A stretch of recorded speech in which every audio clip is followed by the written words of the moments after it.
Ow, I burnt myself. You burnt yourself? Tell a way to start the story. Oh, hi everyone. I was playing with the stove. Don't mind me.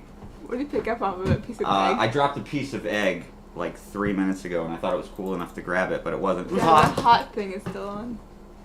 The hot thing? It is. The light is still on. That it's still hot. Thank you. I didn't notice. I didn't look. My fingers Hey, are Aren't dead. you the cook? No. What are you doing? What site is it on for volume? Because that needs to stop. Oh! You didn't put your headphones back on. Hold on.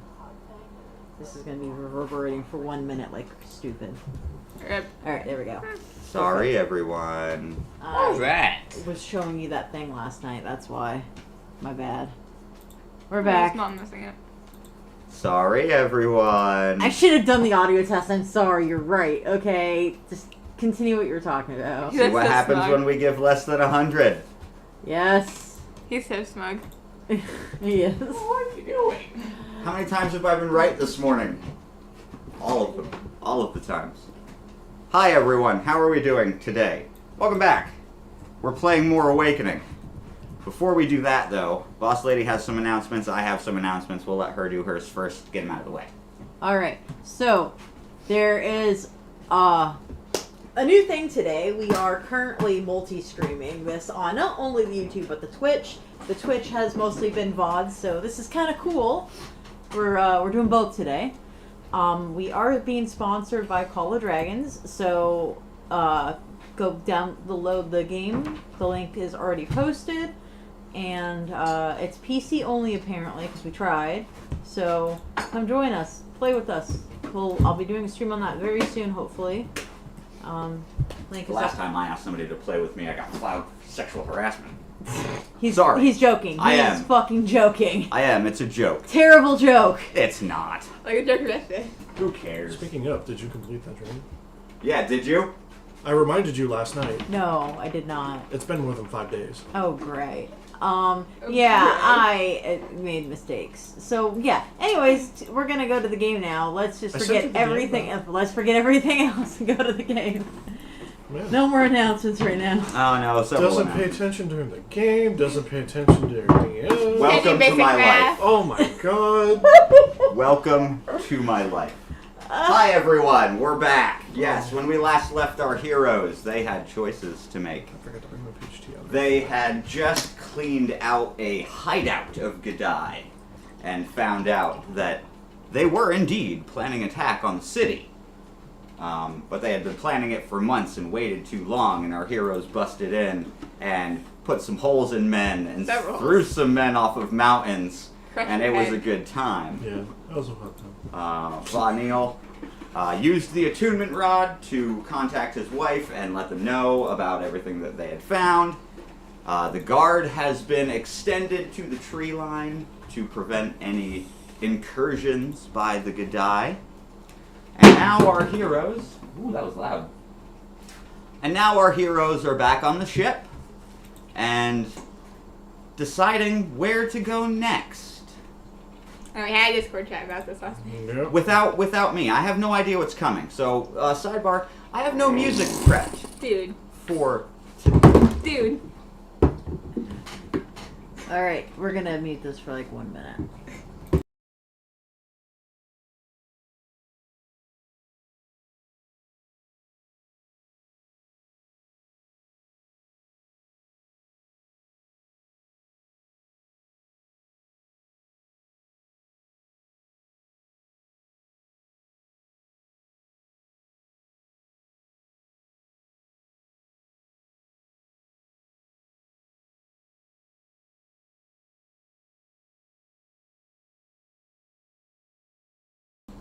And we're back.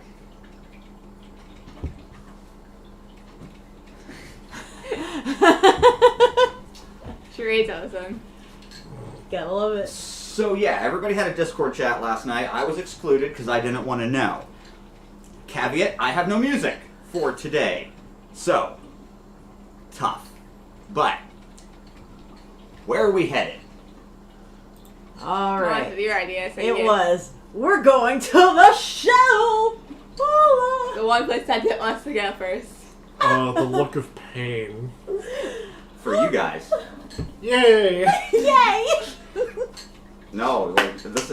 All right. Before that, how close do you want to go? Oh, it says we're unstable on Twitch. Oh well, it's fucking Twitch. Twitch is bad. No one cares about Twitch. Sorry, anybody who's watching from Twitch, but you're right. No one cares about Twitch Yeah. anymore. YouTube is fine, so we're good. Okay, let's keep going. It doesn't matter. How close do you want to go to the shelf? Because here's How what close can we go? here's what you're looking at. All right. Okay. Here's how the map looks. An explorer girl, you would know this. You helped make this map. Yeah, I did. Okay. The continent that Idris Alem sits on is what remains of North America. All right.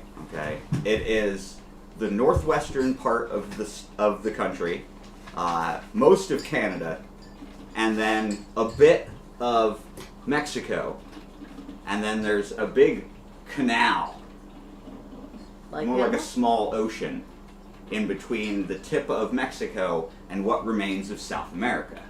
Okay. So the Panama Canal? No, it's way bigger than the Panama Canal because Okay. sea levels have risen. Oh, okay. That's what the East Coast is gone. Okay, that's why the east. That's why the East Coast is gone. Okay, but all of that is salt water, so it's all been crystallized. There's no way across it, and there's no way through it. Okay, flying over it, you have to be above a certain height, as we talked about in the tournament. Okay, you have to be above a certain height. Yeah. The entire rest of the Atlantic Ocean stops about 200 miles away from what remains of the Antarctic shelf. All of the ice is gone. Okay. And as far as the airfolk can tell, everything past the waterline where it stops at the shore of the shelf, that's where magic stops. You can't fly past the waterline. And you can't see the waterline from the height that you're at. Because you have to fly above most cloud cover. And cloud cover has existed over the crystallized sea since it formed. So, how close do you want to get? Because if you fly past that, you're falling out of the sky, crashing the airship, and potentially all dying. Because past that, magic just isn't. The guy who's pilot, don't look at me. How close do you want to get? Like as close as we can. You don't know how close that is because you can't tell. Because if you go below the cloud line, you're gonna crash. Stop trying to take away my fun. I'm not. I'm telling you how the world works. And she knows all this. She's an explorer. Also, Dad told me. This isn't metagaming. Oh, fine. Okay, this would be things that even Von Eel would probably know, being a scholar. These are facts of the world as it is now. Alright, do you guys want to change plans? Was there our second plan of the Earth Kingdom? Plan B. Yeah, plan B. Okay, we're going to Everest. We had a plan B. You're going to Everest. We're going to Everest. Yep. All right. Good. Ah! Just for that! Get fucked. Look, I had plans for every single option I gave you guys. That's why I gave you the options. You really think I was going to paint myself into a corner? I'm smarter than that. God damn it. Look at my tower. Yeah, you're not me. All right. So, according to your navigator, Me. Everest is between the blue light or the green light that flew straight to the east and the dark brown light that flew to the southeast. Everest is in between the two, Okay. Interesting. but not nearly as far as the lights flew.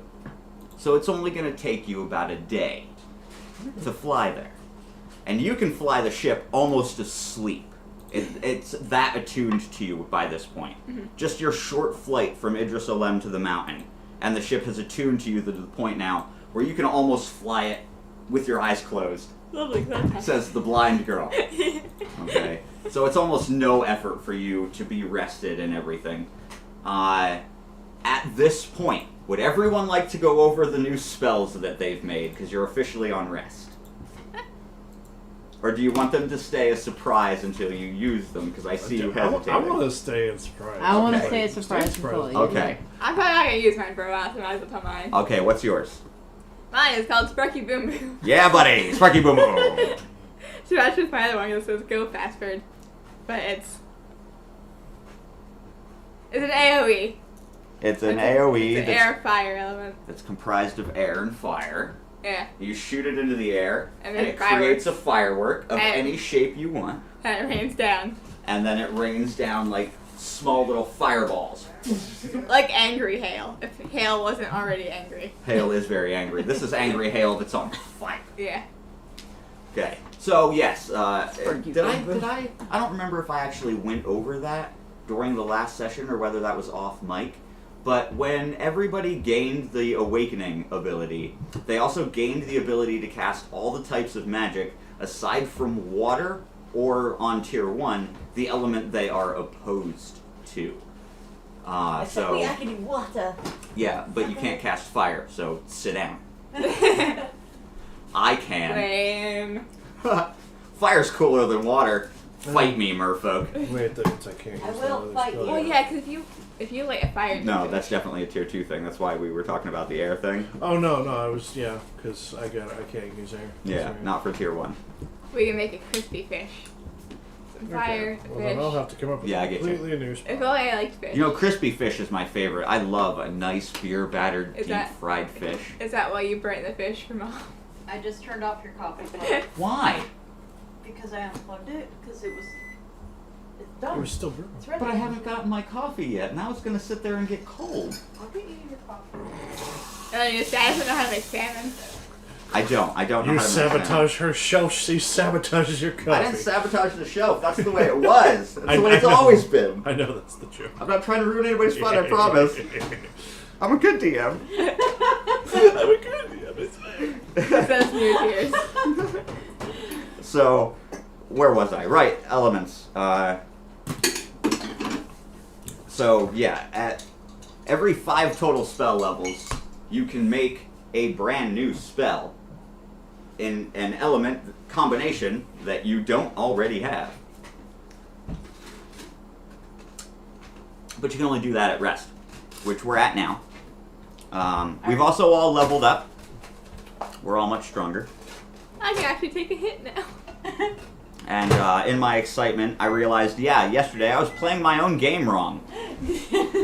So I was so excited to tell the story, right? I mean, I love my story. It's okay. I forgot about it too. Literally everyone did. Yeah, literally We everyone all did. forgot about affinity. Because we were all wrapped up in the I didn't story. forget about affinity. Why didn't you say anything then? Yeah. Why didn't you Because let us know? She wasn't paying attention to what everybody else was rolling. She She can't was, I only What? cared about my own stuff. Speaking of, I You need my can't add dice. 3 plus 1. You know what? Hush you. That's your character concept. I only care about me, not you.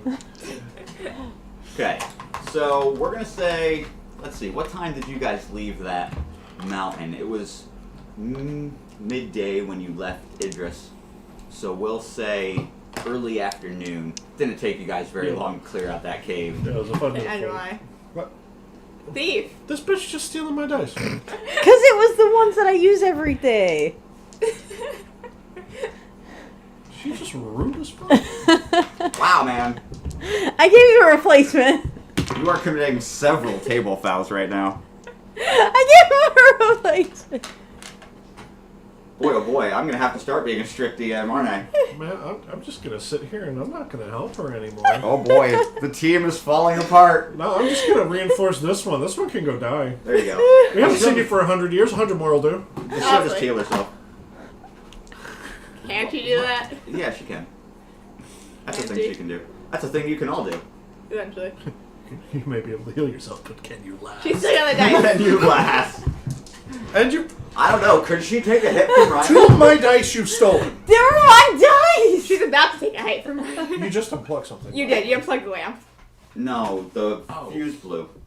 Oh, the fuse blew. Which means we might not have internet right now. Oh, maybe we're good. Internet access is still on, but my charger isn't working. Yeah, I know, I'm fixing it. Okay. Well, hi everyone. This is because you stole dice. Yeah, honestly. The fuck, bro? This is what happens. We're talking so loud I can hear it over the headset over there. Good. Yep. You everything's deserve to back. be reminded of your shame. It's hard to be reminded of something you don't have. Fair. Explains why she's able to steal dice without any repercussion. What? Now the ghost Why is activated. everyone always attacking me? Because you just broke Dice Goblin Rule 101. Never steal another person's dice. You stole mine! I just picked it up for the start of the session. You're the one who plucked it from me. Anyways, not Anyway. gonna stick on this. What's happening? Nothing's happening. That's the problem. Okay. They're just attacking me for this. Uh-huh. Yes. Okay. Mercilessly, any food. Okay. Fucking wizard. Oh my god! This is not Pathfinder. Doesn't matter.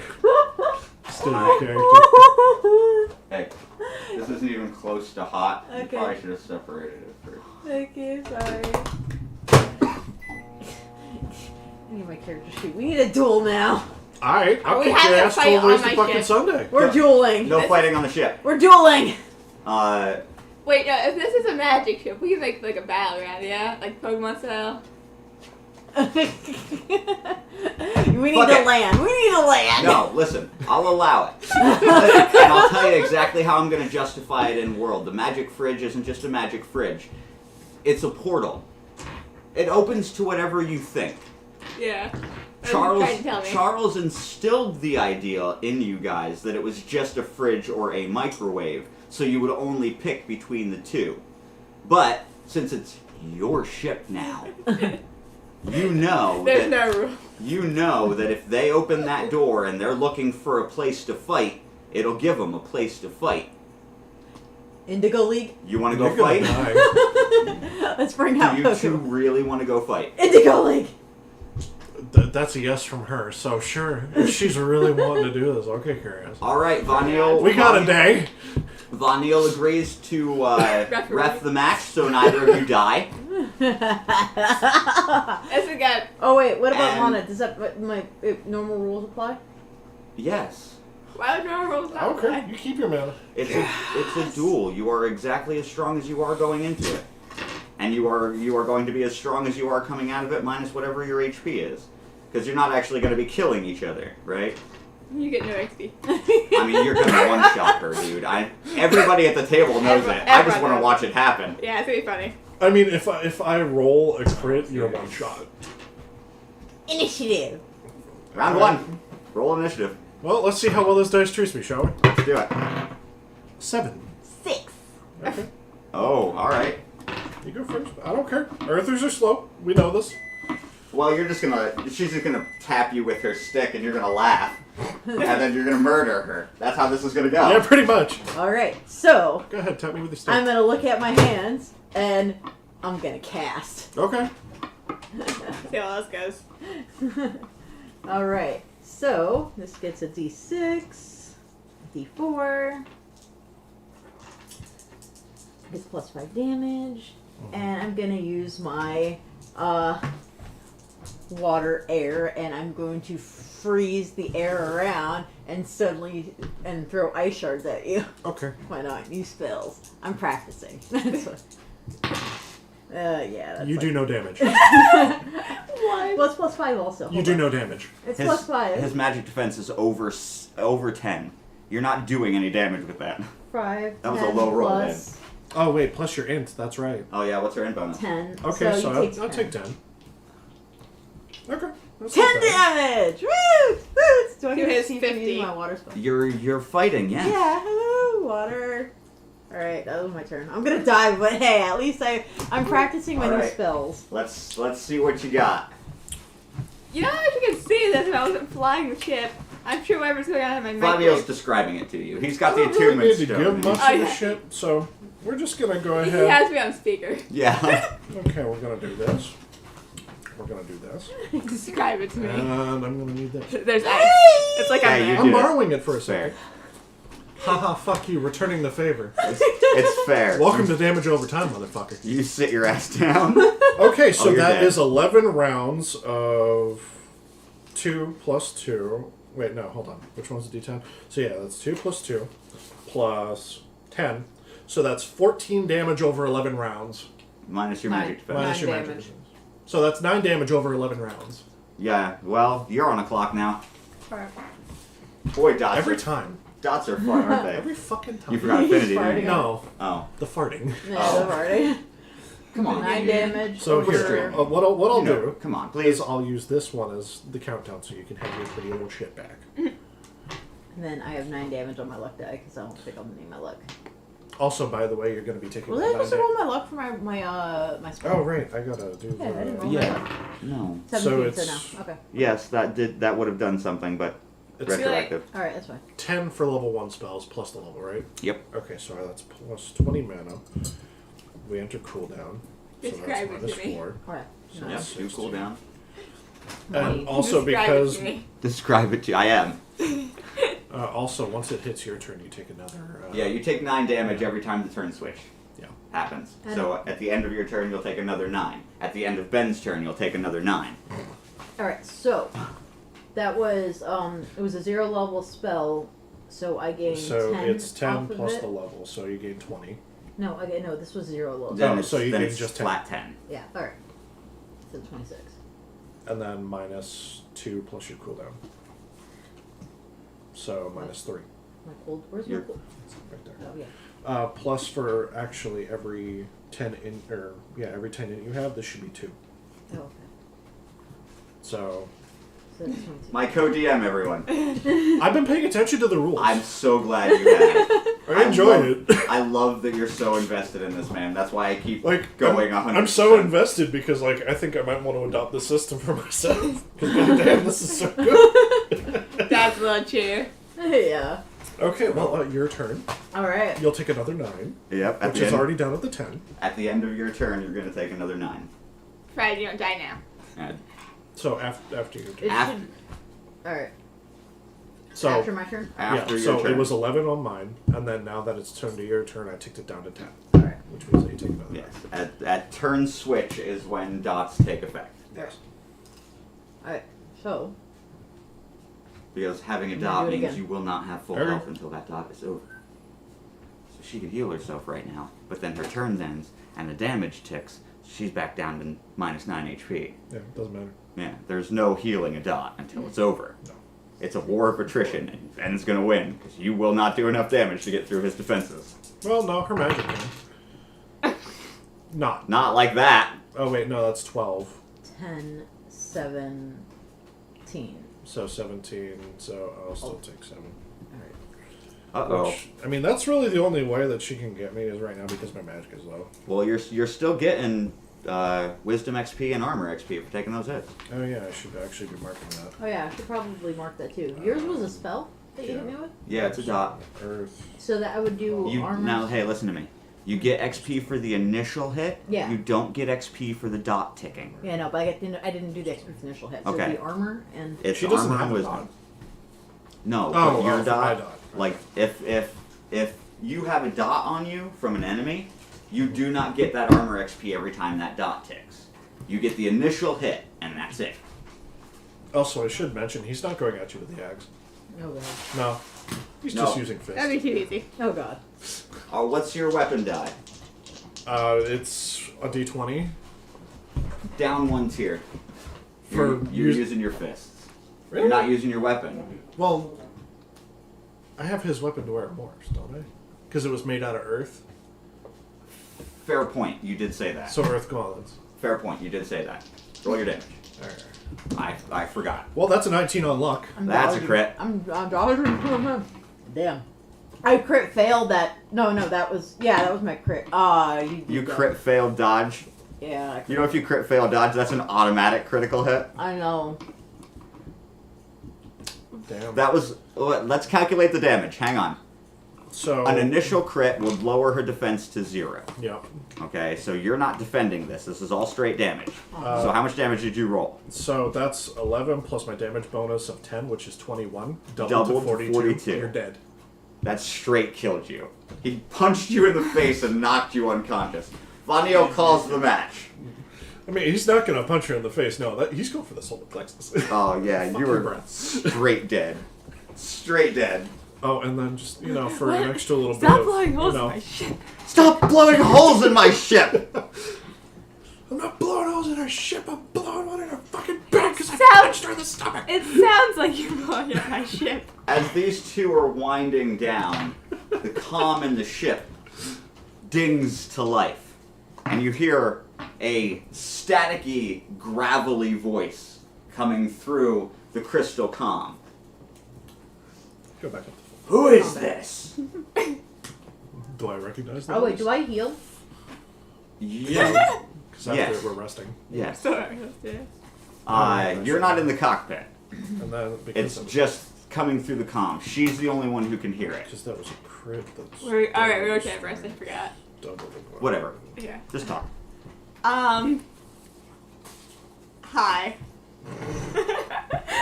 Alright. Hi. Who is this? My name's Farah. We have guests, and we are trying to get to Mount Everest. How are you? Right. Mount Everest. Uh-huh. Alright. Well, you've been flying in a circle for about 20 minutes. Sounds about right. Would you like to land? I would, yeah. Okay. I'm gonna send you some coordinates. Your ship will follow it. You can get out when it lands. Thank you, sir. We'll see you on the ground. Yep. And then the light goes out.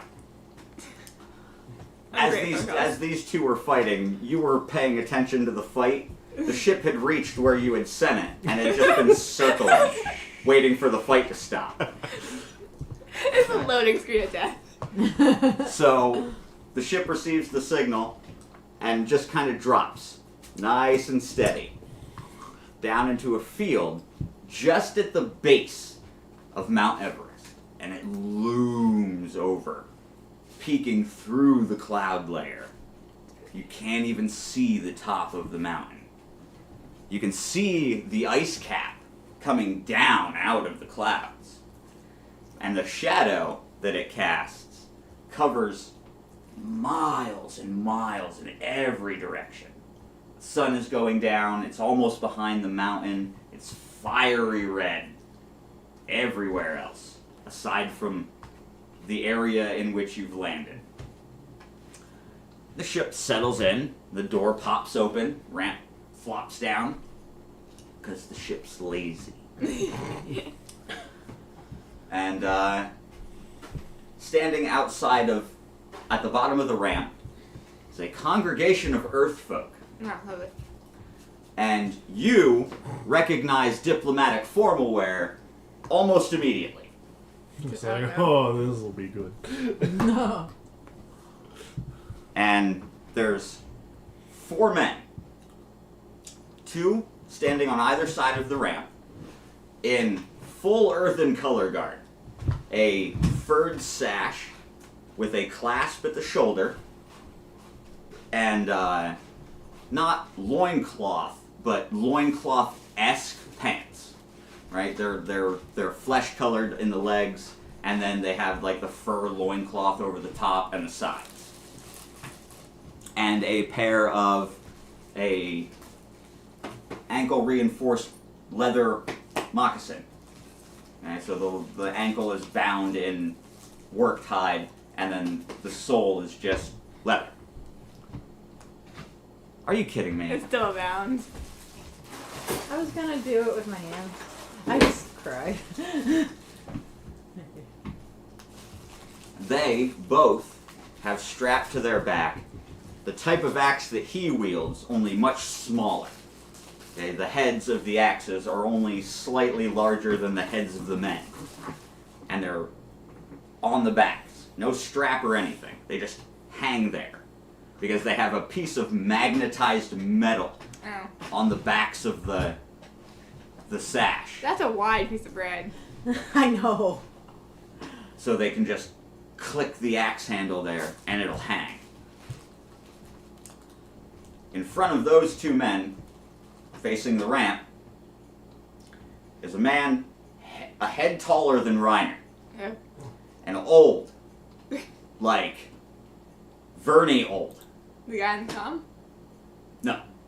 Oh. The guy on the comm was just the air traffic control dude. Just remember, rock hard abs. Well, all right. If there was a boulder that you carved into a man, the older of the two would definitely be the boulder. He is ancient, but you wouldn't be able to tell if you looked at anything other than his face, because his body is built like Reiner's, rock hard, dark tan, solid, right? Get great a diamond on these bitches.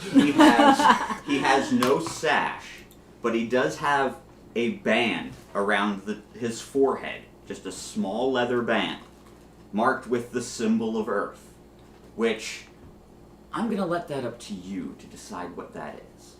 You're the Earth player at the table. I'll let you decide your decorum. Okay, so whenever you have that, you can let me know. Well, I mean, honestly, it makes the most sense for it to just be a mountain. Well, that's what I was originally thinking. Like, just a like triangle. just like a teardrop type thing, and have the top be white and the bottom be the stone gray. Basically, yeah. But just like jagged the bottom, so it's Yeah. not a complete drop. Yeah.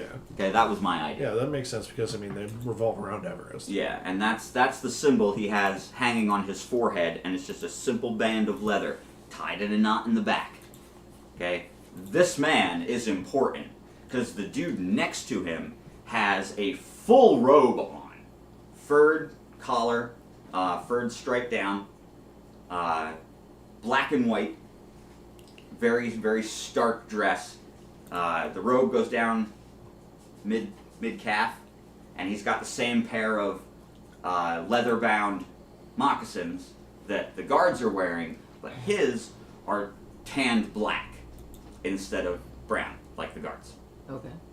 He also has with him a slate of stone with several pieces of paper A clipboard. stuck to it with a small black disc magnet stuck to the top of the slate. It's a clipboard. And everybody in that circle defers to the ancient boulder man. Daruk. And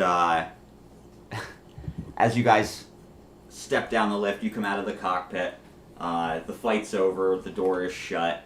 You guys come down the ramp, and the smaller of the two official men comes up and hands each of you a piece of paper. And Vanille starts reading his aloud. Because you don't want to have a second read. Sorry, I just had to take a sip of delicious Folgers Black Silk coffee. Tune in to our gaming videos. Once they are released, we'll have a more definite release schedule. That'll be a bit. Okay. You'll appreciate it. On this sheet of paper, as Vanille's reading his aloud, it names each of you by the name that you gave at the tournament. I'm like, why are these people mind readers?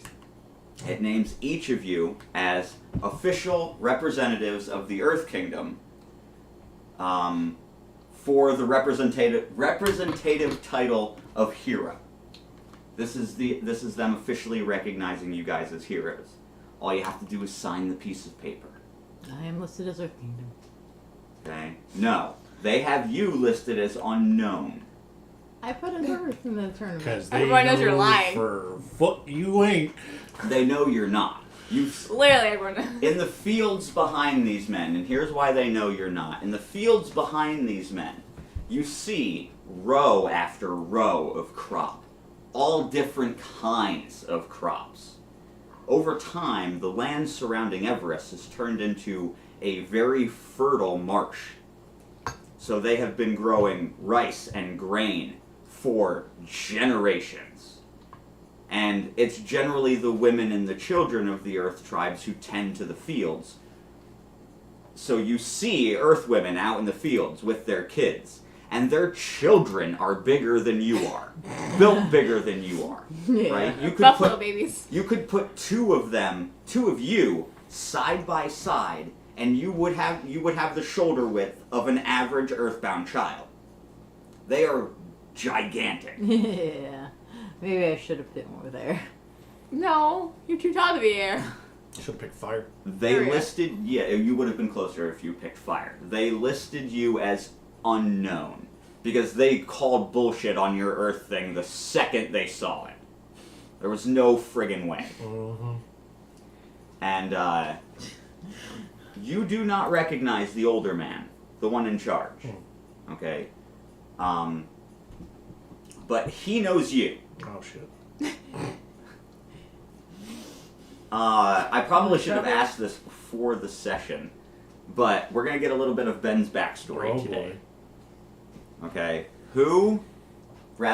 When did you leave the mountain? Well, it hasn't been too terribly long. Because I know we've established when you guys made characters that you guys have been training for the tournament for quite some time. Okay, and in Earthbound Custom, it is generally accepted that young men will leave the mountain in search for the spirit of the mountain. Yeah. They either venture into the Badlands, or they book a flight, Oops. on a merchant ship and travel to other areas of the world, either looking for work as a mason or a mercenary, all in search of the spirit of the mountain. So it's not uncommon for you not to be there. And you could have been gone for 40 years, and it wouldn't have mattered. Right? Well, the character art you sent me, I mean, he looks high 40s, low 50s. I'd say like late 30s, early 40s. Late 30s, early 40s. Yeah. You could have been gone for 20 years. Yeah. And it wouldn't be out of the ordinary. I'd say probably about 10, 15. Okay, so as far as you remember, the last leader of the Earth tribe, of the Earthbound, was a woman. And she had the title of matriarch. Okay? When men they have the title of patriarch, right? Now there's a patriarch. And this dude's it. And you recognize him by the Hidori, right? And he greets you, as they do, Yep. okay? Hand pounding on the chest, directly over the heart, closed fist. And, first, do you sign the papers? Yeah. I read the papers first. I need someone to sign it for me. Yeah, I Well- trust Earth folks, so I'm just saying. Yeah. You need, right, because you can't see. Alright, so... I handed him on the L. Right, Vaniel reads it, and he goes, she's blind. I'm gonna just write an X for her, is that? And the older man just nods. And nobody's spoken except for the lot of you and Vanille, right? All the other Earthers have been quiet. Even those in the fields, you can hear the sloshing of the water, but no one's speaking. Butterfly. I quit. The butterfly. The butter flew. Yeah. Oh no, it's butterfly. What do we call that? Whipped cream? Ha! I'm funny. Okay. Thanks, man. I'll explain it to you when we take break later. No one's speaking. But the patriarch nods in agreement, and Vaniel puts his X on your piece of paper and takes it from you. I read it before I sign anything. It says exactly what he describes. They recognize you as heroes under Earth tradition. It lists how you registered at the tournament based on your elemental affinity. Yours is unknown. That's the only difference. Fine, I'll sign. Okay.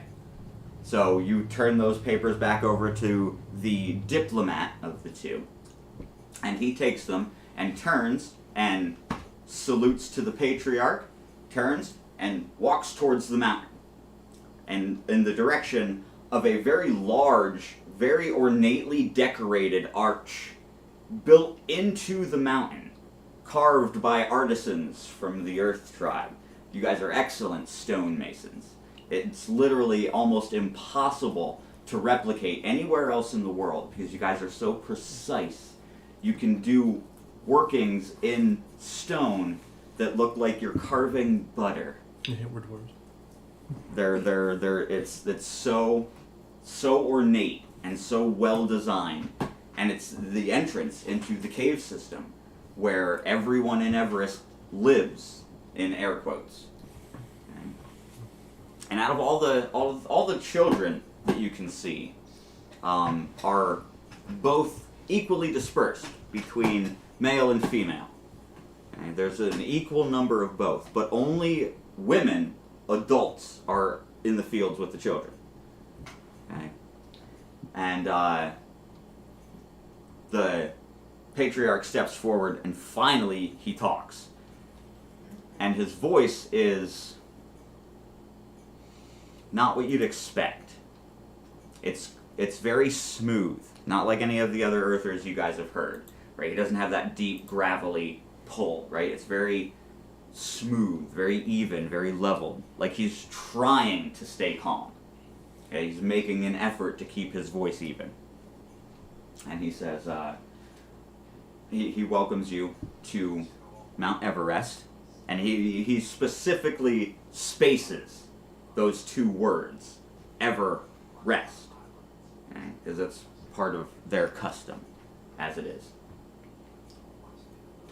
And he bids you come inside and make of their hospitality what you will, and then when you have had a chance to rest and eat your fill, that he will call the leaders of the tribe together, and they have a petition to make for your aid.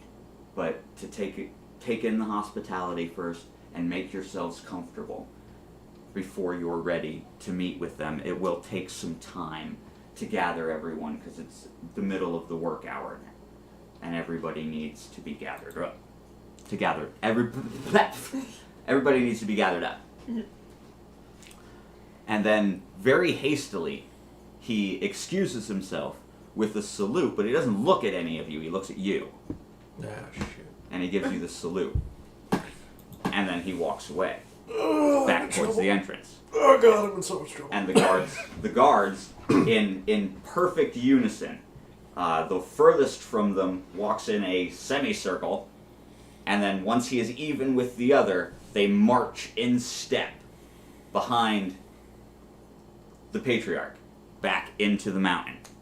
And Von Neil was like, well, that was unusual. Yes, I'm assuming him in so much fucking trouble. He doesn't seem to like people, does he? When you lead so many, it's hard. The people in the fields have stopped working now, and they are very curiously staring in the direction of you and your ship.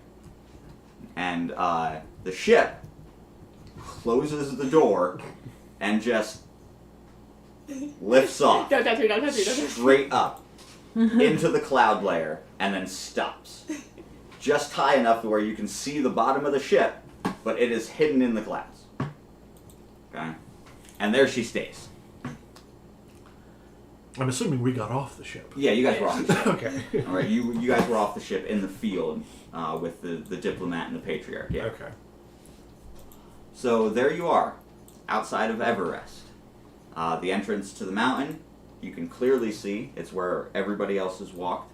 You see people coming out, people going in, carrying baskets of grain now, still all curiously staring at the group of foreigners who has just landed in a ship, and then the ship has taken off.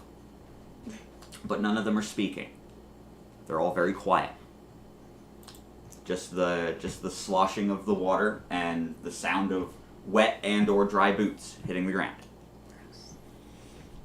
Schlump, schlump. Yeah. Yeah, kind of. Slurp, slurp.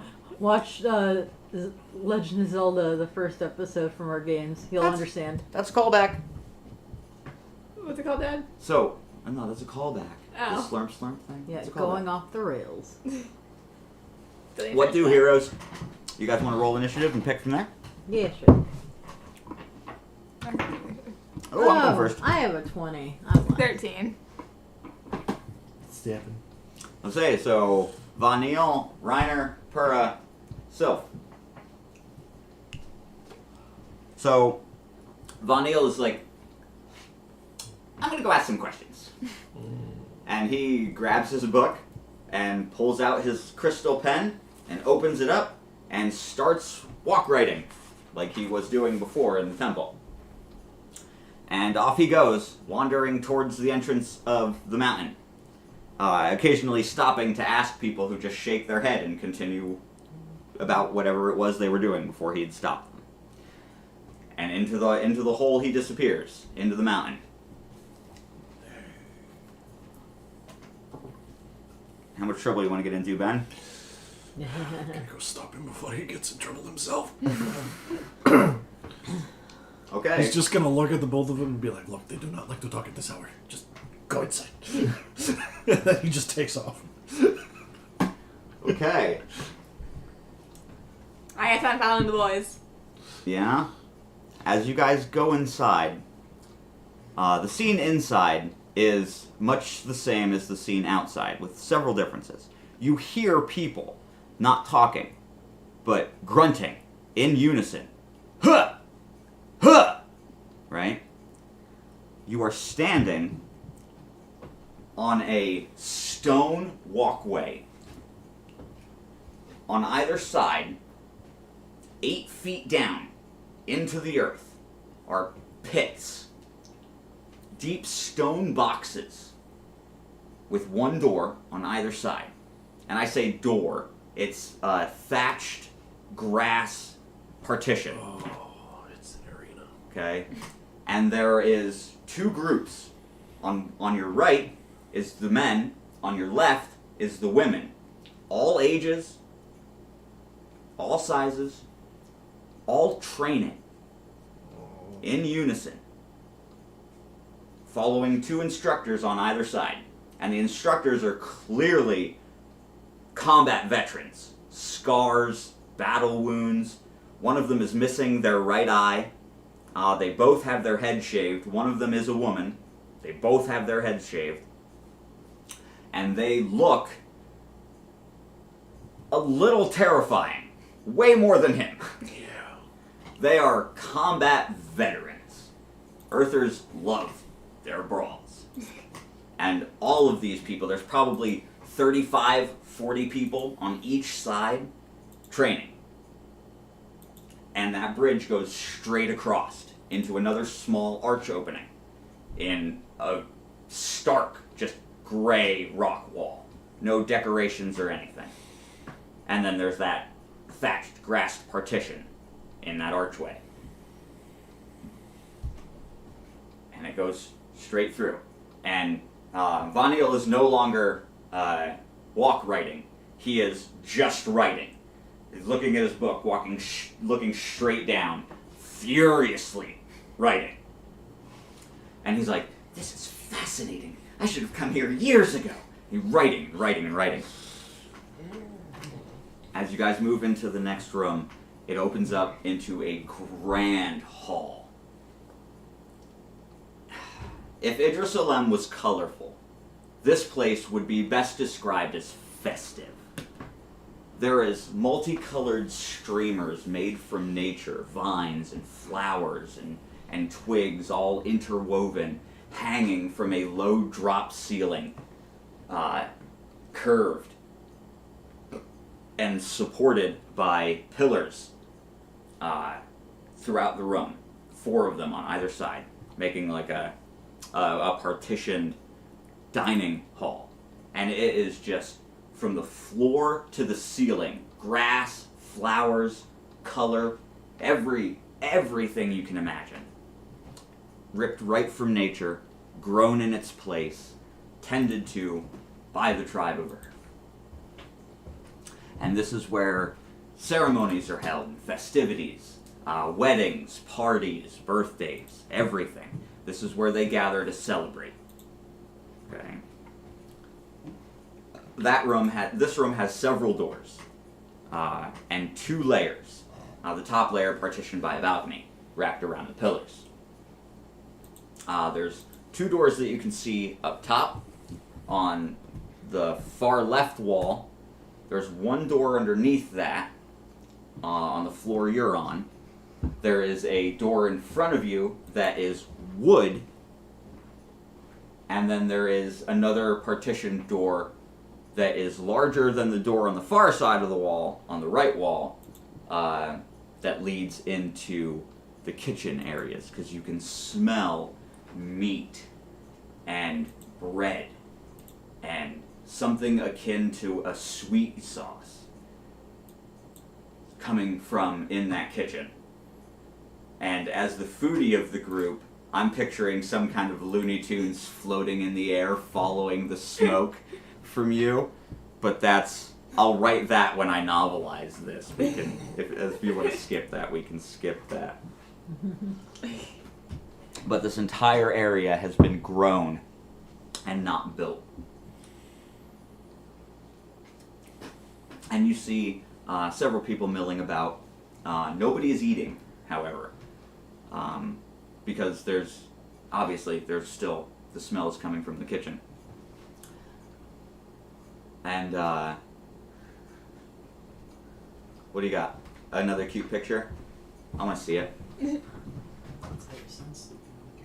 Oh, he fell asleep during story time. He's That's adorable. asleep.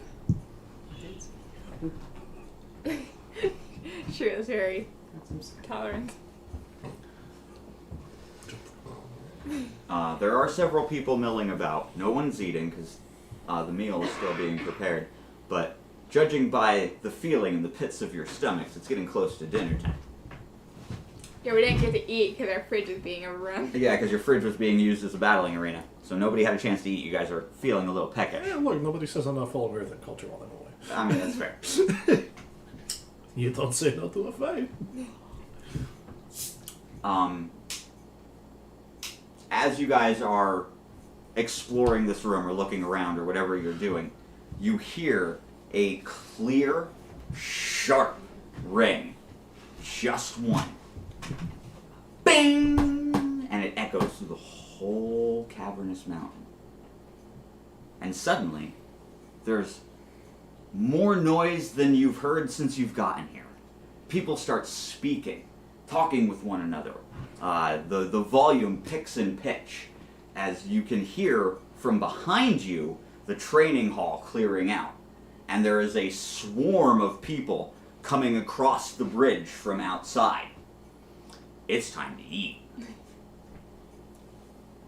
And you recognize the bell as it's time to eat. Well, one on the shoulder picks up one, picks up the other. All right, here we go. Time to eat. What? As It's mainly to keep you all from getting trampled. as the room starts filling up, he did the right thing. As the room starts filling up, you notice there's no windows or anything coming from the kitchen. Okay, it's just that slightly larger thatched grass door. Okay, but the smell is still permeating out, and everybody is gathering around. And it's a roar, not a dull roar. It is a roar of people. It sounds like a literal avalanche coming from inside of the mountain. Middle school cafeteria. There are thousands of Earth folk packed into this room, up on the balcony, down on the floors, standing on each other's shoulders. There are thousands of them. Oh dear Lord. But the area in front of the door is perfectly open in a semicircle. There is no one standing in front of that door. And they wait. And the roar continues and the roar continues until those doors start sliding out. And then everybody hushes. And the doors open. And on 3 carts, as it's coming out, are stacks of sliced meat and bread. And on the bottom of the carts are pitchers of gravies and sauces. And it's bread and meat and gravy and beer. Beer. And it comes out Yay, in beer. carts. And everybody starts cheering and screaming as the food is wheeled out into the middle of the field that has been grown inside the mountain. And they're all situated in a perfect square. 6 of them. And the people who brought them out turn around and go back. And as soon as they're back inside, a perfect queue is formed in a line, spiraling out and around. The Earth folk just line up. And when the carts are empty, they bring out more. And they just rotate until everybody has gotten their fill. And so you guys form up in line. it takes you 10 minutes tops. Because they are so efficient. They get their food, they go, they eat. Right? It takes you guys 10 minutes tops to get your food. And this happens every single day at mealtime. They work in perfect harmony with each other. Because they're so accustomed to their schedule. And as dinner starts winding down, you guys are eating. Is there anything you guys want to discuss while you're eating? Earth culture, anything you want to know or learn while we're here and having this meal? Any particular questions? What's with the weird silence? During work hour, Mhm. that's what you do. During work hour, you work or you train. Okay. Then you have an hour of leisure. It's the day is split into thirds. Mm-hmm. Okay. So the first third of the day is dedicated to study. Okay. I think. Depends on what type of month it is, or what season it is. Yeah. Hang on. Let me check my notes here. I've got it written down for the seasons. Me too. You guys are great. Okay. Look, I So wrote down shit about my character. during the winter, okay, they spend a third of every single day training, sparring, or hunting. Okay, and then the rest of the time they have their schedule: work hours, sleep, food, whatever. Okay, during the spring, a third of every day is spent learning anything, working on a trade, working on a craft, learning, being a scholar. A third of every day during the spring is spent on training the mind or the hands. Okay? Create. In summer, a third of every day is dedicated to recreation. Go play. Go swim. Go get lost in the woods. Go get hurt. Wow. Have a hobby. Go eat some dirt. Okay? Accurate. Wow, that's racist. However, Have you ever been 6? it's true. No matter what time of year it is, on every 8th day, all they do is rest and eat. And every 4th week, that is a week of rest. So it's leisure time. You do whatever. Okay? But no work. Every 4th week. It's very important to their culture. Okay? So as of right now, you are in summertime. So a third of every day is dedicated toward recreation. And it could be a third of the day in the morning, the afternoon, the evening, doesn't matter. A third of your day is spent doing whatever you want. Okay? And for a lot of people, they usually take it at night because it's cooler. Okay? Everest is a swamp these days. It's very warm, humid during the day. The nights are much better. But it is summer now. So, I'm sorry, what was your question? I got off on a tangent. Why was everyone so quiet? Oh, because it was the work hour. And when it's the work hour, you work. Everybody has a job to do. You do your jobs. You have a duty. Sounds like a nightmare. And while you're here, you're going to be following those customs. Sounds like a nightmare. You'll have to, yeah. Yeah. But Can we leave yet? you guys might not be here for very long. Oh my goodness. Is there anything else that we want to talk about as far as the Earthbound are concerned? Any other lore bits that you guys want to know or don't know or feel you need to? Questions? No? Nothing? Cool. That's my question. Great. As dinner is winding down and people start going about the time for recreation, you see the diplomat who, with the slate board still attached to his forearm, Oh, he's like the guy from Milan. and he comes in and stop giving away my inspirations. I thought it was him to begin with, too. And he comes in and he sees the lot of you kind of sitting next to a pillar, sharing your meal, having a chat, and he comes over and very sharply clears his throat. And Vanio turns around and looks. Your presence is being requested. The elders have gathered. And he turns around and he says, if you'll follow me, please. And the please part is very forced. Almost like he's not accustomed to being polite. What's up with music over here? And he begins walking towards the wooden double doors on the opposite side of the room. I'm gonna grab an extra beer on the way. I'm gonna need this. You might. Oh, so everybody gets up. Vaniel grabs a couple extra pieces of meat, throws one of them in his mouth, and shoves some bread in his back pocket. It's good food.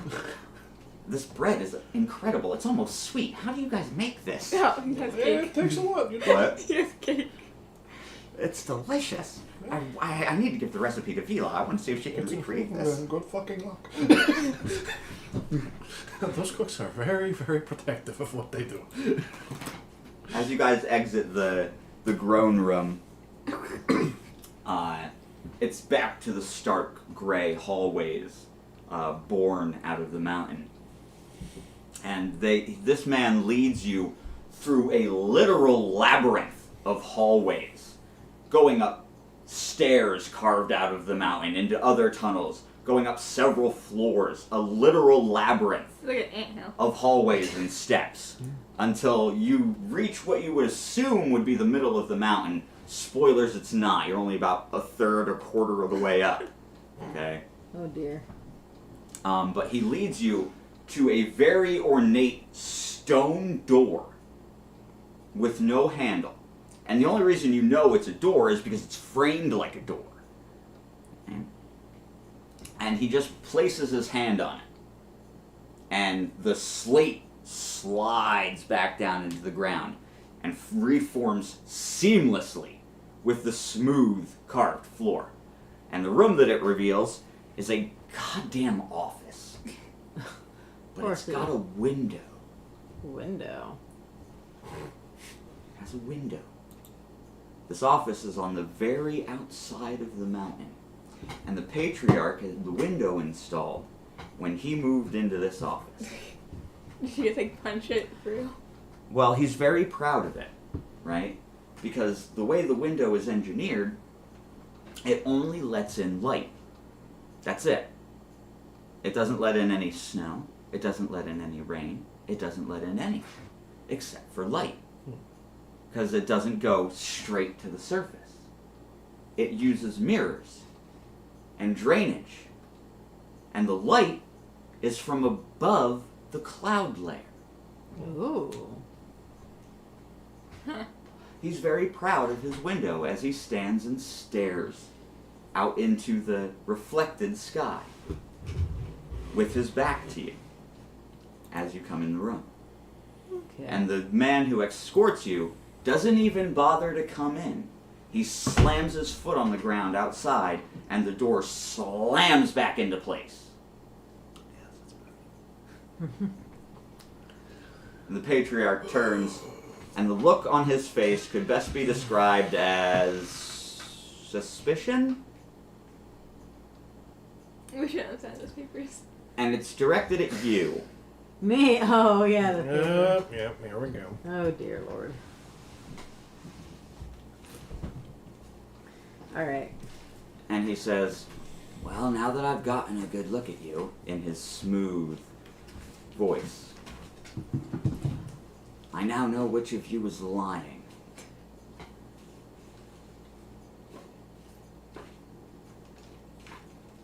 And he stops speaking, staring right at you. I'd advise you tell the truth. This is really awkward. They can't handle the truth. Then you can go I die. push her towards the man. Bonnie's like, we should probably say something soon. I push her. He's just gonna take a quick. If you don't tell him, I'm going to. Hello? His expression does not change. He stares right at you. Yeah, I lied about being from the Earth Kingdom, obviously. Clearly. Who are you, Sylphane? I didn't know something on my thing. Who are you, Sylphane? How did you know my name? Don't be surprised. He smiles. And it's warm. It's almost grandfatherly, the way he smiles at you. You talked to Gaia, didn't you? Is that his name? Rude.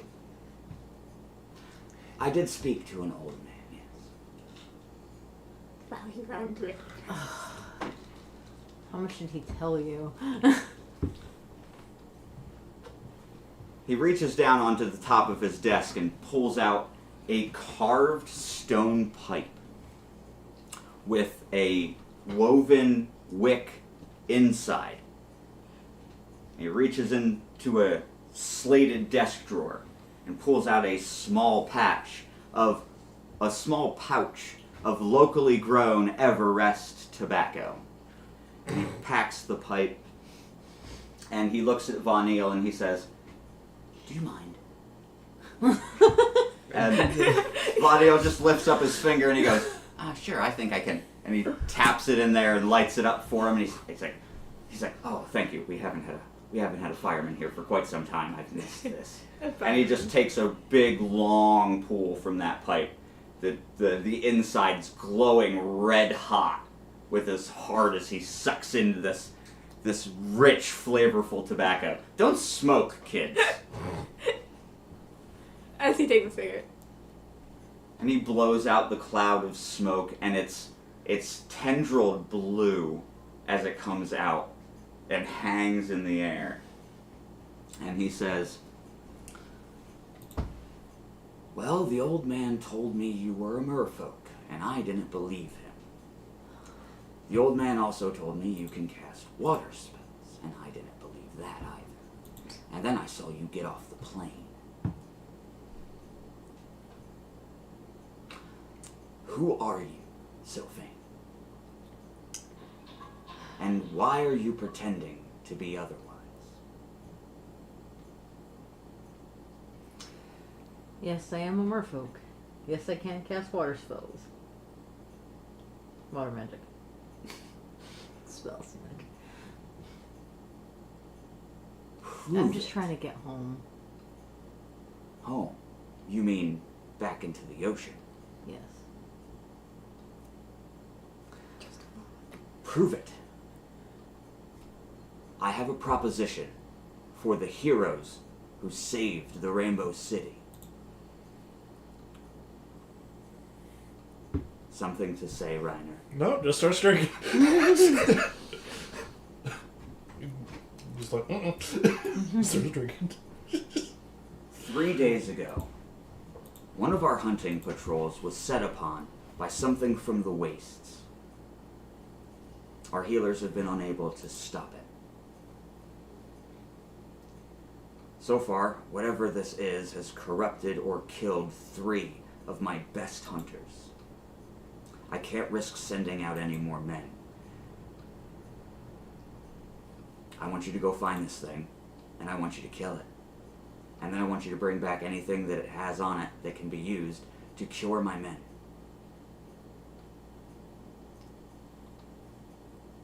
And he pulls out a small metallic slate from the opposite desk drawer. And he throws it on his desk. And when it hits the desk, an image pops up on the slate. And it's like the image that you guys saw in the temple, where it's not quite there, it's hanging slightly above it. And on that image shows what you absolutely recognize as the prison. And inside the cells are 2 men. One of them is corrupted from his shoulder to his fingertips on his right hand. And when I say corrupted, I mean goopy, Valchristy corrupted. All slimy and writhing. And it's slowly working its way up his neck in tendrils that are spreading out. And it looks to be under his skin, not on it. The other man has the exact same affliction, but his entire midriff is corrupted. From his chest to right above his waist, just writhes under his skin. And the tendrils are spreading up towards his heart and his neck and down his legs to his knees. And both of them are extremely agitated, throwing themselves against the walls, against the bars, pulling on their non-existent hair, punching each other themselves. Rabid would be the best descriptor. He slams on his desk, and the look on his face is pure disgust. He goes, we can do nothing for them. They killed their entire parties. Can you stop this?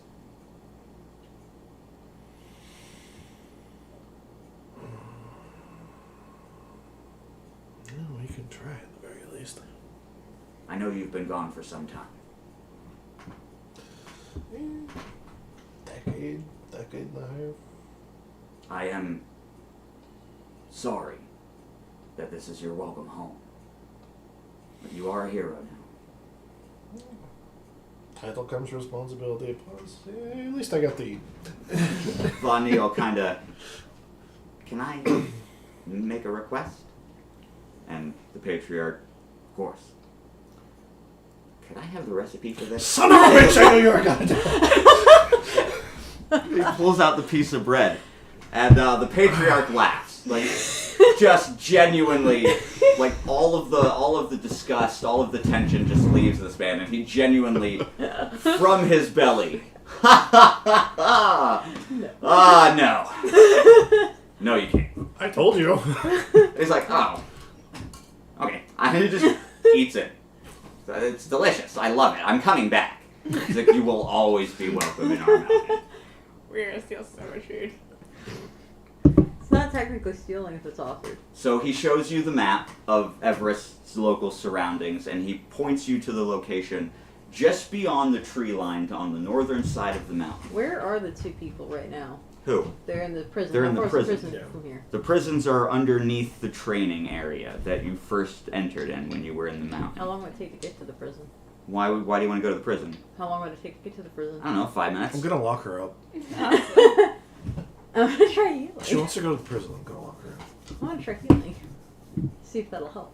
You You gonna want... throw water at them and hope it works? Hey, no one's dealt Okay, with water. no, you know what? This is a good opportunity. We're gonna learn today. We're gonna learn today. So, you want to ask the patriarch if you can go down to the prison and examine the men, and he's going to let you. Okay. Okay, and he's going to personally escort you to the prison. No. He's going to ask that the rest of you get ready, gather what supplies you'll need for the journey, because it is a 1.5 day, 2-day walk around the mountain to get to the northern side, and then you still have to cross through the forest to get into the Badlands where these attacks have been taking place. Hey, Von Neal, pack me some of that bread for me, too. If there's any left.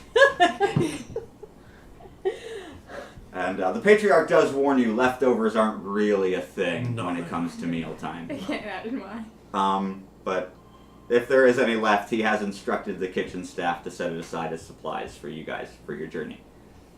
And he escorts you down to the prison.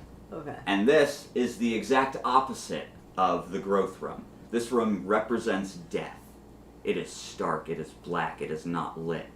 There is one light, and it is the crystal camera that was used as the relay that showed you guys the image from the office. That was live. It was happening as you were seeing it. Because those men are still in those cages, raging, and you can hear their screams, and the things coming out of their mouths are not human. The wailing scream that you heard when you poked a hole in the wall in the fire temple, that is the noise that these men are making when their mouths open. You can tell their lips are trying to form words, but the only sound that comes out is that wailing scream that you heard in the fire temple. and they are just there, beating the shit out of each other. I'm going to attempt to focus on the one with the arm. That was the arm. Roll me DC. DC is 12, right? Mm-hmm. Alright. DC is +3. 4. Okay. So, as these two are beating the piss out of each other and you start channeling some magic Yeah. to cast, they stop, almost freezing mid-motion, and both of them snap their heads to you. One of them speaks, but you hear two voices. I want to do that, girl. You recognize that voice. That one dude. Fucker? It's Valkyris. Oh, this motherfucker. That one did. And as quick as they snapped their heads, they both spin their heads completely around. And you can hear the bones snapping as they crumple to the ground. Oh, good job. You killed them. Well, that didn't go as planned, did it? The Patriarch stood watching the whole thing. How did they know you? Who was that man? His name's Valkyris. And he is in big trouble. And I'm just like shocked almost. I need to go tell my companions. And then Are I we turn here and with leave. He pulls from his pocket a smaller version of the attunement stick that you guys were given by Vila. And he presses the one and only button. I need somebody down here in the prisons. We need a disposal. And he No. shoves the thing back in his And I'm already pocket. gone leaving. Oh, we should have asked him for his rune. Hmm? We should have asked him for his rune. For the... You still can. You'll have another. Okay. Yeah, before we leave, we should definitely ask You for that. definitely should. Because if you didn't, he was going to offer it anyway. Yeah. But you guys are back in the growth room. You're gathering supplies. There were some leftovers. There's enough bread and meat left for 2 meals for each of you. So if you space that out, you guys should have enough food for the entirety of the trip. Plus, worst case, I mean, I'm pretty sure she could just call the ship and we could just get a smack. Well, yeah, you guys could probably call Just get a it shit. schmacko. So, I mean, you guys gather up what you can. You're checking your weapons and everything. When this one comes back into the room, stark white. And Von Neal is... I point at you, Vanilla, and I'm like, motion him out. Why are we allowed to know secrets? Well, okay. And then I start walking out again. And he gets up and starts heading towards the entrance. Well, I guess we can just go fuck ourselves. Honestly. What is this? Alright, and I'm outside. When I see it's just you, I'll be like, other two, please. You said you pointed just at me. Yeah, I know. It was one of those, Everybody? yeah. Oh. This is exactly how my operates. Yeah, it kind of really is. No, yeah, we're just still inside because we thought you just met. So it's like, yeah. I'm supposed to eat my bread. Yeah. Okay. It's Valkyris. Go get the others. Oh, that's a problem. And he turns around and trots back down the long hallway. Yep. I'm getting my cardio today. He pokes his head in and he's, come on. I was an alligator now. Oh. There's We're gonna no, come crawling back. there's no big secret. It's just a misunderstanding. Come on, she has news. And off you guys go. And we're all together. Okay, so what's the big problem with Valkyris now? No, the who? Oh, sorry, did I not mention? No. My man? Oh, yes, she said it was about him. God damn it. The hand? Yep, the hand. The hand. Yes. That's disgusting. So what Yeah, happened right. in the dungeons? When I tried to heal the bodies to see if I could Bodies? do something. The things, whatever they became, About these now. Sounds like his voice came from them similar to before when they were together, and it just, what? they died, and he You. knows. I think she's saying the thing that was on them was him. So are you implying that it was Valkyris who was corrupting these men? either he was corrupting them or he has some way to talk through them. Okay, Either way, that's both options are kind of we not... can't fight Valkyrie, as we've seen. Well, not quite yet, no. He Is it does like a hive outpower mind? us. A hive mind? That's an interesting theory. We just don't know enough yet. It is possible that he is tracking us somehow, which is how he might have known that it was you to begin with. I use my magic. He could probably tell my magic to others. Mine is different. How many people use water magic? You must be very easy to track. You should be very careful with that. I guess You it's a use good it thing on you my learned ship. 2 more. They He's have not water wrong. in them. You should probably try and hide the fact that you're a merfolk just for the time being. Yeah. I'm gonna have to start learning magic that isn't water-based. I don't think... Holds up a fireball. What do you mean? We already do. I don't think, given the circumstances now, that walking is a good idea. Pura, we should probably call the ship. Yeah, alright. And, just where you left her, down she comes. Settles onto the ground, nice and smooth, and the door just... flops to the ground. My brain just remembered something. If we do run into him, we actually have a contingency. Contingency? Yeah. Well, you remember whose ship it is.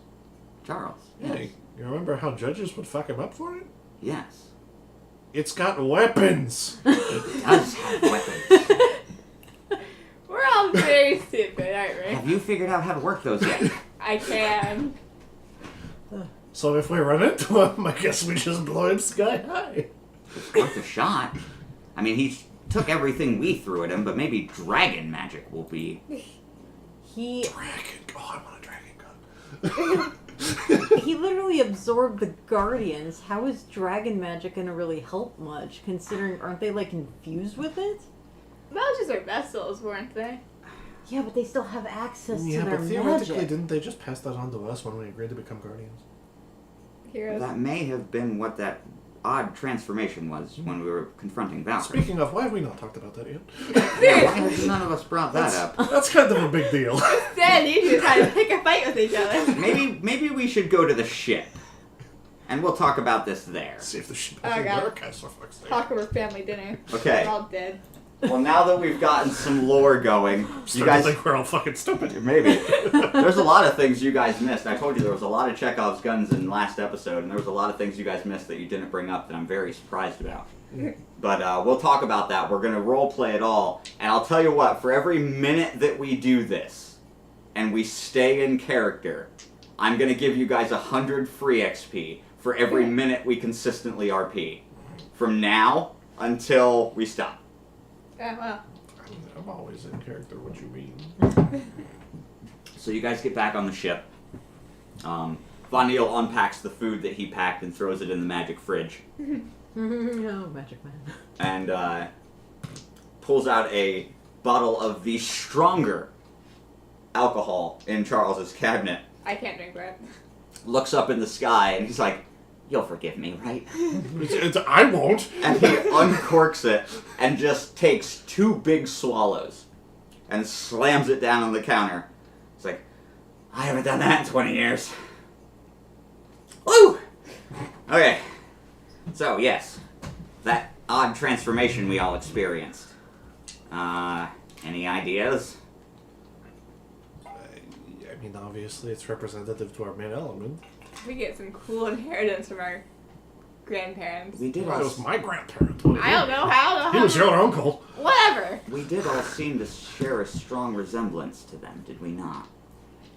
I am sorry. I didn't know the person, so Can we discuss the missing water dragon? honestly, your guess is as good as mine. You know nothing? Great, we're all idiots. All I know Well, apparently. is that when I left the ocean, froze over, my parents got me out. That was 200 years ago. It's How rude. fucking old are you? That's rude! You can't ask her that! I can ask anything. It's You important. forget my people are blunt. It's important to the plot of our story. Yes, I'm over 200 years old. Sweet Jesus. That is incredible. You're as old as the old guy. Did you throw your command cards all over in your rage? It's Why better do you than think flipping I the knew table, who I he guess. was to begin with? What did you say to me? I knew who the old guy was to begin with. Why do you think I was tracking him down? I was tracking him down. You didn't know his No name. kid. She How dare is. you know my family before I know my She's family? not wrong. She did pick up on the fact that he was a dragon before any of us did. Which reminds me, how the fuck did you know that? He's just. I also knew Old about people are Charles allowed to be being the creepy. dragon. No, you didn't. I refuse to believe that. Look me in the eye and tell me. I can't look you in the eye because you can't see me. You can still look me in the eye. I just can't look back. Okay, then look her in the glasses. Yeah, I'm wearing glasses. Your goggle. Those are on my head. Oh. Are you blind now? Okay. Oh. Boy, oh boy, I guess I shouldn't have drank that fast. That was rude. I apologize. I need something I can't even drink. Listen, Valkyris is working for my brother. I'm sorry. Yeah, so, What? Right, yeah, we learned that. You You did have similar. family? Yes, Okay, I have I'm kidding. family, if you can call it family. Oh. Oh, Trevor. Well, somebody wants somebody to spill the tea. Yes. There's so much tea going on right now. I can drown in it. Hang on. Hang on. I'm a like minute. 5 foot tall. We need to rewind just a second. I need you to say what you just said, but slower. Valkyris is working for my brother. For or with? And whom is your brother? Is he that short little boy that we saw at the tourney? No. Funny. Yeah, we saw a short little boy at the tourney who was looking for the dragons. Little white hair, had a silver He is a medallion. null. A null. He angry. Yeah, that. Very angry. He has like army of Although I'm buff pretty guys. sure he works with Valkyris too. What have I gotten myself I mean, into? he might be working against Drunk. them, although. But No, then I'm again, pretty sure Congratulations. he's working Oh, no. with Valkyris. I'm pretty sure. Hmm. From what I gather. How? Did Valkyris tell you he was working with your brother? Who is your brother? Who are you? You've been with Spill him your the whole secrets. time. I know your name is Sylphane, and you are a merfolk. That doesn't answer the question of who. Yeah, we know nothing I still about don't know you. how you guys keep figuring out my full name. When I Because didn't- we Isn't were it on in your the ID? audience chamber and he Yeah, we said were there. it. You To be fair, Yep. Vaniel has been calling you Sylph the entire time, except for right now. Yeah. Alright, natural 20. Yes, my name is Sylphane, and I have a brother, and I don't remember his name, honestly. Uncle. Well, it has been 200 years. I'm sure we can forgive you. I can't. How is your brother powerful enough to employ someone like Valkyris? What if he's a guardian of the water dragon? He's They're not married. the guardian. I mean, you don't know. You said you don't know anything about him. It's They're all possible. acceptable theories. We just don't know enough. Or don't remember. I'm a princess. Okay. And my brother is the prince, and he... And your parents got you out of the ocean, which means he became the king. Yes. And then the ocean froze, which means he did something unconscionable. So they are married. I only know what I heard from when I got out, and not much is known since I've been walking the earth. But I did spend quite a bit of time around the shelf. How did... Look at me. How did you... She knows if you're looking at her or not. She can see which direction your face is pointing. How did you spend 200 years? Not reveal yourself. You spent 2 days with us. And we know who you are. Also, how is the rest of the ocean frozen, but the water near the shelf isn't? The better question is, why is it only salt water that is frozen? Because Pier 1, docking with New Chicago, is fresh water, and it flows perfectly fine. Because we're special. So then Answer there the has question. to be some kind of chemical component that was altered in the salt of the water. I fear for the water dragon. Well, What yeah, kind of- ate especially if him. it works in fresh water. Introduce salt to that. Oh my god, that's gonna shrivel up. There's too much we don't know. From the Let's way deal it with one sounded problem with at a their time. Guardians, it sounds like whatever happened to them was because of something that they did or they couldn't stop, which probably had something to do with my brother. So, Stop mumbling. we'll cross that bridge when we get to it. That too. We do have a task in front of us. We've been granted an amazing power by the avatars of the dragons. And they have given us a job to do. That job will eventually take us to deal with your brother. We will ascertain the location of the water dragon. Sylph, do you hear me? Yeah. I'm more afraid of what we'll find when we get there. Then we'll take our time. Yeah, And we'll go when you're ready. We do have other things we can do in the meantime. So let's focus on what we can change right now. Agreed? Cool. By the way, does this ship have anything like an archive system? I'm sure we could make one. That's brilliant, Reiner. And he turns around and grabs the refrigerator door and closes his eyes for just a half a second and opens it up. And it's a library. Ha! Excellent. I knew he wouldn't fuck around. And he steps through, and it is row after row of just books on any subject you can imagine. And it just goes and goes and goes and goes and goes and goes. Look for anything from Charles about the dragons. Goes. And he goes, actually, I have an idea about that, and I want to see if this works. Okay. I might look stupid for a minute, so You forgive constantly me. look Oh, stupid. that's It's fine. He's just gonna Thank stand you, blind girl. there. Just gonna stand there, lean against the fridge, and just watch. I am drunk. And he holds up his hand and closes his eyes. He's wobbling a little bit, So, oh yeah, this And- You're is gonna fall. and pretty soon you hear. Oh. He's like, oh my god, that worked. And a book flutters down, using the pages to flap.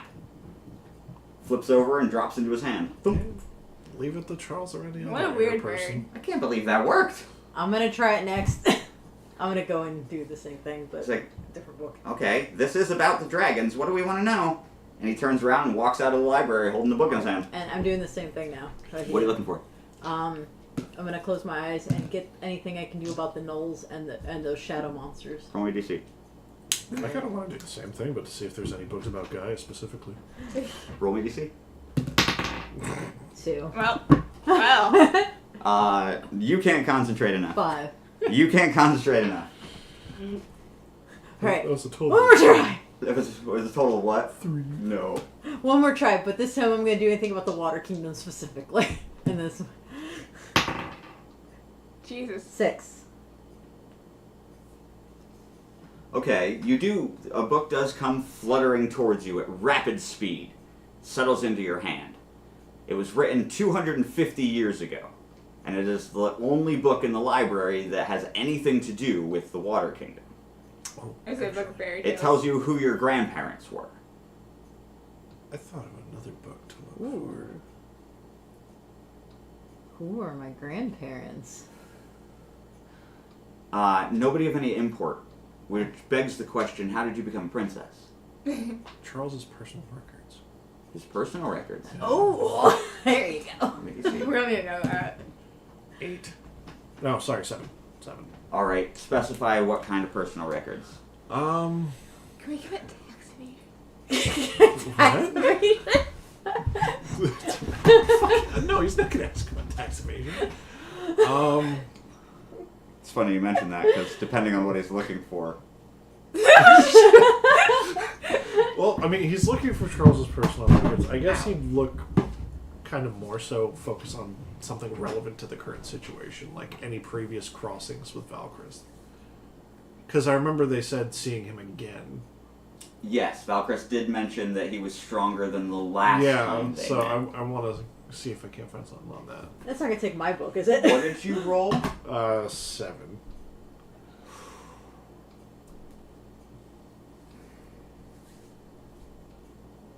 Shit. Roll it again. I want to give it to you. Roll it again. That's a 10. All right. You do get one manila folder with 2 pieces of paper inside of it. There. Okay. The one is an image, and it shows a dark. It's grayscaled, so it shows a very dark, very wide, ornate armchair in the middle of a very stark room, with a woman in the armchair that could only be described as the shape of a walnut. A walnut? She is very round, and she takes up the whole chair. And Reiner could sit in this chair up against the arm twice. Jesus. That's a really big chair. And this woman takes up the entirety of the chair. That's a big woman. And standing next to her is a very familiar man in a very God, familiar suit with a very shit-eating grin on his face. Oh boy. The Null Kid? No. Valchrist. That Oh. bitch. Oh, I know. And the other piece of paper is a handwritten note in Charles's handwriting that says, "Stay away from this one." That's it? Woman or Valkyrie? That's it. Just gonna flip the paper over. Nothing. Just that small handwritten note that says, "Stay away from this one." And the picture of Valchrist and the round woman. He's just gonna pocket the picture for later. Have you seen this woman? As you guys have been perusing the library, Vanille has been reading through this book. And I've been reading through mine, yeah. As far as you can tell, your grandparents, the only relevant information in here for you is all the stuff you already knew about your home, and the fact that your grandparents are mentioned in the book as being very prominent landowners, but they were not nobles, they were not part of the high class, they just owned a lot of land. And sometime between the time that book was written and the time you left, your family rose to royal status and ruled the entire kingdom. But there's no mention of that transition in the book. Yeah, probably found a lot of oil. It's a lot. I'm gonna keep the Do book. we have to behead you? No? There will be beheadings. Oh, just Wow. Just not me. Think about it. Jesus Christ. The book is fairly short. It's only about the size of your average composition notebook. Okay, it only takes Ronnie like 20 minutes to read through it. And once he finishes it, he sets it down on the table, reaches behind him, grabs the open bottle that he took 2 swigs out of, and downs the rest of it. Well, yeah, you Well, need to somebody chill. found something disturbing. And he slams the empty bottle on the table and he says, "We are in way over our heads."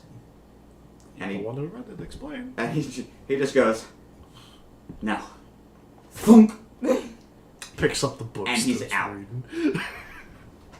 Heal. Yeah, just gonna pick up the book and start reading. Heal. Do you hang over I'm not him? wounded, I'm drunk. You just gotta let it run its course. Oh, can you I can heal still a heal. hangover? I can heal a hang. I can do it. You cannot heal my hangover. Heal! I'm drunk. Time to see Roll! what bullshit he found. Look, I just Oh, drank a initiative. fifth of dragon fire. I'm not waking up for at least an hour.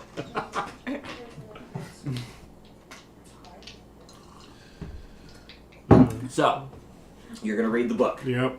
Here's what this book tells you. This book was written by Zephyr, Ah, Ooh. Right? the actual dragon. the actual dragon. Reading over your shoulder. Good luck. You're gonna have to be like 5 foot taller.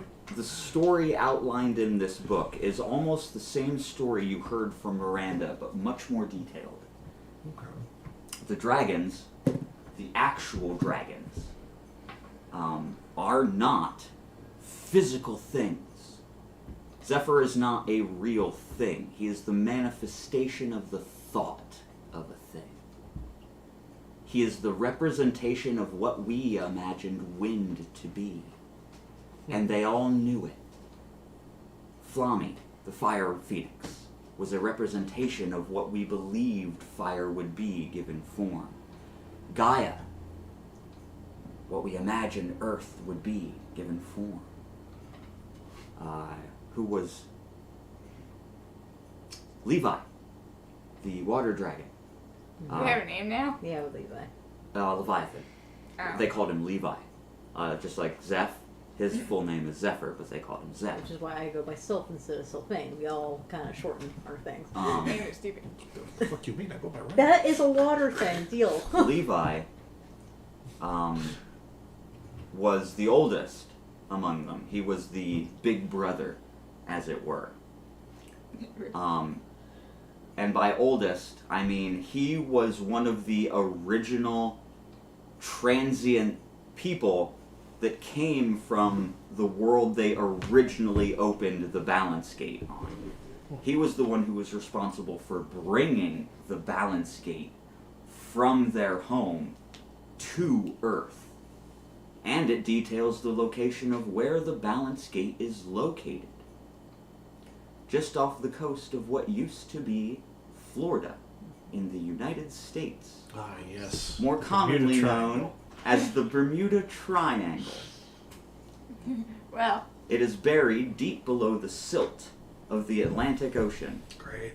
But in the technological age, the tip of the home of the balance gate was uncovered due to changing ocean currents.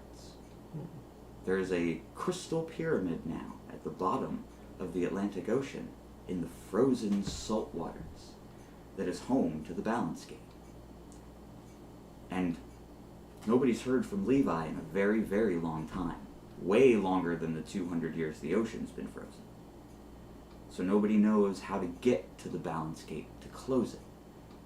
So they plan to find a group of uncorruptible humans. And if they can't find one, they're going to make one by intervening in history and guiding those who stand out for the qualifications of each of the dragons, each of their thoughts. Build a bear.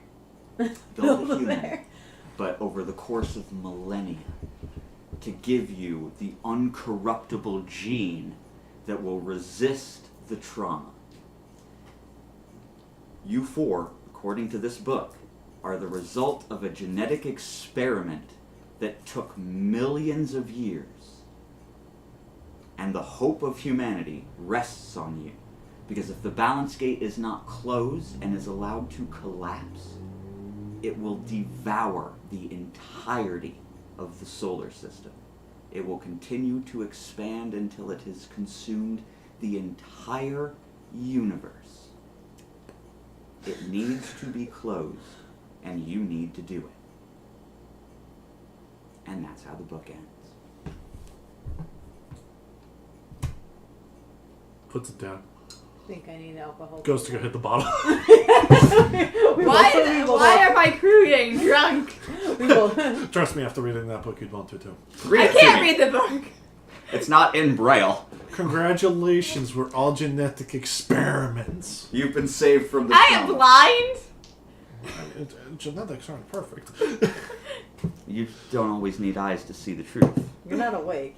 Oh my god. I know, it's the voice of God. All You need right. to shut up. Drinking time. Well, I guess I'm just We'll gonna just go fly ahead the and plane give a alone. TLDR of the book. Alright, so you have explained to you what they read.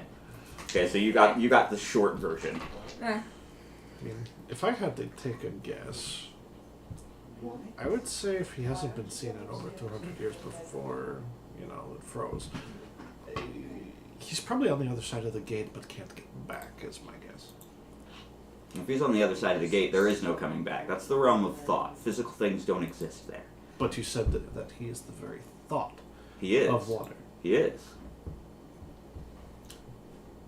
which he came through once. There's no saying he can't do it again. That's very true. But something's preventing him from coming back. I don't have brain power to it. That's a good theory. By the way, give Yeah. yourselves 5, 10, 15, 2,700 free XP. Personal or party? You know what? I thought it was personal. Personal. Oh Lord. For wait, how much are we getting? 2,700. All right, sorry, my thing was going off. Almost I a was trying to half figure an out hour of in-character roleplay. They feel like it. why. All right, and we're good to like actually level up before we can deal with the ship. I mean, yeah, we're still at risk. Yeah, you guys are still at Oh, rest. okay. You are over.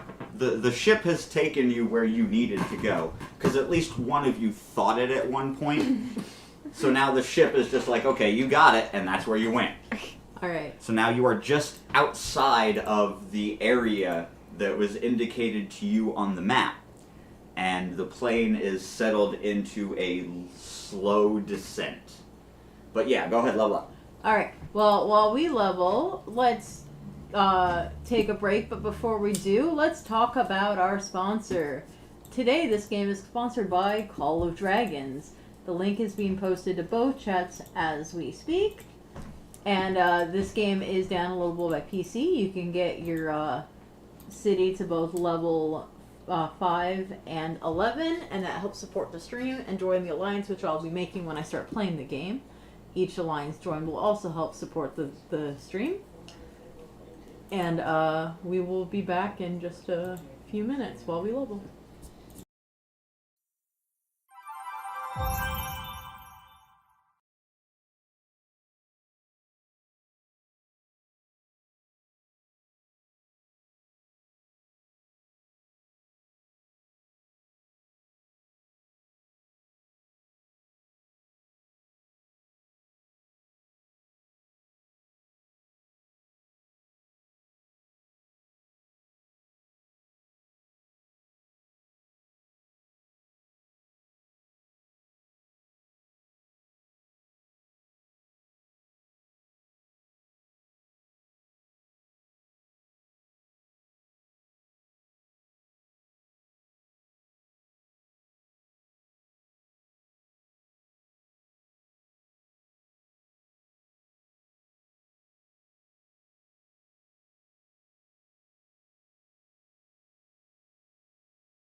All right, we're back. We're still leveling. At least I am. Yeah, I figure we can level on stream. You guys aren't going to care, right? Of course not. That's what you guys are here for. That's what you're here for. You love the numbers just as much as we do. You Alright. also have to hear me eat, though. So I got the new spell, the air, already. I dare leveled you. up my ice shards, so that's nice. I don't know how to send in the other. I have it, and I can get it for you. Typed Well, no, up. I mean, like, because I'm using Paycheck Plus. Like, I'm sending it to my Darden card. But I don't know how to get another form of the I-9 from column B. From where? It says another form of I-9 from column B. Oh, that's like your social security card and your driver's license. Why the fuck do they need another one? Because the government loves their You paperwork. need 2 forms of identification. You need your social and your No. No. license. We're still live. We'll do this later. Oh yeah, we'll talk about it later. Hey, situational awareness. We have it. Well, Sometimes. All right. Anyways, Amazing. I need 2,200 more to spend. You've only spent 300 XP. We've been Wait. gone. Wait, how We've much just did spent you give? 400. Sorry. 2700. 500. I spent 500. It You was, spent- Okay, it's been 10 minutes. I leveled my spell. Let's I spent continue. I'll 1,000 level at it least. as we're talking. I'm It's fine. eating. Oh, you're eating? Well, there you go. See, give her a minute. You know what? I'll level this by 5. It doesn't matter. Then It's I get fine. my DOT You guys, effect. you guys. Or no, just- my extra target. How much is the extra target one? What is it called? Plus 1 target. It's AOE 1 plus 1 target. There. This is snack. I may as well snack. Our heater turned off. You may as well help yourself. What? Did the heater turn off? Yeah, it's warm enough. No, it's not. Well, the heater decides when it's warm enough. Or did that turn off with the power outage? That might have turned off when the fuse blew. Yeah. You want me to turn it back on? No, hang on just a second. Unplug everything first. Now you can. Yeah, alright. After the mic Follow becomes in it. here. Oh, you guys have such a selection. What do I go for? Whatever you want, man. Help yourself. I know. You know what? We gonna start with some. No, goldfish too late. Is that Giantia? I've been kind of craving some Reese's Puffs. Alright. So please do continue. We're on the ship. Okay, so I also get another spell. you guys have read this book. You've gotten the general gist of what you're in store for. You know where the balance gate is now. So you have your end goal. All you have to do is complete the fulfillment of finding the rest of the dragons. What are you hunting? That paper. with What the- paper? The effects. I got another spell. Sorry. Nerd. I am a magic user. Deal. Thank you. I mean, I've got another spell that I can create, but I think I'm gonna save that until tier 2 magic. Can I do that? Yes, you can make a tier 2 spell, but a tier 1 spell leveled to tier 2 will always be stronger than a tier 2 no. spell just out of the gates. What I mean is, like, because I've got like 10 levels in my spell, I created one new one, but I can still create a second new one. So can I save that for once we learn how to do tier 2? Yeah, you don't have to spend your total levels, Okay. okay? But you can make as That's many a- spells as you have, up to, 5 per spell. How do you spell Gaia in your game? G-A-I-A. Yep. probably. Alright. We're called My Earth spell's called Gaia's Grace. Okay. You don't have it, You but disgracing my fucking grandfather now? yeah, apparently. His is the buff spell. My straight Earth is giving me all the buffs to everybody. Cool. Somebody wants to fight again and lose again. Okay, so due to your time spent in the library and Vanille Ow. being absolutely shit-faced, the sun has gone down. It's now dark. The Patriarch had informed you that most of the attacks happened early morning. So you have a good 12 hours to find where these attacks are taking place, maybe set some traps, get ready, whatever. Right? You have a general area of where these things are taking place. It's the tree line about 400 or 500 feet into the tree line. And then on the other side of the forest, which is probably only a quarter of a mile, half a mile, on the other side of the forest, it is legit the Badlands. Sand, desert, about a mile into the Badlands.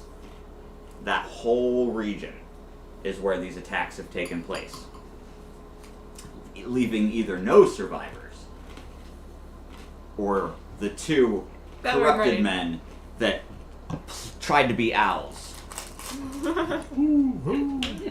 Yeah, those two. So the ship lands on the blessed side of the tree line and opens the door to allow you out with its trademark lazy thud. And Vanille is awake, Partially. but he absolutely regrets his decision. So I will be rolling with a 50% penalty until morning. Well, we can rest until morning. We just need to scout really quick to see where the hunters set up their previous camps. Because I guarantee that's where they were attacked. Well, you're the most familiar with the Earth customs and where they would hunt, so it stands to reason that you would be the one to do the scouting, so either take the blind girl or the fish girl. I mean, he can go scouting, and if he gets into an emergency, he'll just send up a flare. That's fair, you got fire magic now. Yeah. Okay, A literal so flare. hearing you guys discussing your plans, the ship accommodates you. And just like before, the panels slide down in the cockpit and then all the way back the entire length of the ship. You can see out, no one can see in. Nice. So everybody inside the ship has a clear view of the tree line and the mountainous badlands beyond. So if you get into any trouble, you send up a flare, everybody's going to see it. Why are you holding up 3 fingers at me? Every point of con is 2 HP, right? Correct. Thank you. I'm done leveling. Yeah, that's right. Okay, so He'll just jump out the damn plane. roll me a d12. I'm not surprised. I don't know. That's 11 if it's a DC. You find 3 camps. The first one is just this side of the tree line, about 150 feet away from where the ship landed. Well, they 3 made it far. camps, but 2 prisoners. Find 3 camps. The first camp is on this side of the tree line, Oh, shit. about 100 feet away from where the ship landed, and you can easily tell it's the remnants of a camp because the earth has been pulled up and set back down. You can feel the residual magic. You find scrapes of flint from starting the fire. You can see the stamped down twigs, and if you pull back a little bit of the earth in the stamped down area, you can find the remnants of the fire pit. All 3 camps are exactly the same. You find the one outside, just inside the tree line. There is another small animal trail that leads to another camp that is tidied up exactly the same way. Oh. Because he knew about the 2 prisoners, once he reaches that 3rd camp, he's going to start being on guard. The 3rd camp is just this side of the Badlands, just at the tree line. So it's literally tree, death. Everything on the other side of that tree is dead, sand, corrupted. You can I hate feel how wrong the magic is, even just being close to it. But the 3rd camp is tidied up exactly the same way.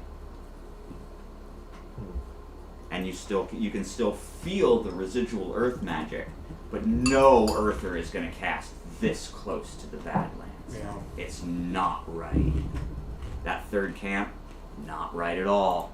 Oh, it's by somebody else. Oh shit, that was his camp, wasn't it? There's nothing else. Just the 3 camps in the darkness. Is there any shadow shit? Like any goop? No goop. Okay. All cleaned up. There's nothing. You don't even feel the way Valchrist felt when you were fighting him. There's none of that unease. There's none of that green. Is there any, like, aside from, the obvious similarity of how they were cleaned up, is there any,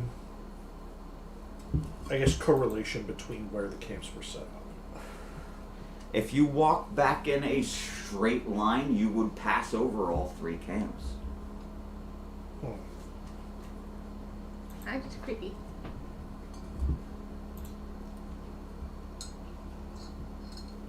Well, This whole excursion, by the way, about 30 minutes. 30 minutes of walking. I mean, it takes what? Probably about 20 minutes to go a mile. Yeah. So you walking slowly, pacing and exploring, it's about 30 minutes to the 3rd camp. Probably taking less time to get back. We'll say you're moving at a brisk pace, so half the time. 15 minutes, so you're gone for about an hour. I'm gonna have him kind of like, because there's still plenty of time before morning. I'm gonna have him kind of do like a mile in each direction from where the camps were, kind of tracing back steps, going the same way, but like Other directions. yeah, just basically scouting. So, say we've got our line here, right? Mhm. He's gonna go from the Badlands, scout out a mile in each direction, walk back 2nd camp, walk back 3rd camp, then meet back in the 1st. But it's gonna take him, time to go the other Yeah, side. you're looking at like Probably 3 or 4 hours, yeah. 4.5 hours maybe. So yeah, all right. Roll me another DC. Oh, buddy. Got him 14, bacon. so natural 12, let's go. You find no camps. You do, however, find trees that have perfect circles, not bore, but burnt all the way through them. And if you look through the peephole, you can see clear through the next set of trees all the way out into the Badlands.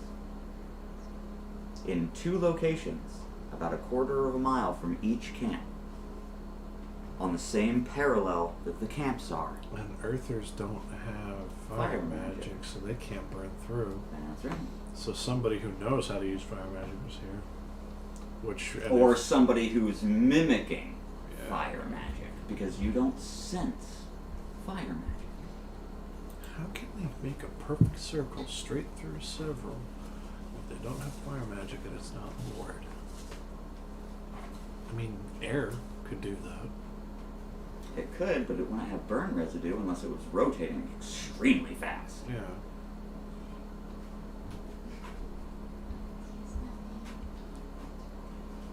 Oh, man. And if he looks through the holes, does he see nothing either way? No, the holes boring from the Badlands just show you the mountainside. It could also be a gun. But what gun is strong enough to pierce through that many pieces of that many trees? Charles's gun could have. True. Oh, you son of a bitch. Valkyrie has Charles's gun. Oh, we have a winner. I knew you'd get there eventually. Yeah, because if you think, like, because he absorbed them all, he's gonna have, oh god, he's gonna use their different aspects through the fights. Which means this time he's using Charles's gun for the fight. Oh, we're gonna be in fucking pain. Alright, so would you like to take your findings back to the group? Yeah. Alright, so it's an hour until sunrise. And he clears the tree line in a rush. Bounds aboard the plane and spills the beans. Okay? Just throws them. And Von Neil is sheet white. 1, because he's still kinda hungover. And 2, because this is very bad news. Because each of you felt the power of those avatars when they transformed. Yeah. And it was humongous. It was like you tried to pick up the entirety of Everest and carry it on your shoulders out of that room. The weight of that magical energy was more intense than you felt in your life. Way more than the power that you felt when you originally transformed. It was huge. Oh shit, I should have done something while I was out there. You got an hour. He's gonna run back and kind of set up his own variation of a trap. What do you got? It's fine. He's gonna cast multiple variations of his Shatterspire. but he's not going to shatter them. He's going to do the cast to summon the pillars. How many are you making? Well, let's see. Magic cost is 10 plus spell level. So the maximum that I can make right now is 4. Because I have 16 mana. Where are you putting them? Well, he's going to go ahead and also be a diversion. He's going to let the party know about that. Okay. He's going to set up a camp. Like one of the hunters. Clever. Because if he's hunting the hunters, what's the better bet than pretending Yeah, I to mean- be one? Call an ambulance, but not for me, right? Exactly. So he's going to kind of blend them in with the trees. So, assuming the shots came from the Badlands, he's going to have them kind of set up against the trees to where you can't see them if you're looking in from the Badlands. Okay. Unless he rotates around from the other side. Okay. Are you covering any of the already existing holes? No. Okay, so you're going to pick trees that specifically do not have holes bored through them. Correct. Okay. And you set up 4 around your little camp. Yeah. So basically one in each direction. One in each cardinal? Yep. Okay. So it's like, say his camp is set up kind of like where the middle one was. Yeah, and for the 1, record, 2, 3, 4. to make this easier, the Badland tree line faces north. Okay, so going north, straight north, cardinal north, will take you into the Badlands. The lines that are born through the trees come from the northwest to the north, or from the northwest to the southeast in that direction. Gotcha. Because the boring on the tree tells you which direction the shot was fired from. So if you're putting pillars on cardinals that don't have trees, and your camp is where? Kind of near the center camp. So you can see the Badlands and the Blessed Lands Yes. from your position. And you have cardinals. That makes the most sense because, like you said, no Earther would set up that close. You're to that. absolutely right. No Earther would. So, you set up your camp. You inform everyone of what your plan is. You head back to your camp. You hunker down. Yeah, have the. I would say probably have the ship hover above the clouds, so that way he can't see it. Everybody out. Where are we supposed to hide? Well, In the tree. And what about you? In the tree. we can shoot probably up above the clouds with a fireball, or at least fire, and one of you guys can use air, so you can basically kind of make it like a clear stream shot up. I have an idea. All right. The bottom of the ship slides up, and it's a glass-floored bay window. That worked. It's like, we can see perfectly from here. We need to account that she also needs wind. If we're going down, she needs wind to see. Which, I don't know that, but that's, I guess, meta. Well, no, you would know that. You know how she sees. She's explained it to Okay. you. At Well, then, one yeah. point. Yeah, like you guys all With know. all the reveals that we've been doing, Yeah, I you would guys all assume know she how would she have said sees. something. We really played the right hat and said anything. So, I mean, if you need to jump out of the plane, that's your whole thing, But I'm just grabbing onto someone. right? Well, I mean, you could easily control your descent. You're strong enough now Yeah. where it would be no problem for you to jump out of an airplane from above the clouds and hit the ground on your feet and not break anything. Unlike someone. Meanwhile, yeah, I'll just fucking sink into the ground and just be fine. You would. Meanwhile, me and the fish, Good luck. we're gonna die. No, I got friggin' fire coming out of my feet. Nah, What's your Slow I just descent. carry you both under an arm and just... That'd be fine with me. You do realize now I have my air magic. We all have wind magic now, except Yeah. for you. You can just hit the ground though. You'll be fine. Yeah, I can't use wind magic until next level. Yeah, not yet though. But okay, so that's our plan, right? You're gonna head down to the camp. We'll hover above and keep an eye for your signal. Okay, you fire that signal. We all kamikaze out the plane, confront whatever's killing the people, murder the shit out of it, I'll try to. go back to Everest as heroes again. Sounds good. All right, let's make it happen. I just realized something. What? Next time we level up, I'll be tier 2. Well, then I guess I better get those tier 2 spell effects on paper, shouldn't I? Yep. Meanwhile, I'm just sitting here like, heh. I already have my first I spell had for tier it 2 played. written down. See what I want. Okay, so Reiner hops out the ship, trots up to his camp, door closes, ship heads up, flies right over Reiner's camp, hides above the trees, or hides above the cloud line, and opens up that bay window. So the bottom pokes out just enough to where it looks like clouds we can see. And we wait. Well, you guys can see. Whee. Roll me that DC. Are we all doing it? Oh, yeah. That's a 7. 11. 11. So 29, 28, 11, 11, plus 7. Yeah, 29. 29. The sun is almost fully up. You guys are starting to lose hope that you're going to find anything tonight. And we see it before you see it, but you probably hear it before we do. Bang. A brilliant, bright white flash. Looks like a star from the farthest mountain in the Badlands.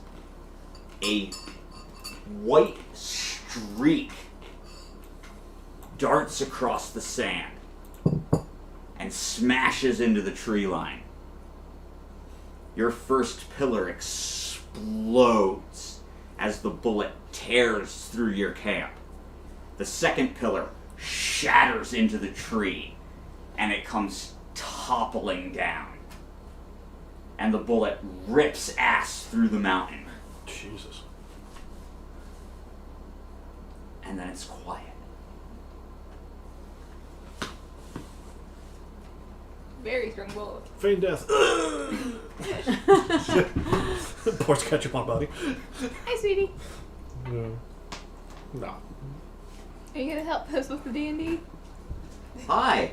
Would you like to roll some dice for us? You smell that ham, don't you? She does. Roll? No. Not interested. Alright. Well, I mean, you guys saw it, and I nearly felt it. It was... You watched the streak. You blink, you can see the streak. It was feet, inches from your face. Right over your campfire.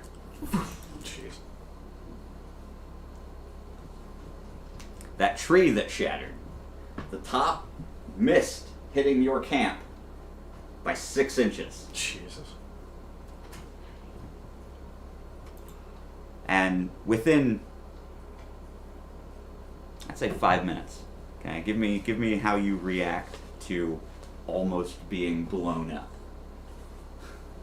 He's gonna blink and be like, well, I know it was gonna be close, but not this close. Within minutes, you can hear the sand shifting. A mound of sand rising out of the ground in the Badlands. A metal column about the size of a man, 6 feet tall, and about as wide as, oh, I don't know, probably your standard stove, like just an appliance, right? Rises up out of the ground, and a small door slides down, and outrun a dozen of the black-robed, masked men that you guys murdered in that mountain overlooking Idris. They're Gadai, and they're swarming into the forest, heading right towards your camp. And all of them have those sickled swords, but each end of the sickle now is covered in that black, dripping goop. Oh, delicious. And they are fanning out and gritting the forest, heading towards your camp. And they are coming fast. You have minutes before they are on top of you. Okay. And we're out of the plane. They're in sight vision. I've got... You guys watched all this happen. Alright, so initiative? Mm-mm. No? So, You're not in combat. one thing that I want to Yeah. do to prepare is because, earth magic is the delightful thing. My spires are still connected to the earth. 2 of them. 2 of them. I'd like to theoretically believe that what I can do is, unless they were completely fucking shattered, which I guess they probably would be with that much force from a bullet, so never mind. I'll take the 2 that aren't shattered, and I'm just going to move them to be just right nearby. Roll me DC. That's going to make noise. Oh, yeah. He's fine with that. Alright, generate mana of 25%. That's 12. They never even noticed. You slide those 2 things right in their walking path for maximum carnage. Yeah, and he's just going to be ready with both fists to unleash the double trouble. Alright, so what does this mean exactly one more time? What? For on guard. Okay, when you use on guard, when you defend, you have to do it during ready, and you can do nothing else for that round. Okay? It increases both of your defenses by 100%, so you double both your defenses for that turn. Alright, And if you're missing any hit points, you restore 10% of your max. okay. Then you choose one of these 2. You can either add 10% of your maximum mana as cooldown, or you can generate 25% of your max up to your max. You can't burn out defending so this way. up to 25 I can get because my max is 100. Your max is 100, so you can generate 25 mana by defending, yes. But you cannot burn out with it. So if you're at 76 and you use it, you generate 24, not 25. Alright, It generates all the way up to 100. I'm going to be on guard and I'm going to do the generate. We're not in combat. Oh, damn it. Okay. Dad said that. That's why you hit roll initiative. I said Oh, they yeah. they were walking in a line. There is, at best head count, a dozen of them. Ew. Okay? But Ben, Reiner, has 2 of his pillars positioned in the perfect spot to take out both flanks. So you're looking at removing 6 of these men from combat if he can do enough damage to them. And I still have these guys based off of your last encounter with them. So they're considerably weaker than you are. But I'm going to let you have a surprise attack before we start combat because you prepared and got in point. Just gonna borrow this. So roll your damage, and these guys aren't going to be able to defend this at all Oh, because they're not expecting it. Yeah, I mean, who expects a fletchet of earthen shards blasting through a forest? Not the Gadai. Okay. So that's That doesn't look good. 10, 1, 1. So this is going to be the round number. This is going to be the damage number. Roll your luck too. This is going to be 19.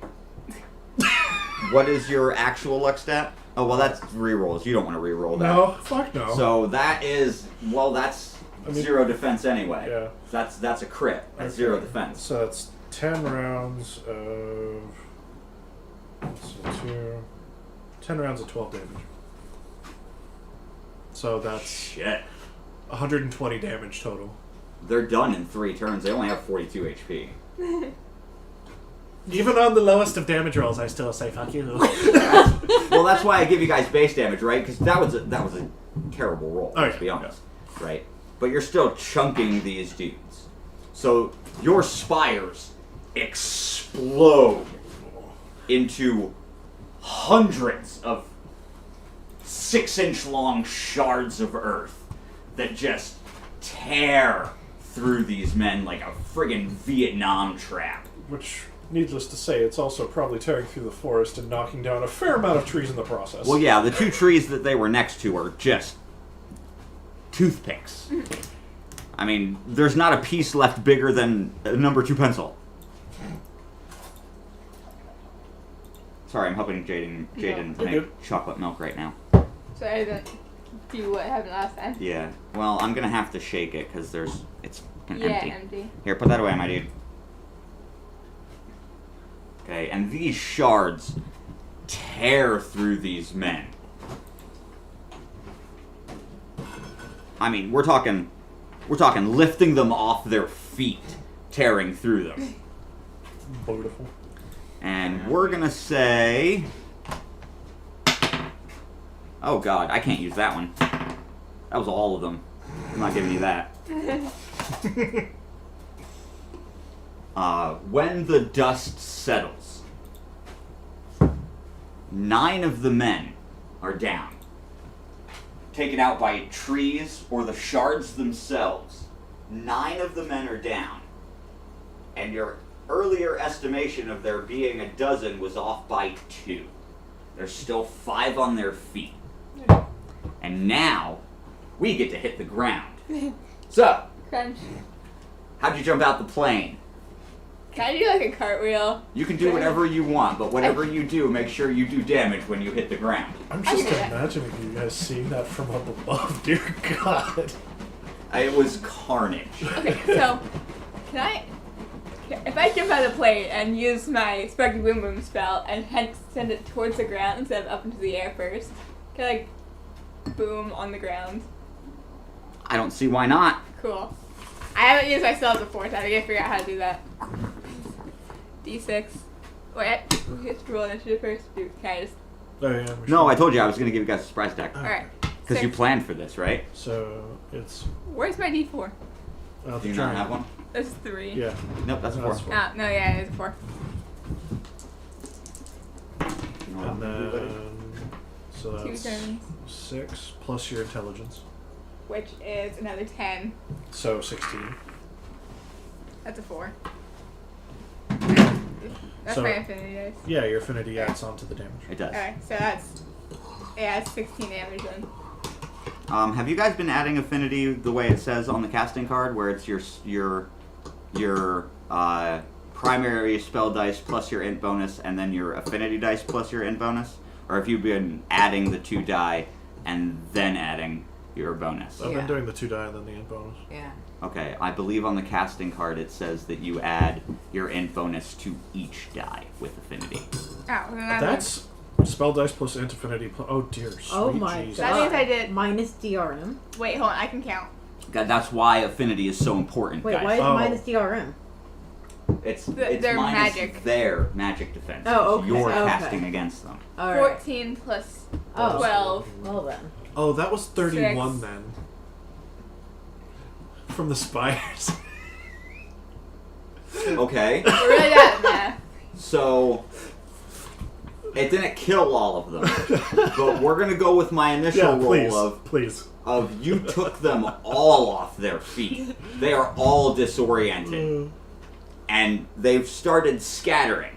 And as you fall from the plane, hand first, in a friggin' Superman-esque, 26 Dart. damage.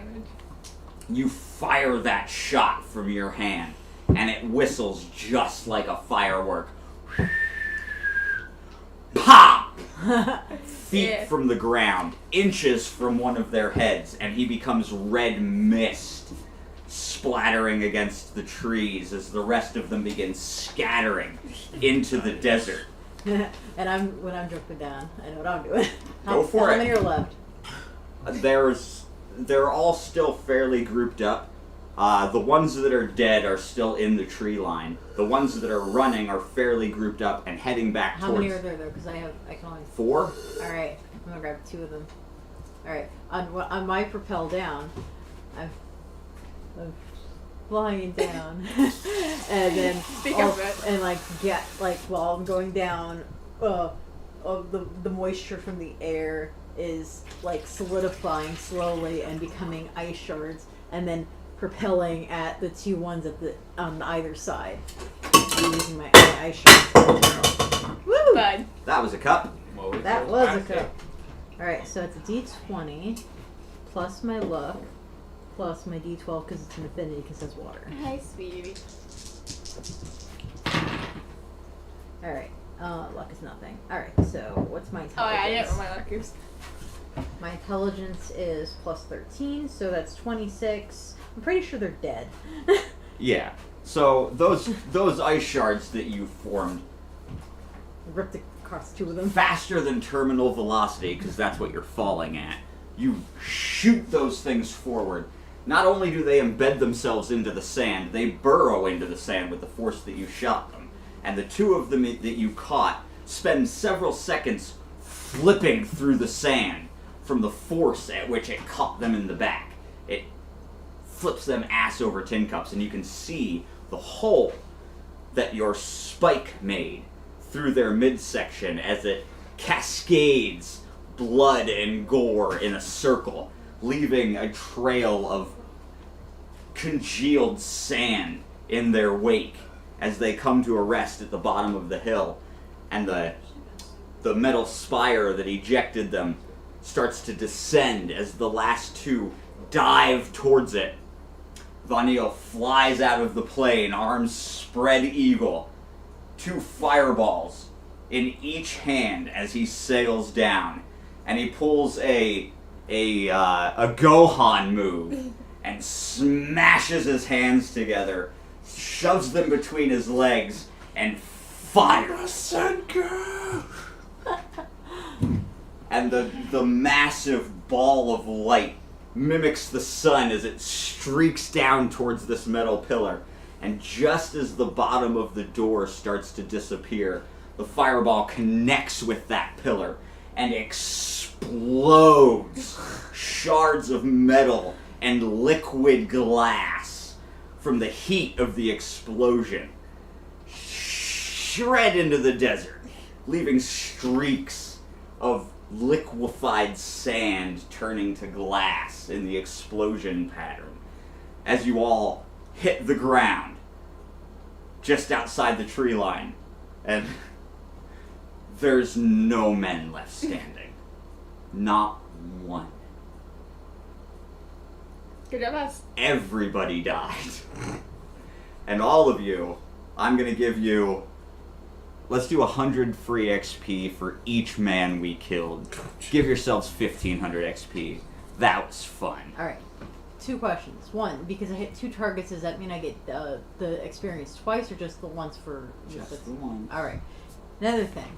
If that's the case, I would get 9 times the experience. Yeah, sure. Okay. Anyway, another thing. As soon as we land, and like all the dust settles, and then I'm like looking at my hands, and I'm like faced white again, like, oh shit. Yeah, that was water magic. Yeah. Mm-hmm. What's up, buddy? Okay. See you in a bit. Bye. The adrenaline. Where's my XP go for that? Hmm? Where's my XP go for that? I thought this is the first time using magic. You get XP for your intelligence and whatever elements you used. Alright, so fire and air. Oh yeah, Earth and Con. Gotta upgrade that. Forgot about that. Cool. Well, first time using magic the entire campaign so far. Oh wait, because I cast the preemptive ones, does that mean I get the Earth and Con? Oh dear God. Okay, 1, 2, 3, 4. 1, 2, 3, 4, 5. Oh wait, no, that's supposed to be int. I am now officially tier 2. No, you're not yet. You're not tier 2 until you make a tier 2 spell. You're not at rest yet. Alright. You can get to tier 2, but you're not there yet. My intelligence, that adds to what stat? Just no base stats, right? No. Okay. Your damage stats are strength, dex, and int. The only of your damage stats that relate to a defense stat is dex, and that's dodge, and that caps at 20. Well, no, except I think I remember one being for DRM. Wisdom is DRM. Oh, okay. The only damage stats that are for anything is dex. Oh, yeah. Strength and int are just strength and int.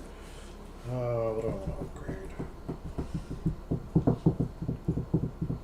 So as the smoke and dust settle, and the noise of the forest kicks up again, Vanille dusts himself off.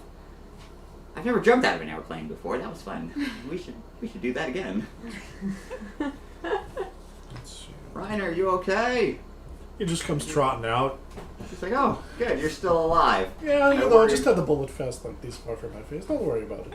Bullet. Is that what that streak was? Yeah, that's what my assumption was. So who fired? And then you hear the bang. Get down. Get them. Before the words exit your mouth, the wind from the bullet sails through the lot of you. Your hair flows with the bullet as it passes directly over your shoulder and bores into the mountain. Oh, lovely. Vanille drops to his knees, and I'm assuming the lot of you drop to the ground. Like a fire drill. And then you hear, before you see, a voice. Not familiar. Not Valkyrie's. But a voice. You know, I've never missed twice. I'm starting to think this is personal. I mean, at this rate, it might be. That's fucking twice. Yeah. Hey, why don't you pop your head up and talk to me eye to eye? Pokes his head up, flips off. Bang! Don't expect him. That's 3 times you've missed. Well, you said it was personal. You can't tell where the voice is coming from, but you can feel it. He's using air manipulation to project his voice. Say, you guys wouldn't be here because I keep shooting at the mountain, would you? Well, yeah, it is. That depends. Are you the one infecting the Earth people? Infecting? No. Then we've got no issues with you. Then what are you doing in the woods? What do you like to know? Well, they hunt there.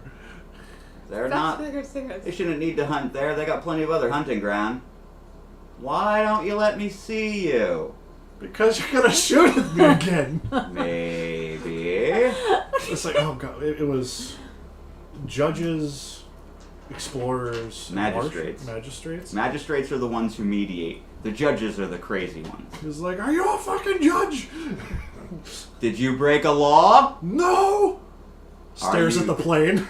Are you sure? That depends. Did you see the ship? Because it was a gift. It's not ours, technically. But also, you can't have it. So it was a gift, huh? Yeah. Not Well. stolen. Bang! Bang! Bang! Bang!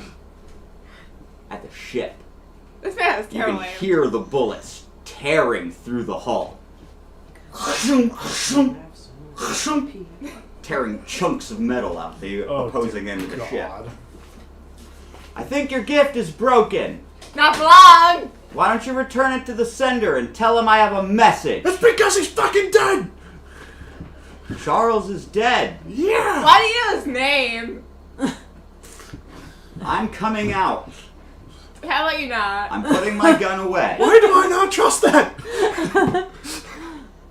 You'll see me in a minute. Fine. Prepares a gun of its own. It's just earth. It's literally a clay gun. Just a stick of earth. A stick of earth with a pebble in it. Why are judges so scary? Which reminds me, I gotta finish fucking doing this. The sun has come completely up. You can see the heat radiating from the sand of the Badlands. I And hate in the sand. distance, you see a dark shadow with a long pole slipped to his back. I say him because dude has a stark white beard all the way down to the middle of his chest We and old. braided. It smells delicious, doesn't it? Smells like I'm bacon. I've been standing over it for hours. I'm so fucking hungry. Serena woke up to get to it. Honestly, I can't smell it. Really? Yeah, it's just because I've been in the same room with it. You are staying for him anyway. Yeah. As far as I Smell it now. Like, as far as I knew, I was crashing here for the night. Oh yeah, that's right. You are, Yeah. aren't you? So, Oh, now it goes upstairs. You can sleep in this chair. it's all good. Oh god. It smells so good. It just means that I can beat these two in any video games that they have that's multiplayer. Well, Mario Party. we have Mario Party. Alright. So, in the distance, you see this man, and he's got the widest brimmed cowboy hat you've ever seen, God. and it's pulled down over his face. So all you can see is the lower part of his beard and the long braid that he has down to the middle of his chest. He's got on an old-fashioned duster with a polished but tarnished and rusted sheriff's badge. What's a duster? The long coat that goes down to. They're called that? They're They were called playing dusters. Fallout 4. Yeah, they're called No. dusters. Oh, great game. Yeah. Or not Fallout 4, New Vegas.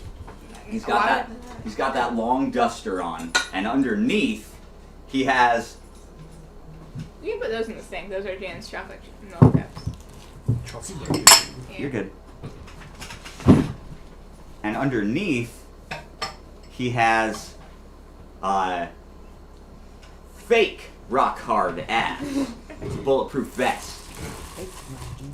And he's got a pair of denim jeans on and cowboy boots. My goodness. He's 100% in character.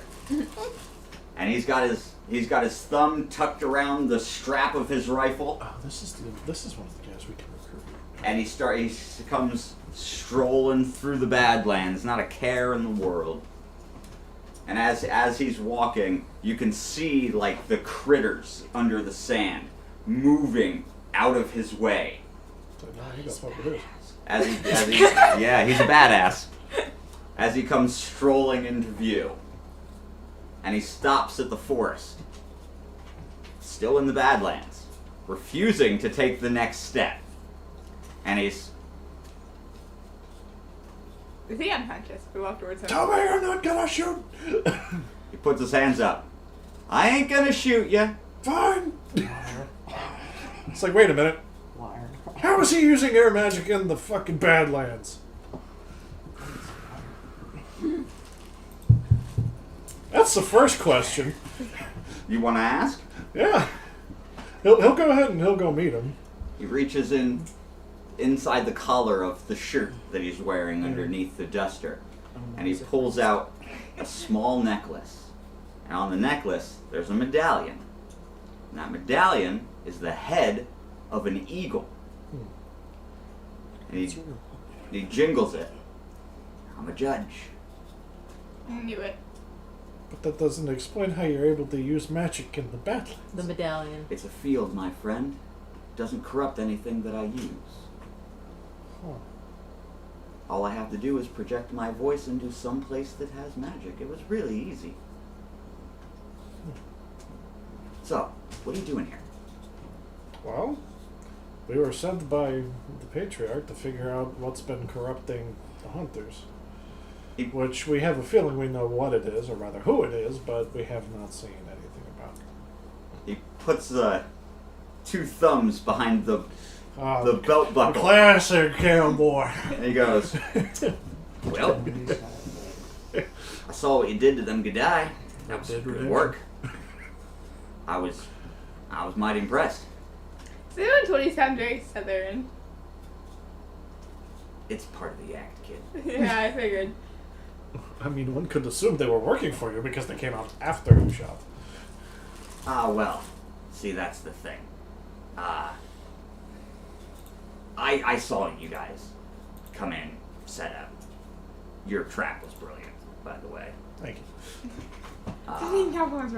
I knew with you guys plodding around as close to the barrier as you were going to draw some attention. Just trying to give you the heads up without giving myself away. Well, that was the point. We were trying to draw attention of the one who's been corrupting. Well, you got the attention of the one who's been the corrupting. I've been following this group of Gadai for a while. They have a backer. I haven't figured out who it is yet, but he's provided them with a bunch of shiny new weapons. Well, that would probably be Valchrist. I'm sorry, who? Valchrist? Not familiar. Care to enlighten me? He has a hand. We all have hands, kid. Well, I met a guy once who had a hook.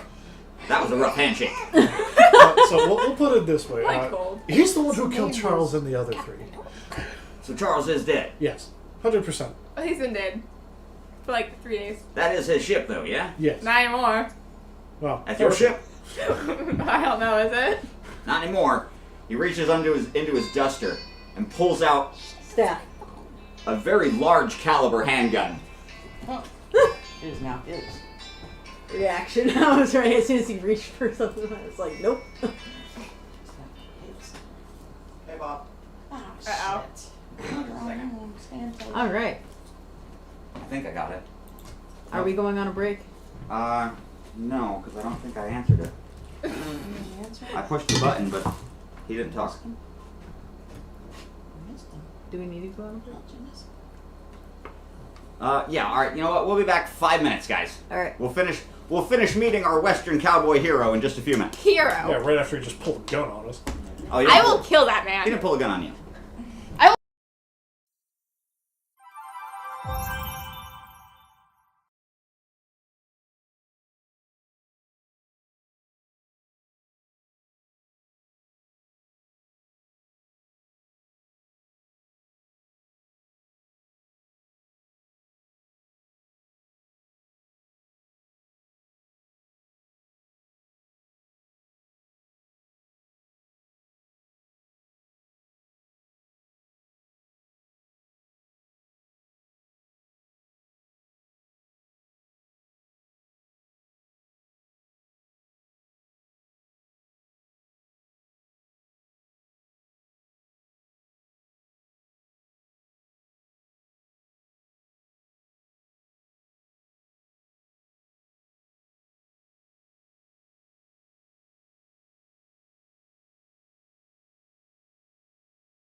Get a pet turtle. Yeah. Pet. What about a pet turtle? What do you like now? What do you like now? Okay, so where did we leave off before that impromptu break? He's gonna shoot my ship. Right, he pulls that big old sidearm out of his pocket. Can I slap him with my nunchucks?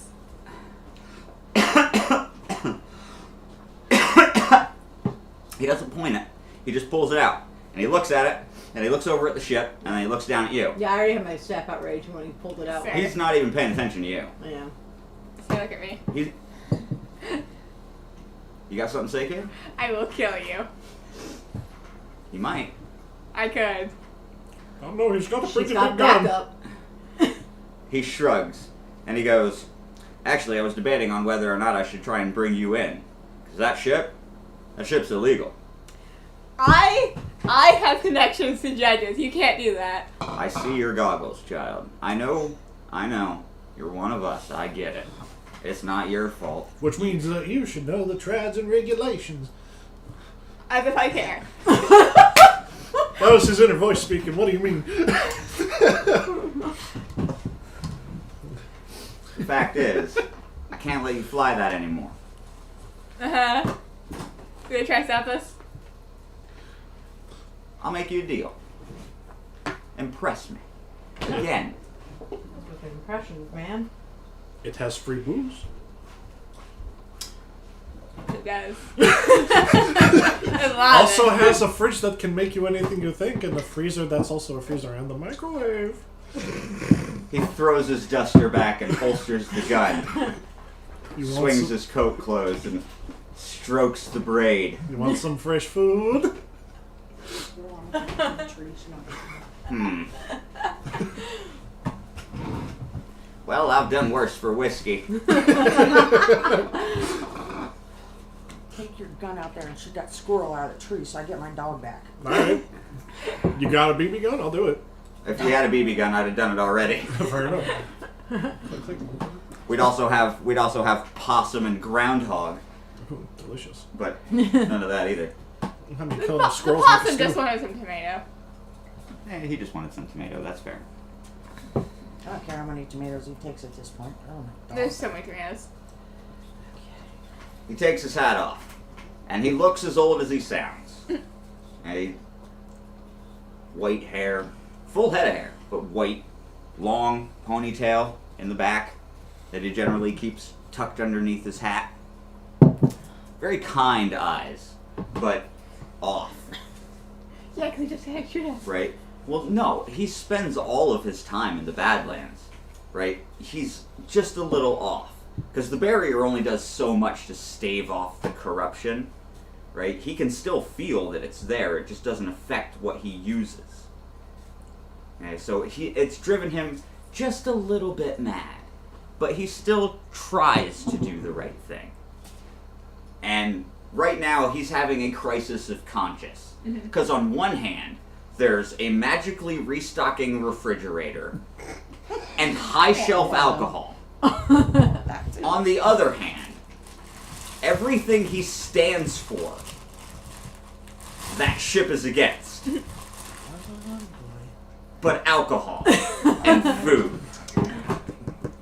And he's just a little crazy. So he's having a crisis of conscience. So as he's standing there, running his hand through his hair, you can see the sweat starting to bead off him, and you guys are comfortable, right? You guys are in the tree line. It's nice and comfortable there. The air is breezy and cool, and he's standing there, and you can tell that this man is uncomfortable. Just on the other side of a few feet away, standing in the Badlands, this man is being beaten and accosted by the sun. It has air Me. conditioning. We're used to magic. A 'Cause you'll be out pool. of the Badlands. I can have a pool. I'm not above bribery. And he puts the hat back on and steps into the Blessed Lands. And it's like a weight is lifted off of his shoulders. He actually laughs a little. Not like maniacally, but definitely enough to make everyone around him uncomfortable. Because it's just audible enough that you can hear it.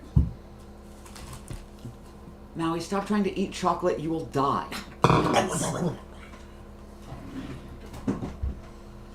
It's not for you, sir. He wants to go to Auschwitz. And he takes off the medallion. And he takes a deep breath. Me. No. It's going in his pocket. Oh. It's important to his character. Oh, fine. Nice job. Yeah, And he he's takes a man. deep breath.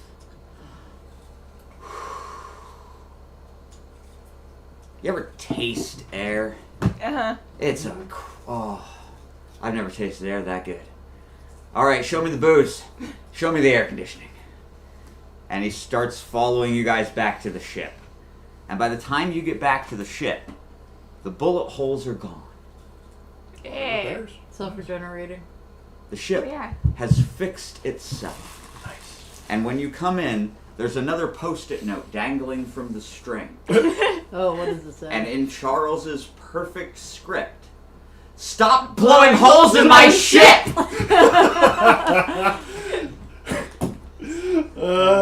Stop blowing my holes in my ship. I Pirates think of the they're talking Caribbean. about you, and I looked over to the It's like, is this sentient?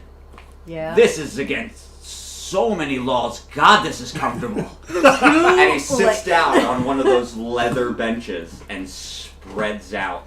And he's like, oh, that's good. Can I get a drink? And meat. I need meat. You talk to the right person, man. Von Neil goes over to the fridge and he opens it up and he pulls out a piece of the earth bread and a couple pieces of the meat and puts it on there, grabs some of the top shelf whiskey, sets it out on the table for him, and he just tears in. Right? He just tears in. And he is Me too. he is I quiet. look at Vanya. I mean, everybody's eating. Okay? But the man is quiet while he's eating. He's just eating. Every couple of bites, he just takes a pull of that whiskey until he's done. And when he's done eating, he sits back, and you hear the clink of his belt. And he settles in and he goes, all right, tell me the story. We have a lot of them. Which one? All of them. You don't often find 4 different tribes members wander in the woods inches from the Badlands. The hell y'all doing together? Well, they would if they're heroes. You're heroes, are you? Well, Well, I almost killed a hero. You That did. would have been new.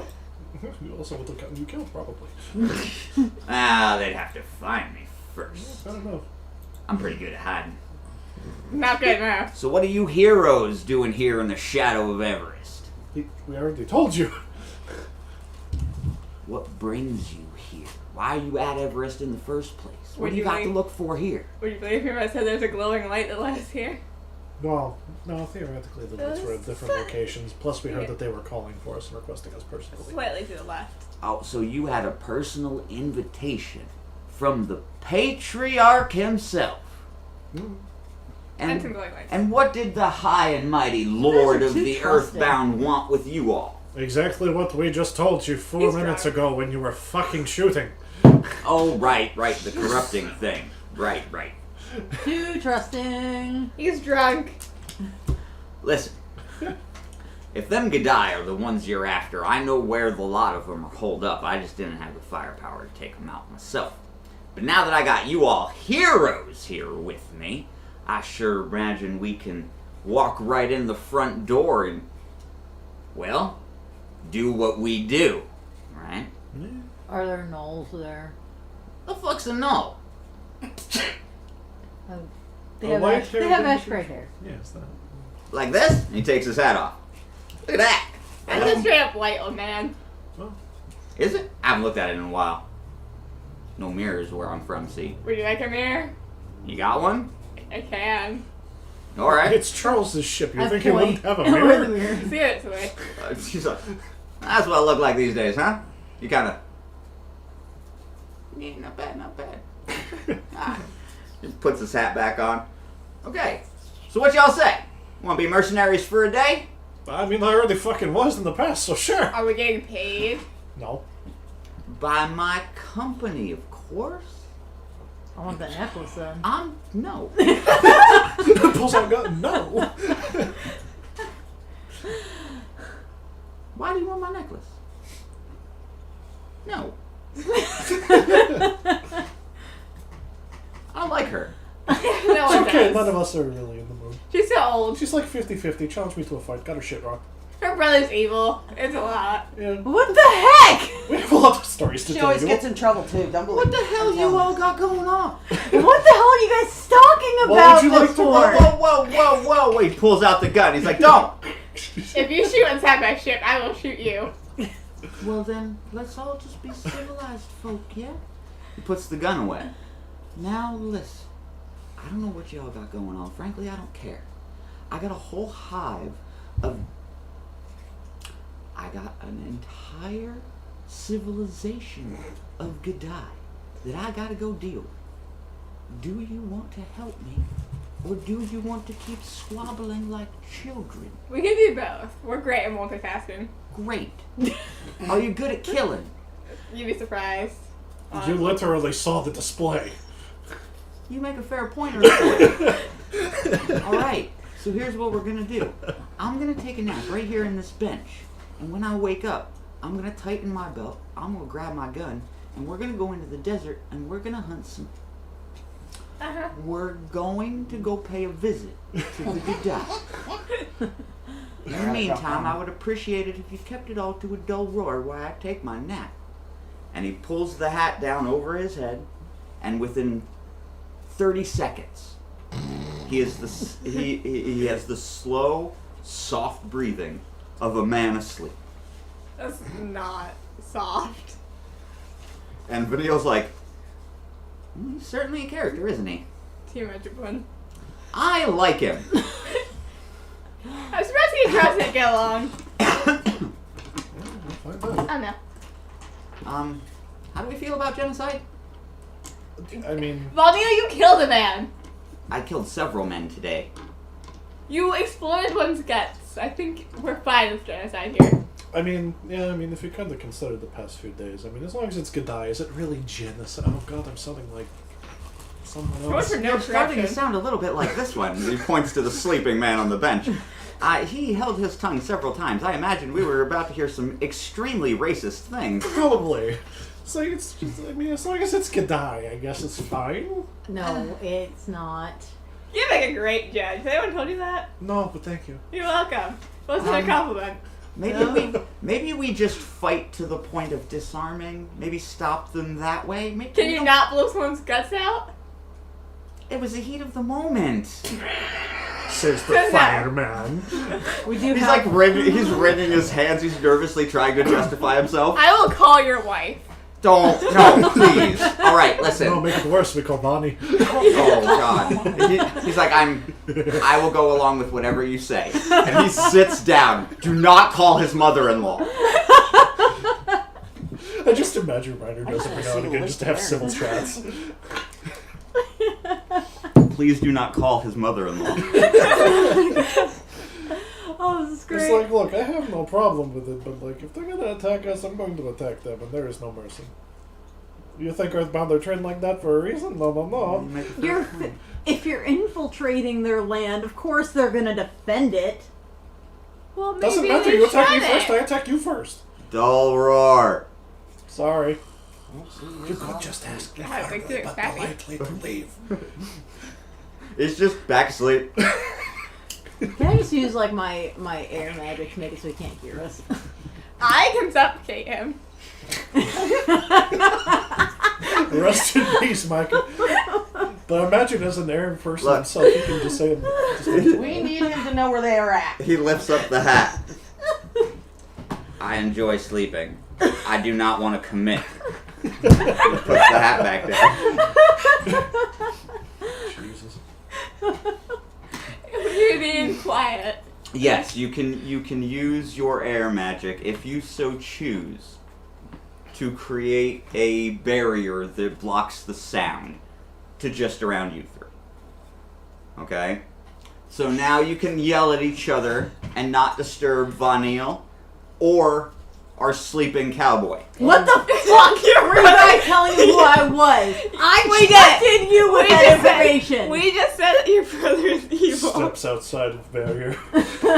You always get in trouble. That bad, huh? You can't pull me in. Literally all we said is that your brother is evil. There was nothing else. I will pull you You back. want to oppose strength me? I got a 17 Oh, the luck. dog's barking.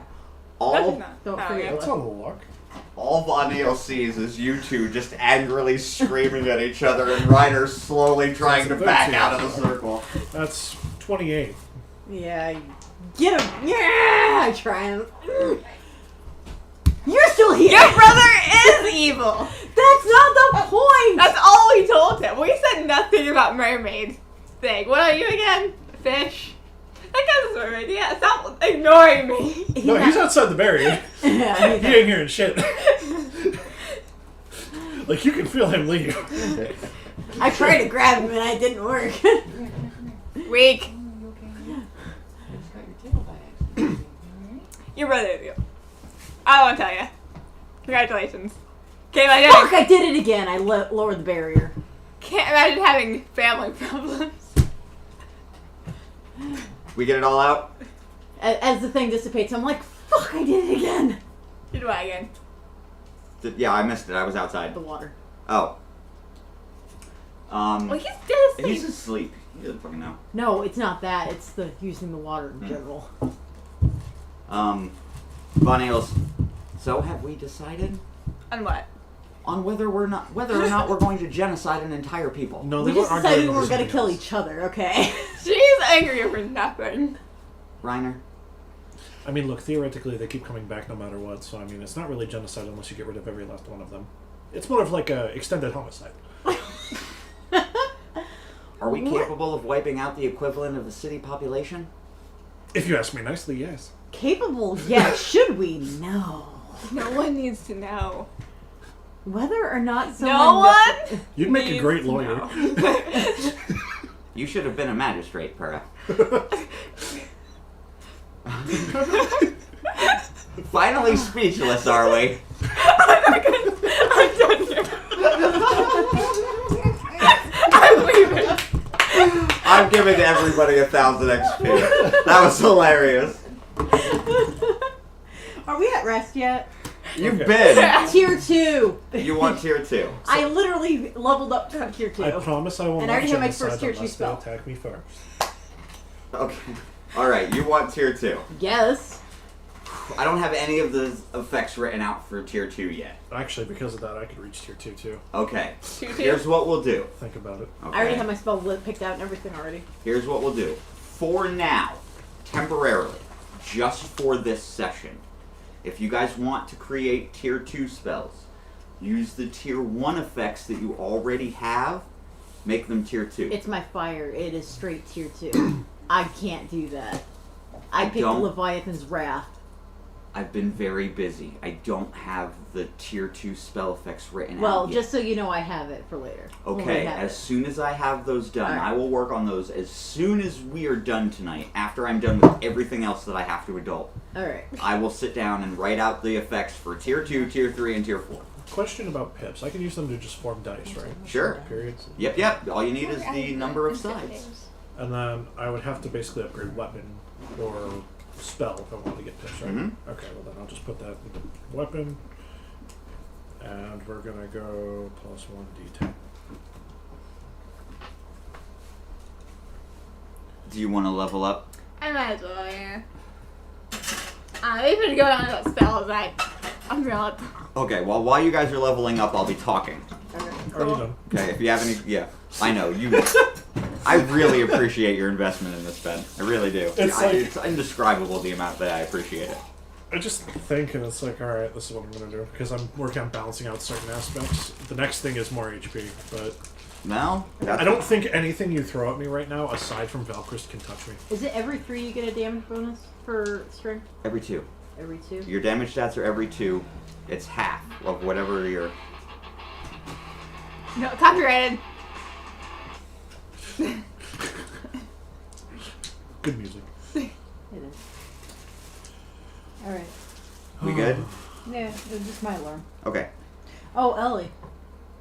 She's gonna be home for another hour. It's beautiful outside. She's gonna walk You home. should go walk. It's gorgeous. Somebody eat this. So I can- There's only 2 left. I also already leveled up. Okay, so Oh, shit. as you guys are discussing what it is you're eventually going to do, it's been a good hour and a half. Okay? And the sleeping cowboy rouses from his slumber with an audible snort. Alright? And then he's up. What day is it? Same day. Great. Tuesday. Who are you guys? Never mind, I remember. It's come back. We're the booze people. Right? Yeah, gotcha. Oh, the seat is still really comfy. Oh, You alright. can sleep after you commit your mass investigation. Oh, let's be real. We're gonna go kill people. We're gonna kill a lot of people today. At Big least class. somebody's honest here. And he clasps his belt. He's like, look, I don't have time to be dishonest. That was not Oh, What? That was not there. Where did it come from? Magic? No. I grated the Parmesan cheese for Tay this morning. You were the one who suggested that. A small cheese grater would help. He stands up, making all the sounds that an old man makes, popping and Crackle and pop. right. When you're in core packing, I How did you know what I named my niece? Well, you have 3. Well, there's snap, there's crackle, and there's pop. Oh Yeah. yeah, there you go. Always the neck. Oh, yeah. And he just kind That of was straightens up. Ooh, I think the mic picked that up. Not even 10. Oh, I am a crunchy boy.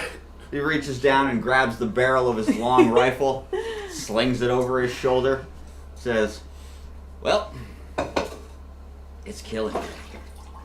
And the ship opens up. Thunk. He's like, I thank you. Would you say that you have a business in killing and business is good? It will be in a minute. And down the steps he goes. He's like, all right. There's somebody who always likes to go for a fight. I like this guy. I know what it's called. It's called quicksand. Boo. Quick dirt. Quicksand isn't quick. That's a misnomer. It's very slow. Only if you struggle it's Yeah. because More you're time to creating struggle. you're creating more pockets for you to slide down in the more you struggle. So, you guys leave the ship. Von Eel is reluctantly in tow, but he's not too excited about what's about to happen. Please don't cut yourself. Oh, Again. no promise. Shut up. So, I'll wait till you're done. Yeah, 3 seconds. Even The the goddess mic's in the pick- sky is ready to Yeah, go to the war. mic's picking that up. Don't. It's okay. Oh, and it picked up that. That's fine. Woo! The voice in the sky is sharpening knives. That's a problem, isn't Ready it? to fight.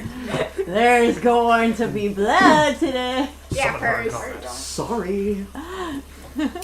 I'm not. It's easier to ask forgiveness than it is permission. To stab someone? Depends on who you ask. That's true. He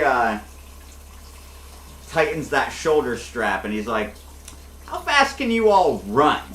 I can fly. Pretty fast.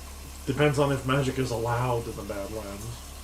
It's not. It is for me. He dangles the medallion. That's why I want the Then medallion. about as fast as I can run. How good are you guys at running in sand? So bad. Like, unbelievably bad. I will could cry probably bad. work with it. I want to test it. It's just another form of Earth, so.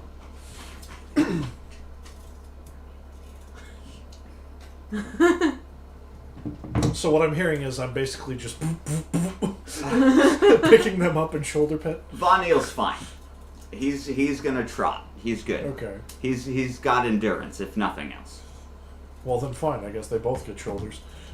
So he's gonna keep pace with our old cowboy, who finally introduces himself as Micah with an H. With an H. I'm not some mineral. Hear me? No offense, Earther, but it's with an H. Again. Can I help you, my friend? He's eating I Gary Lids understand again. you are having fun. Okay, continue. He loves Gary Lids. And he goes, one more thing. You can't use your magics. Please don't. I cleaned up that mess once in my life, and I really don't want to do it again. So Oh what my God, did we happens if explode? do? Well, it's different for each folk, I hear. I only ever saw it once, but what was left I could fit into a doggy bag. Try not to, yeah? Do you need a doggy bag? So what I'm hearing is no going, haha, boom, I'm going to transform now, boom. Understood. Transform? What? Don't Oh, worry don't worry about about it. You'll find out later. it. No one needs to know. Shush. Were there drugs Shut- on that ship, too? Let's Yeah, just call it- probably. we get very in tune with our element. Yeah, I'll write your heroes, whatever, you fucking weirdos. Come on. I imagine the first time we transformed. Shit. Well, alright. I'm not gonna spoil that. I don't know. You guys head into the Badlands, and as soon as you cross that barrier, it becomes very apparent why you should not cast magic. It feels like you're reaching into a flaming barrel of thick petroleum. It hurts to even think about reaching for your magic. Don't do anything Because stupid. you know the second you reach for that, it's gonna turn on you. In some form or another, it's not gonna do what you want it to do. Bomb arrows and Death Mountain. Don't do it. It is dangerous. Everything in you screams caution. Which I'm guessing that also translates to awakening. Yes, like do You do that, not, you die. Do not reach for magic in the Badlands. You cast, you die. You awaken, you die, even though you drain all your mana. Not only do you die, but chances are, using that much magical power, everyone in a mile radius of you dies. Call it What- glass so here's my alone. question. What happens if we're currently magically charged and we're entering? Yeah. Whatever you did, if you have mana, I have like 50 Nothing. minutes. Okay. nothing. I've got 96. Because you've already absorbed that. That's already part of you, right? Yeah. It can't corrupt what's already you. Oh, but then that brings the question of on guard. What about it? Well, if we're generating mana through on guard, You're not pulling mana to cast. You're storing it inside of you. You are incorruptible. Okay. That is the whole point of you being a hero at this point, okay. right? Miranda made it a point to tell you that you are uncorruptible, I mean, if not, we found out in the book. right? Right. You found out in the book. You were genetically bred through the ages to carry that gene that makes you uncorruptible by the trauma. Okay. Okay, so you can pull mana out and store it, but if you try and put it back out, it will turn on you. Well, time to go some good die. And you're just awash with this feeling of loss. Because now you have no connection to your element. You have no connection to the dragons anymore. It's all just out of reach. So that permeates a sense of loss. So from now until we're done in the Badlands, No magic. all of your rolls will suffer a 25% penalty Oof. at total. Very casually is out. Okay?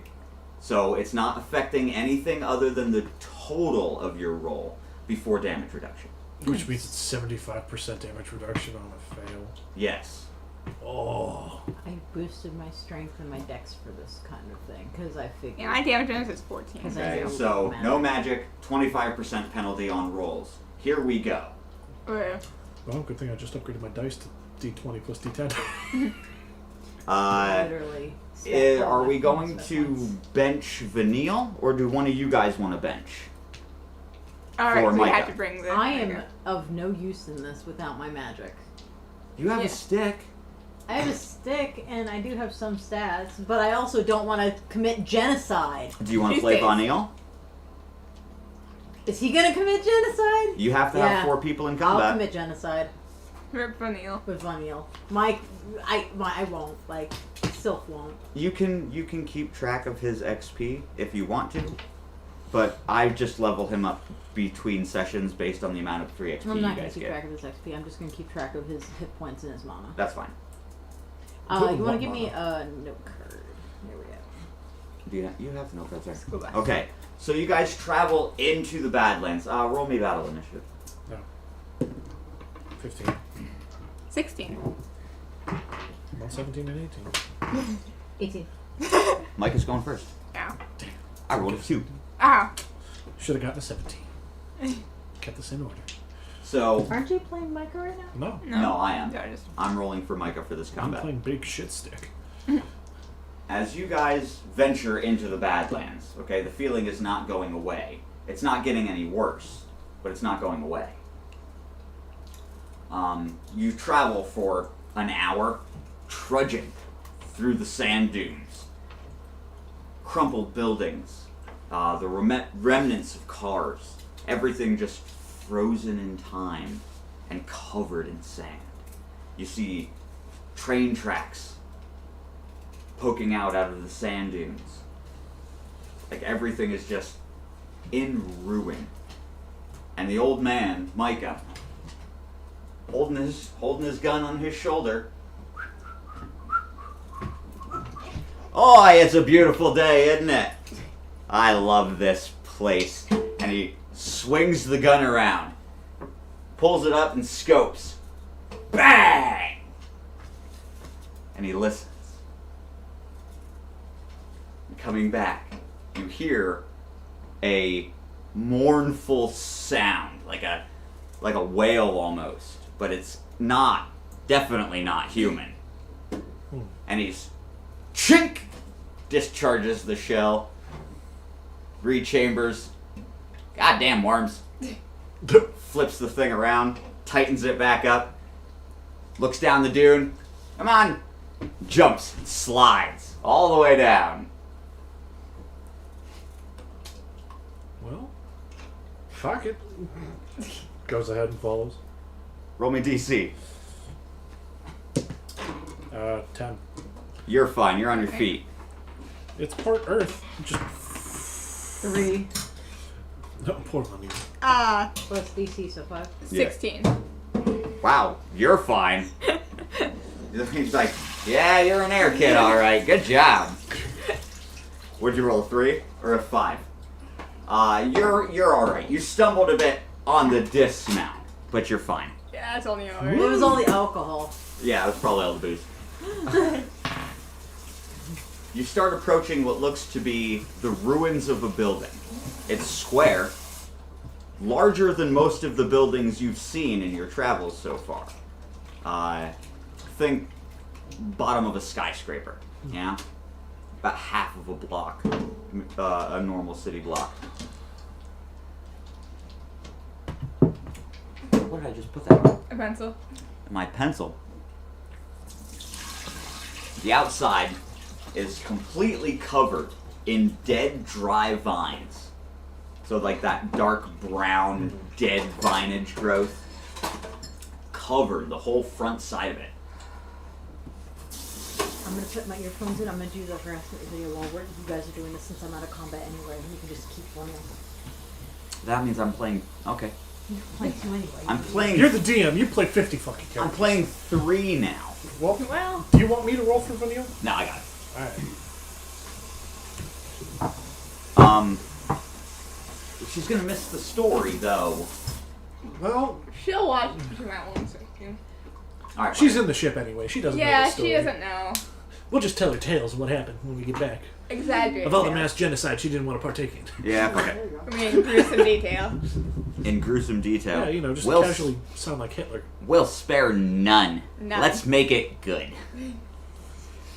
Oh god, I just realized with fire and earth magic I could theoretically make a gas chamber. Oh, you could. That's fucked. Yeah, it I'm kind not of gonna is. do that. Nah. Well, you could make a sulfur bomb. Yeah. Mustard gas. God. Oh, could. All right, moving on. Or war Too crime. many war crimes. Let's commit war crimes. God. And no, I'm not missing the story. I'm just grabbing my headphones because they're upstairs. We're committing war crimes. I Don't heard. worry about it. I heard most of it. Micah leads you to the entrance of this building, and he stops and lifts up a hand for everybody to stop. And he turns around and he's quiet. He leans in close to everyone. They're here, downstairs. Last time I was down there, The chamber that they have built is massive in the entrance. That's probably our best spot to confront them. I'm gonna get a high position and snipe anything that comes through. I need you guys to clear the run. I mean, that's easy enough. No, we can do that. Okay. No magic. No magic. Pulls up Giant Axe. Do I need it? Von Neal's like, I have a book, and it's metal. It's like, go for the head. Hands the revolver. That's not a bad idea. He flips the duster out and pulls out that big handgun, and he looks at it, and he's almost regretful. He's like, I'll see you soon. Maybe. And he flips it around and extends his hand to Von Neal. And Von Neal reaches out and takes it, and he goes, I don't know how to use this. And Micah goes, it's point and click. It's really not that hard. Just make sure you hang on with both hands. Yeah, a lot of recoil. And he's like, and Von Neal immediately pulls up his other hand and white knuckle grips the handle of the gun in both hands, and he keeps his finger way away from the trigger. Oh, he knows proper gun safety. And he's like, so all I have to do is point that end, and he points the gun at Micah. And Micah's like, yes! And ducks. And then pull the trigger. Never mind, he doesn't know gun safety. Rule number 1, never point it at people. Rule number 2, don't pull the trigger. Unless you mean to kill. He's like, oh, and he like lifts the barrel up and points it into the sky. Got it. Micah stands up and he's like, all right, I do not want to get shot with that thing. Treat it like a baby. I know what it does. It's not gonna be good. Okay, I hope you all got strong stomachs. And he pulls the rifle around and uncorks the chamber and looks down, makes sure there's one in there, reloads it. Yep, alright, let's go. And he slides the door open with his foot. And before this is the scent of Von Neal's interest and love of new guns. Gun out first, and in he goes. And Von Neal's right behind him. Yeah. Got the gun down. Sneaky. Sneaky. Meanwhile, giant armored man and small child. The inside, ruined much the same as the outside. There's no growth inside, but there is a deep layer of sand. But you can clearly see where Micah had cleared the entrance down into what would be the basement of this skyscraper, which has since been dug out into a hideout for the Gadai. And as you go down the stairs, in fact, it does open up into a massive chamber. It's about 50 feet in length and deep. You can see the bottom, but it's deep. 30, 40 feet, and the stairs go all the way down. And they follow a curve until they get to the bottom. Micah positions himself. Hey! Mailman, hush. Hey! That was our dog protecting us from the mailman. She's a good guard dog. Very true. I said no. Who scoffs? Micah positions himself right at the top of the steps, takes a knee, puts his back to the wall, and brings up that rifle. Rests the barrel on the step. And he's waiting. He scopes down. The barrel is pointed directly at the bottom of the stairs. At the bottom of the stairs, there's a small opening, big enough for a man to walk through. And it is the only entrance that you see to this massive circular cave they dug out. At the bottom, there is 18, 20 of the black-robed figures with the masks over their eyes. Oh, that's all? And they're just wandering around. Not in any particular pattern, but at least one of them is looking in a direction at all times. It's almost as if they're walking in circles, but staring outwards. And the whole lot of them are doing this pattern Why didn't you take over and over. You want to tell me why your tail's wet? It's kind of weird. Because she was probably trying to eat it again.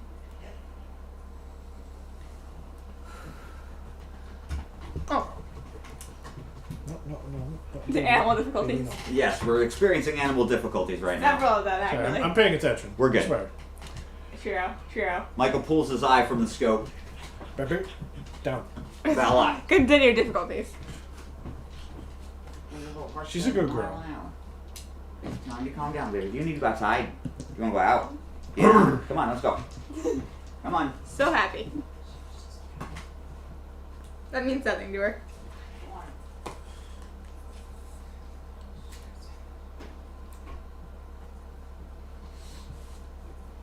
She's a good dog. She's a good dog. She's also chaotic. Yeah, chaotic neutral. Michael pulls back from the scope. When you're ready. Yeah. And he waits. You guys are at the top of the steps. It's about 25 feet, 30 feet down to the bottom. You're going to jump down. Yeah. As soon as you jump, Vanio follows. Can I slide down the railing? I didn't plan on there being rule railing, of but for cool. the rule of cool, there's totally railing now. And yes, you can. Whee!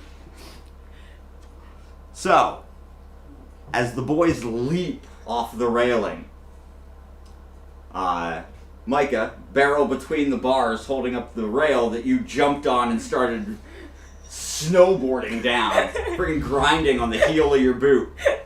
Micah pops off a shot. Bang! And one of the men at the bottom of the stairwell turns into red mist. His upper body completely removed, leaving a shard of his waist, half of the left leg, and the entirety of the right leg and ass cheek. And they separate in different directions as they fall to the ground. And now, the whole bottom of this thing, as you two are on your way down, starts buzzing with activity as weapons are drawn, and not just the curved swords and coated sides of the last group of Gadai you had fought. Fought in air quotes. Slaughtered. But they start pulling out guns, shotguns, and automatic weapons. Oh. And I say automatic weapons, it's in the vein of an M16, but it's not the 3-round burst or the pap pap pap pap pap, right? It's more like a revolver with more than 6 rounds. Mm. Okay? Pop pop pop pop pop pop pop, right? Call back. They have guns! You better kill them! Micah's popping off shots. Boom! Chink chink. Boom! Chink chink.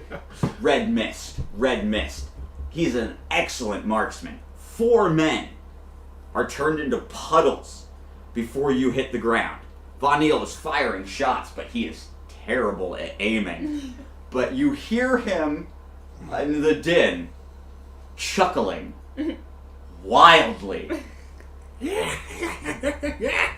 is right all the way down. Bang! Bang! He is having a blast. But he's missing entirely. Oh, funny of this. Yeah. He's not hitting a damn thing. It's the spirit of it. Oh, God. But he's having a great time. He's found his new favorite toys. What are you doing? Well, other than still sliding down. You can get all the way down to the bottom if you want. Okay, well, sliding down the bottom, I want to like kick off the bottom of it so I can like Start bonking heads. yeah. What are you doing? He's just going in. Big old axe slam. Yeah. He's just ready. He's going in, charging, fucking. He's ready for combat. Ooh, all right.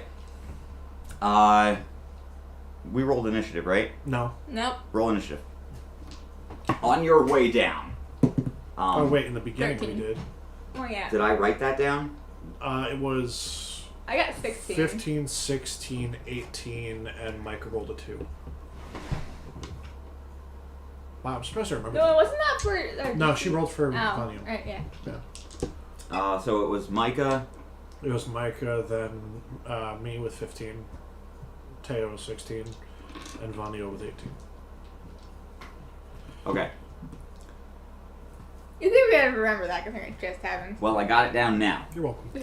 So, you guys hit the ground. Vanya lifts up the gun. Click. Oh, that's not good, is it? You hit the ground. You bring that axe down. Sure. And you start to feel resistance, and suddenly there is none. Because the man underneath your axe becomes 2 as you split him clean in 2.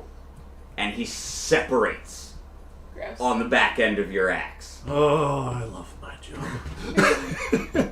You stand, your feet 6 inches into the rock, with the rubble surrounding you. Heft that axe. You come down off them steps. You kick off, and air kid nature, you want to stay airborne, so you're kicking heads across the arena as you leap. And once you start losing momentum, the nunchucks are out. And once you settle, after spinning like a top, once you settle, you're in line with Von Eel and Reiner. And 9 of the men are either dead or on the ground with broken legs. There is 9 left. That's okay. I'm about to take care of 5 of them. Micah's first. Oh yeah, once it gets my turn, I'll take care of 5. You hear, got one, bang! And the man closest to you explodes into mist. Now I have flavor. No, away from you. Oh, okay, cool. He becomes a shadow on the wall, outlined in blood, and drops. Noise of disgust from the voice of this guy. You're up. Oh, they're not going? No, they're not on the initiative yet. Oh. Okay. So I'm gonna do a heavy attack. Which I know for a fact I've got the mana for, which thankfully isn't me using magic. It's certainly not. You just need it to do the attack. Yep. So he's going for 5 targets, of course. Mm-hmm. The way that I'm gonna have him do this, and dear God, please let me roll well for this. Well, let me roll first. Yeah, roll first. That's a natural 20 with a 16 plus 7. Oh, that's a crit. How many men are you killing again? 5? 5. Oh, make it cool, dude. Oh, I already had an idea for it. Let's hear it. That's 5 dead. 1 attack. Wait, maybe. Oh, I haven't. So that's 23. 36. Is that 2, doubled? 72. You just killed 5 men. So he's gonna kind of like look around and see kind of where everybody's spaced out. He's gonna note one of the guys farther back, and he's just gonna wind up and throw the axe, have it go through him. But while it's flying, he's charging forward, finds 3 guys in close proximity, gloves up, wham, wham, wham. Axe rebounds back from the ricochet hitting something on the far back, and he just jumps up and boom on the last one. Oh, I love that. You split that last guy clean in 2. And you hit the ground, and the 4 remaining men turn, and all of them are nothing but pupil, and then the black robe and face covering. It's just all eye. It's like cartoons. It's like, you. oh, shit. And everybody's focused on him. Cool. Oh Is my it 0 God. or 10? Yeah. Yeah, that's Okay. a crit. So, and my luck is And- 18.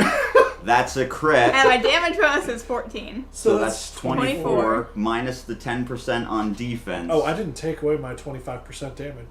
Not like it mattered. It didn't matter. Oh, okay. They only had 50 HP, so even if they did survive, they were gonna wish they didn't. Fair. And it would probably be the 3 that you knuckled, right? Yeah. So, massive brain injuries. They're as good as dead. Alright, so with my 24 damage, I'm going to go to whichever one's nearest to focus on somebody else and just kind of bash in the back of the neck. In the neck? Yeah. Crack the freaking You stealthily Stealthily. You're 2 steps up and then chop with the butt of those nunchucks right into the base of the neck. Right here where the spine Ow. extends out of your body. Yeah, bump. And you hear the crunch. You guys okay if I shut this off? I'm kind of starting to sweat. Yeah. You hear the crunch. And the man, his head convulses. Oh. It'll turn off, yeah. Okay. It takes Yeah, a a minute. second, yeah. He's the top of his head, from the top of his head down to where you connected, shivers. The rest of his body is motionless. And when you pull those nunchucks back, he just kind of crumples to the ground, not laying down, like onto his knees. Who's next? Vonnie, right? We're gonna Yeah. have to go to break. Mom needs to do something after. All right, it'll be just a few minutes. Let me finish this up and then we'll hit break. All right. Voniel has his book. He's dropped the gun, Oh, right? sacrilege. And as it hits the ground, you hear Micah, no! Voniel has that book out, and the dude that you hit, he, what's my damage die now? A D10, right? Yeah. That's not a D10, you dumbass. That is. It's Nami. Tell you what is that? I can't see. 2. That's a crit. Doesn't fucking matter. That's 9, 18. You did 24 minus 3 is 21. 15 and 21. That's not 36. quite 50. Voniel wheels that book around. And the man that you just dropped, he takes 2 steps and swings. And that metal, the full length of the book, smashes into the side of his head and slams him to the ground. And he whips that book around and lets go of the one end and it slashes around him. Clicks closed. Book at his hip. That was satisfying. And now it's their turn. The one that you've been assaulting is currently on the ground. We're going to call him stunned. There's 2 on their feet. And we're going to come back in a few minutes with their turn. But we're going to take a quick break. We'll be back. I invite them to try.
And we're back. Thank you for your patience. It is the bad guy's turn. There's 2 men who are still functional after your onslaught, and both of them are armed with firearms. One of them has a short-barreled shotgun, much akin to the judge's gun that Kylene's character Sylph fought during the tournament. But this one's actually real.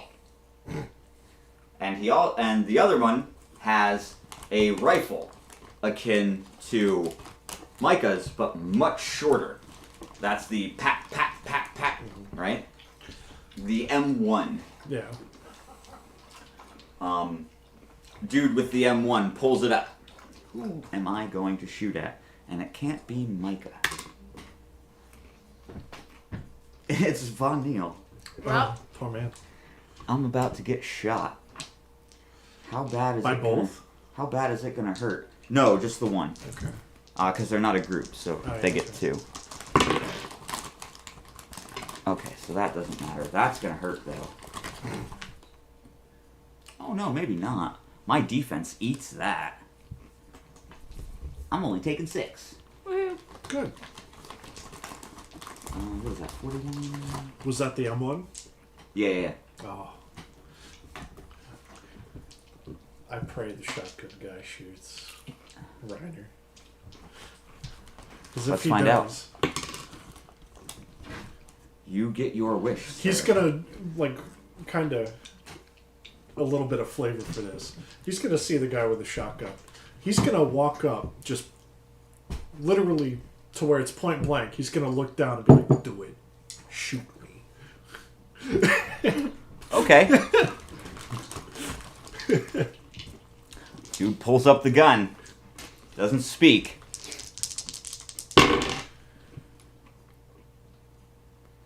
You don't matter. 16.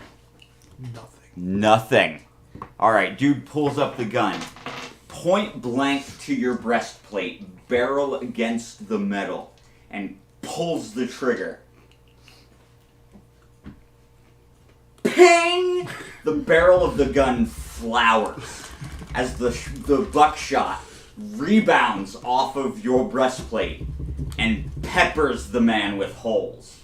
And the look of surprise on his face lasts just minutes, seconds, before they glaze over and he falls to the ground.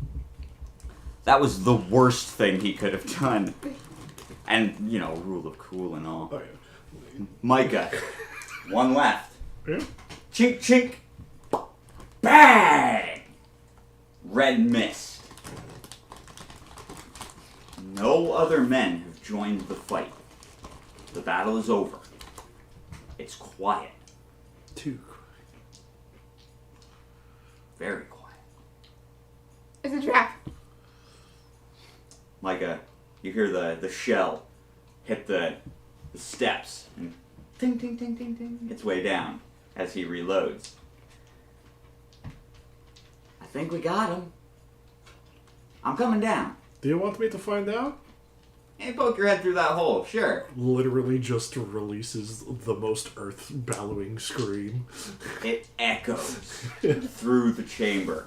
You can hear it echoing down the hall and rebounding back to you through the small entrance at the bottom of the steps.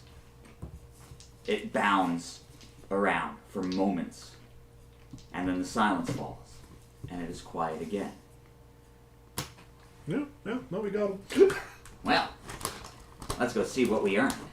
He slings that gun around his back, tightens that strap, and trots down the steps, all chipper and happy. Woo, look at that! He's surveying all of the limbs and gore and remains of men. Woo! Boy, oh boy, that's some worm food if I've ever seen it. Now, let's go see what we earned. Yeah. And he starts walking down the hall, just a whistling. And it's echoing all through the corridors. And any little slight shuffle, he reaches in, pulls out that handgun that he picked off the floor, And really? Pulls out that handgun. Slows down his walk. Sure. If you thought the Earth tunnels were a maze inside of Everest, this place is that on steroids. It's an anthill. There are at least a dozen passages in every corridor, winding corners and pathways that lead up and down. It's a friggin' mess. And it's just the tunnels. There's no open rooms aside from that main room. And as you guys are walking through these hallways, Micah decides to enlighten you guys about the behavior of the Gadai and why this place is the way that it is. They behave just like ants. They sleep in the backs of these corridors in the furthest tunnels, and they'll huddle up in a circular manner, laying on top of each other, and they'll sleep just like that. And they'll pick a different tunnel every time. But generally, if you're gonna find them, you find them at the end of a tunnel, all huddled up sleep. And then it's a simple matter to get rid of them, he says. It doesn't sound very nice, but it works. Yeah, consider me surprised though that they didn't wake any more up. Well, the thing about them, they don't exactly sleep. And he keeps walking. When they rest, okay, they literally lose consciousness. It's not a sleep, it's a coma. And they stay in this coma for up to 16 hours. Oh, sounds nice. Yeah, sounds like me. But when they wake up, it's instinct behavior. They just go scour for food. The Gadai that you've been fighting have been trained. He calls it tamed. And they're being weaponized for something. Makes sense. But he's been seeing it up and down the Badlands. Gadai who are smart, who plan, who use weapons instead of claws and teeth. And it's spreading. They're getting smart and organized. Definitely focused. So as you guys are walking through the corridors, he's, tell me about this Valkyrie you keep bringing up. Sounds like my kind of guy. Well, for starters, he's the one who killed Charlie. Well, he beat me to that one, but mood. Iro. Hey, trust me, if you saw Charlie's gun, you wouldn't think that. I have seen Charlie's gun. Who do you think gave him his gun? Never mind. What do you think this one is? He hefts his shoulder. He's like, he's just gonna kind of look at you and be like, well, like you and Von Neil's like, well, do we just tell him the entire thing, or do we leave out important details? Let's talk about the hand. Well, we're going to tell him about that regardless. I more so mean about the Ixnay and the Eggage, right? Maybe let's keep that a secret for now. Yeah, he doesn't need to know that. Okay. I'm assuming he totally doesn't hear us just talking. No, about he doesn't. He's paying attention to his whistling. Okay, so his, well, long story short, we went into the fire temple, found some stuff that we don't have to talk about. You're right, you don't. I'm not gonna ask. Much appreciated. 3 people that we knew died. That's a shame. He Sorry to hear absorbed them, basically. He what now? Yeah, they each had pieces of armor and he took their stuff. Just He eat them. stops and turns to you. No. He ate them? Yeah. Like, nom nom ate them. So Yeah. you know how the Gadai are basically kind of like shadow people? Well, that's the rumor, yeah. Okay, but as well, you've seen, imagine a man completely coated in shadow, but it's like goopy shadow. Like almost liquid. And all the shadow creatures, he can kind of control them, and he can change his shape at will. Which, in this case, when we were fighting him, he did a giant 4-fingered hand, and they have mouth blunders. I'm convinced there's drugs on that ship. There are, obviously, but like, we're not taking If there was them. a way to show you memories, we would. And you would know. Okay, I'll take you up on that when we get back to the ship. In the meantime, Drugs with memories. I think I found the rest of our Gadai, and he stops walking. Reaches under the duster, around his back, pulls out a small canteen.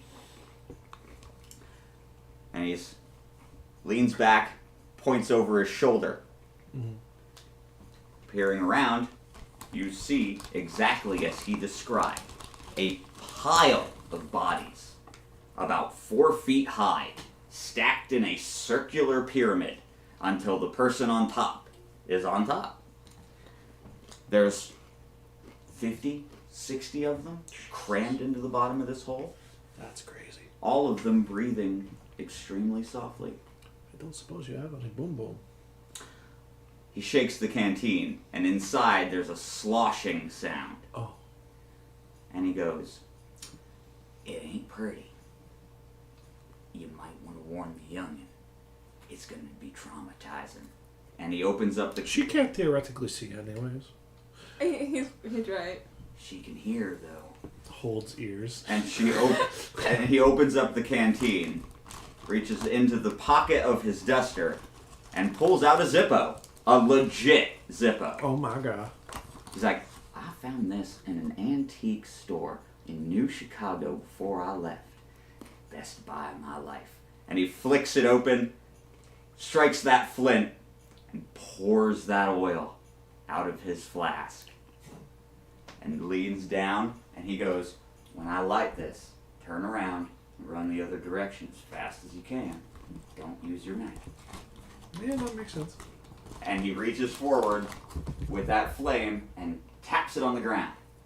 And that accelerant follows that trail down the hill. And he clicks that lighter closed, puts it in his pocket, turns around, and runs. And as an airman, he runs fast. I'm like the slowest one. When it reaches the pile of Gadai, the wailing that starts is akin to the sound that you heard when you bore a hole through the wall in the temple. That unearthly, multifaceted scream. But it's just multiple people on top of each other screaming on fire. Yeah. And, I really don't want to describe how burning flesh smells, but if you've ever burnt a piece of smoked sweet bacon, kind of that. Delicious. But rotten. It's not good. It's not a good smell. I know. Ow. Okay? Yeah. We're just making noise today. I kicked it. I keep thinking it's there. And you guys can safely make it out of the hole, okay? But on the way out, you guys reach the main room again, the site of the gore still present, but little holes now start appearing in the walls. The sandworms are coming to eat. And Micah cautions that you guys get above grounds before the bigger ones start showing up. Because that's a thing that he doesn't want to deal with today. So up the steps you trot, and he explains that the reason that they do this, the reason that they burn Gadai in their holes, okay, if those were to wake up, okay, all the others in the hive would wake up. Like that. But by lighting one of the groups on fire, for some reason, when the Gadai are in that unconscious state, they're all connected in the same hive. So you burn one group while they're still in that coma, all of the others die with them. But just in that particular area, just in that small hive. And nobody's been able to figure out why or how the Gadai share that trait. But it is just the Gadai who have that. If you can manage to kill the right Gadai while they're awake, they will all also die. Like they're mentally linked to each other. Queen bee? But it, what? Queen bee? One more time. Queen bee? In theory, right? That's the thing. Like, in theory, it's the queen bee thing. One of them controls the mental link with all of the others, and that's the one issuing the orders. So if you take that one out, the rest of them that are linked to them die. But it's just the Gadai who share this. The Duran do not share a hive mind. They're still all each individuals. Right? That's why he has no problem wiping out entire populations of Gadai. Right? Because you're killing one thing to take out a huge threat. And this is how he justifies it. So you guys make your way back to the ship, and we're gonna DM Hat Sylph. She is involved in a thing. You guys make your way back to the ship as Mike is explaining this all to you and thanking you for your help, because he definitely would have been able to handle that by himself. I mean, he could have, but he would have had to reload, and then the Gadai would have gotten out of the hole, and that's generally a problem too, because once the Gadai are on the surface, they can call others. So, he appreciates your help. Yeah. You guys get back on the ship. Sylph is in her book, and Micah turns to you, and he says, "Now, you said if you could show me memories. Well, show me." And he motions to the fridge. Yeah. Okay. Opens fridge. What are you thinking about when you open the fridge? Subconsciously food because he's hungry. Then there you get food. I'm sorry, I'm hungry. Well, get your damn snack and show me the hand monster. Pulls up just a giant leg of meat. Be like, you know what? I have a method idea. And then he thinks about the virtual Coliseum. Okay, done. Opens it up, goes in. It's like, come on. Oh, that's nifty. I like this. Gives it a snap, creates a virtual recreation of literally Valkyrie from that moment. He whips that gun around. You fought that. Yeah, and it ran away like a bitch. He lowers the gun. It ain't moving. Yeah, no, it's because it's a recreation. Right. Do you want it to move? No. No, God, no. You fought that? He'll just have him like in the skittering motion and be like, yeah, that's what we fought. Damn. Maybe you could have had a sandworm. Whips the gun around, tightens the strap again. Oh, and to show you that we weren't joking, he'll just kind of like make some motions, lift him up, rotate him, show the blender mouth hand. That is disgusting. Yeah, believe me, we know it. He's got the attitude to match. That's what you're up against. Yeah. Probably worse. Oh, and then there's also this chick. And then he creates a recreation of Minerva. Well, I like that one. Yeah, she's the one who's responsible for the assault on the Crystal Keep. Oh. Yeah, she's the one who spreads Venta Black. Huh. And creates Shadow. Well. Yeah. And you all got designs to stop these two. At least at best, yes. We need to find the dragons first, but... Yeah. Boy, oh boy, I know we don't ask. I'll tell you what. I ain't never killed anything like that before. And he nods his head towards Valkrist. Do you want to? I think I do. Oh. I really do. Murder buddies. He's stroking the braid in his beard, staring longingly at Valkrist. It's like, yeah.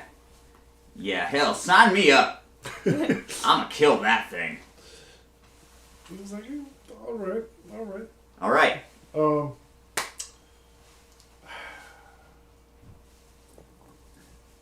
He's gonna kind of go against the party a little bit. Okay. Because, Earthbounders, they're big on trust. Right. He's like, okay, seeing as you're joining us officially, that means I guess you should probably know everything. Is it story time? Do I need a drink? Probably. Let's go get a drink. Okay, we walk out of the fridge. Alright, out of the fridge. He grabs the bottle. Goes into the memory one. Okay. And he'll literally go ahead and replay the memory from basically the entire facility up to before they started fighting Valkyries. Well, actually, no. He should show them during the fight with Valkyries too, because of the awakening. Yeah. Yeah. Alright, so this whole thing, right, takes 45 minutes, an hour. Okay? And he hasn't said a word. He hasn't even taken a sip of the bottle since the first one. He has been fixated on what you've been showing him. And when you wrap up, he looks over at you, he looks back at where the projection was, he looks back to you, and he goes, "There is no way you're making that up." He's just gonna whistle for the air kid to come on in. What's that? Show him your memory of this. Wait, no, hang on. No, I don't want to watch it again. God, no. Did all that really happen? Unfortunately, it was really gruesome. You should have seen the black goop swallowing people whole. And it had a little razor mouse under it, and I almost ate your Oh, I showed him Valkyrie. It was great. With the fingers and everything. Yeah. It wasn't great. Von Neal pokes his head in. He's, Micah? If it's any consolation, I'm a scholar, and I've also never seen anything like this in my life. And yes, it's all true. You're not back to the ship, are you? Yeah. Yeah, we're back to the Here ship. I DM'd at you. You're Okay, in book. you've been in the library for a while. You have a stack of books you're going through. We'll talk about that later. Alright. Okay? So I'm not even here for any of this conversation. Not just yet. Alright, that's fine. Okay. So after Valkyrie reassures Micah that, or after Von Neal reassures Micah that, yes, all of this is actually real, Yeah. he sits there for a long time and he's quiet. And he's Also, not, it goes without saying, please don't tell anybody outside about this. yeah, he's not, he just kind of like nods, right? But he's still real quiet. Yeah. And he's got that 1,000-yard stare. When he finally comes around, he looks between the two of you and out the door to where Von Neal and Sylph are. And he's like, they don't just give that title to anybody, do they? God damn, you really are heroes. Oh, yeah. It's been a trip. I mean, we only partially earned it. We still got a long way to go. A lot of arguing still. A lot of arguing. Well, I was trying to break the record for the longest judge time in the Badlands, but I think if you'll have me, I want to help you kill this thing. I mean, the more the merrier. Yeah, why not? Von Neal pokes his head around. Can you teach me how to shoot those? Yeah? Fine by me. That's a terrible idea. Which reminds me, we should probably think about what's going to happen if we actually ever decide to part to New Chicago. Because this ship is not going to be allowed within a long distance. We'll Well- talk about it when we get there. Micah stands up from where he was sitting to watch the movie. Well, I might have something to do with that. Hey, listen. You got, comms on this ship, right? Technically. Yeah. Alright, I'll get you guys into New Chicago if you'll have me along for the whole trip. Yep. I ain't leaving any of you alone until that thing is dead at our feet. Well, that's fine by me. We still need to finish up everything with the airfish, too.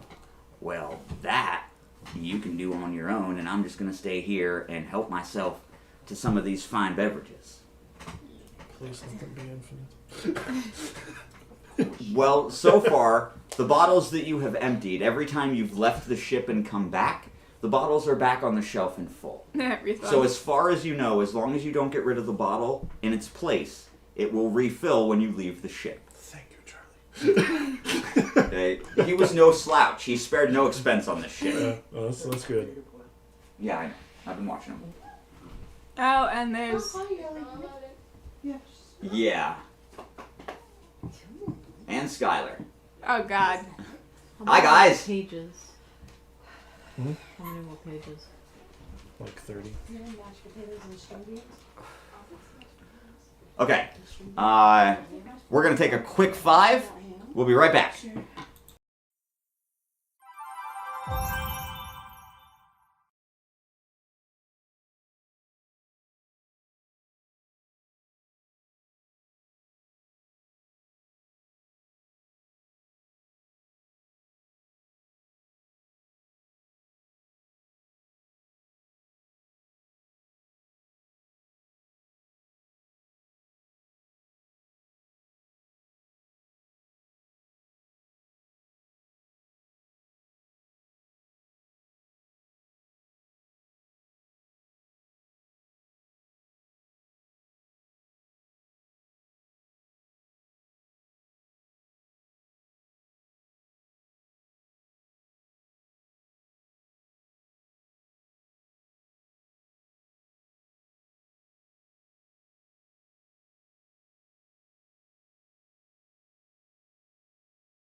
Good morning, Vietnam. And we're back.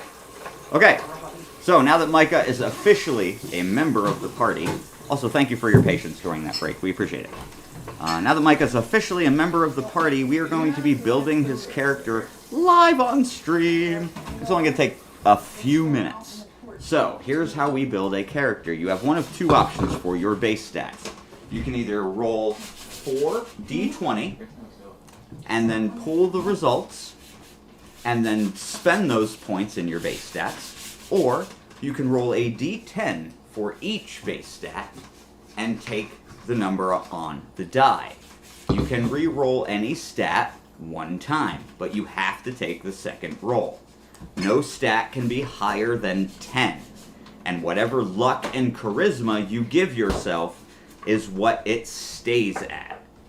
Period. Luck and charisma do not gain XP, they are static throughout the whole game. So Ben is going to be making the character sheet because he will be picking up Micah as his second character. Hi, buddy. Sorry. You're okay. And I'm just going to be explaining how this is done. You can keep rolling, doing your thing. The next slot on the character sheet is the equipment bonus that you get for your weapon. Your weapon can be anything. It comes in 3 flavors: light, normal, or heavy. Each one starts at a different tier, but all of them give you 5 points to spend in your 3 damage stats, strength, dex, or intelligence, or your 2 defensive stats, constitution and wisdom, physical defense and magical defense respectively. And your weapon can use any stat that is considered a damage stat. It can use strength, constitution, or intelligence as its primary damage stat. The next pool of points underneath your base stats is your elemental bonus, which you raise by increasing spell levels. And every race starts with an elemental bonus. And since our new cowboy friend is a member of the Wind Tribe, his elemental bonus is thus: strength +1, intelligence +3, dexterity +4, constitution +2, wisdom +2, charisma +2, luck +1, both defenses +1, dodge +3. And that is the elemental bonus for the Windfolk. That can be raised by, like I said, leveling spells. The last line of the character bonuses that we have right now is the level of your stat. For every 100 experience points that you accumulate in a said stat, it goes up by 1 level, therefore increasing the bottom line, your total. Your damage bonus for your 3 damage stats are based on your total of all of the above mentioned added together, cut in half. So, if Micah here has, let's say, 15 dexterity with his gun, okay, that's a pretty good estimate for a Winder. He's 14 right now. Okay, so if on his weapon you give him just +1 dex, and he has 15, okay, that would give you a damage bonus for that weapon of +7, because you round down for your bonuses. At 16, it would become +8, and so on. And that bonus is standard for all of the damage that you do with that stat. It's added onto your dice roll at the end. And what's that for? Taya did that before she went upstairs. Let's see, what is next? Your DC. Your DC is whatever your charisma is cut in half. It's every 2 points of charisma equals 1 DC. Rounded down, right? Yes, rounded down. Up to a maximum of 5 DC. Oh. And your luck, for every 5 points of luck that you have, you are allowed to re-roll 1 luck roll per combat, per rest. And Rests are a dime a dozen. Combat happens all the time. You can choose to reroll any luck roll you want. The next stats are your resistances, your physical resistance and your magic resistance, which run off your constitution and your wisdom, respectively. For every 5 points of each stat, you get 1 to your appropriate defensive stat.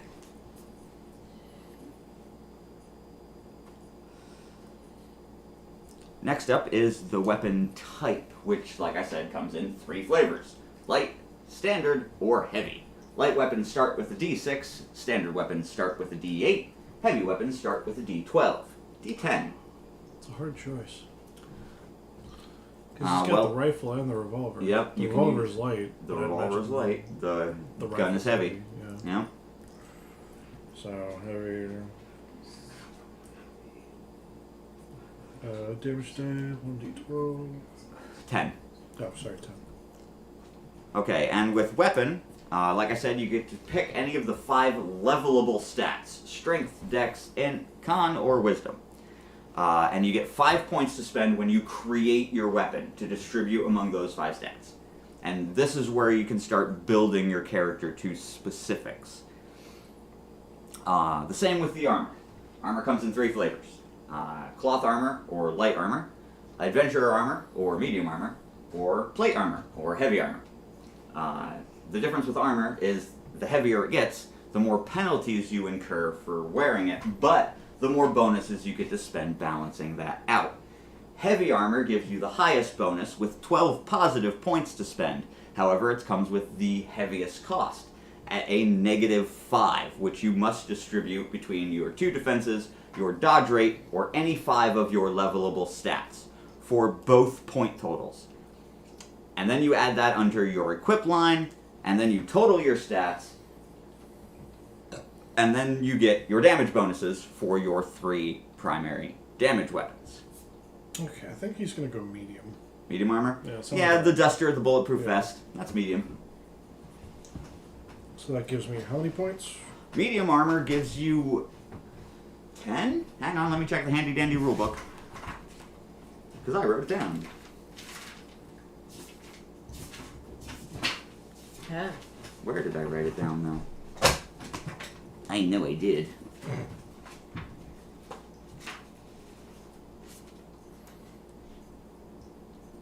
Eight positive, 2 negative. 8 positive, 2 negative.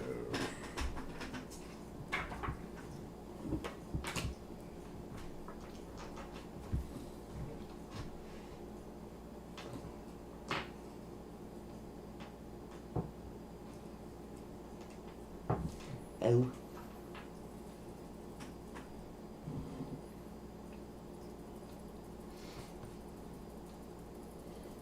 Okay, while Ben figures out where to put his points, we're going to talk about hit points and mana limit.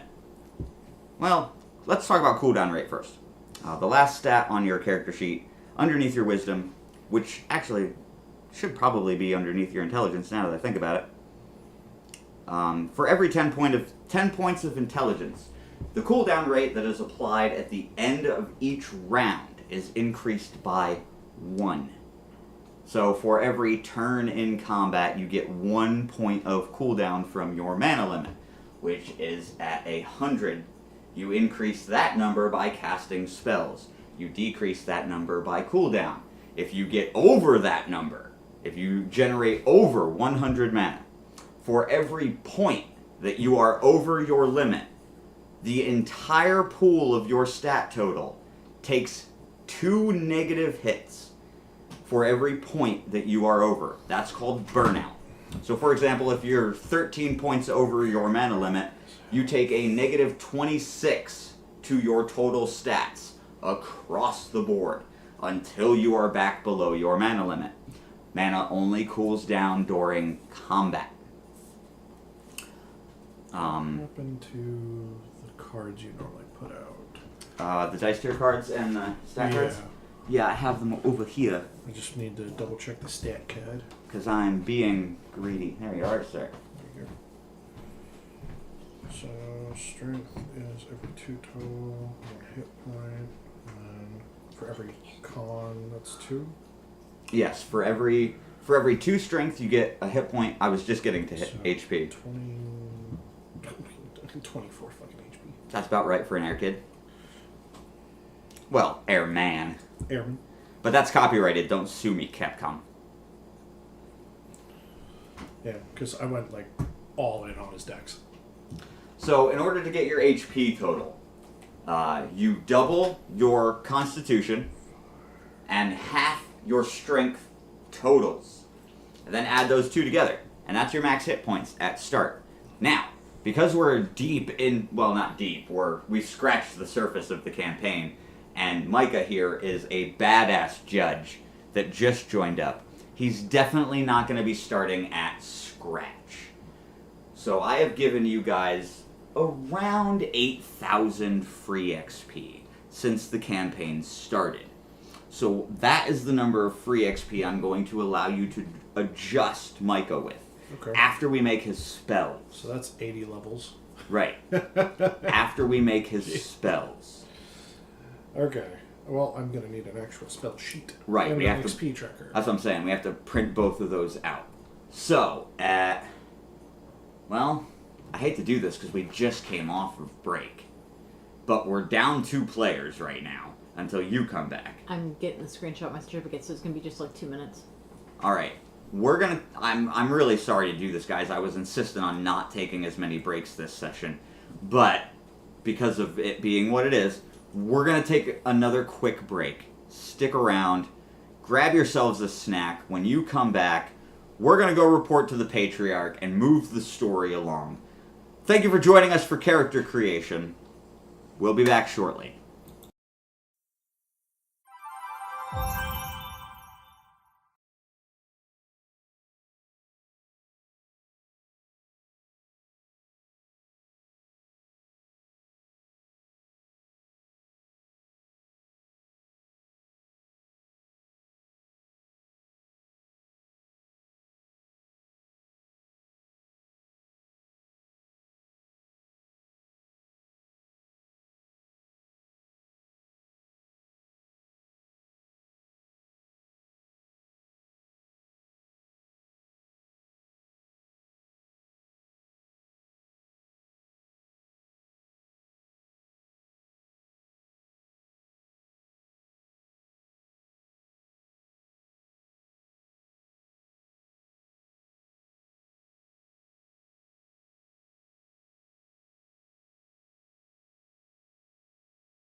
flashing at me. Do I push it again?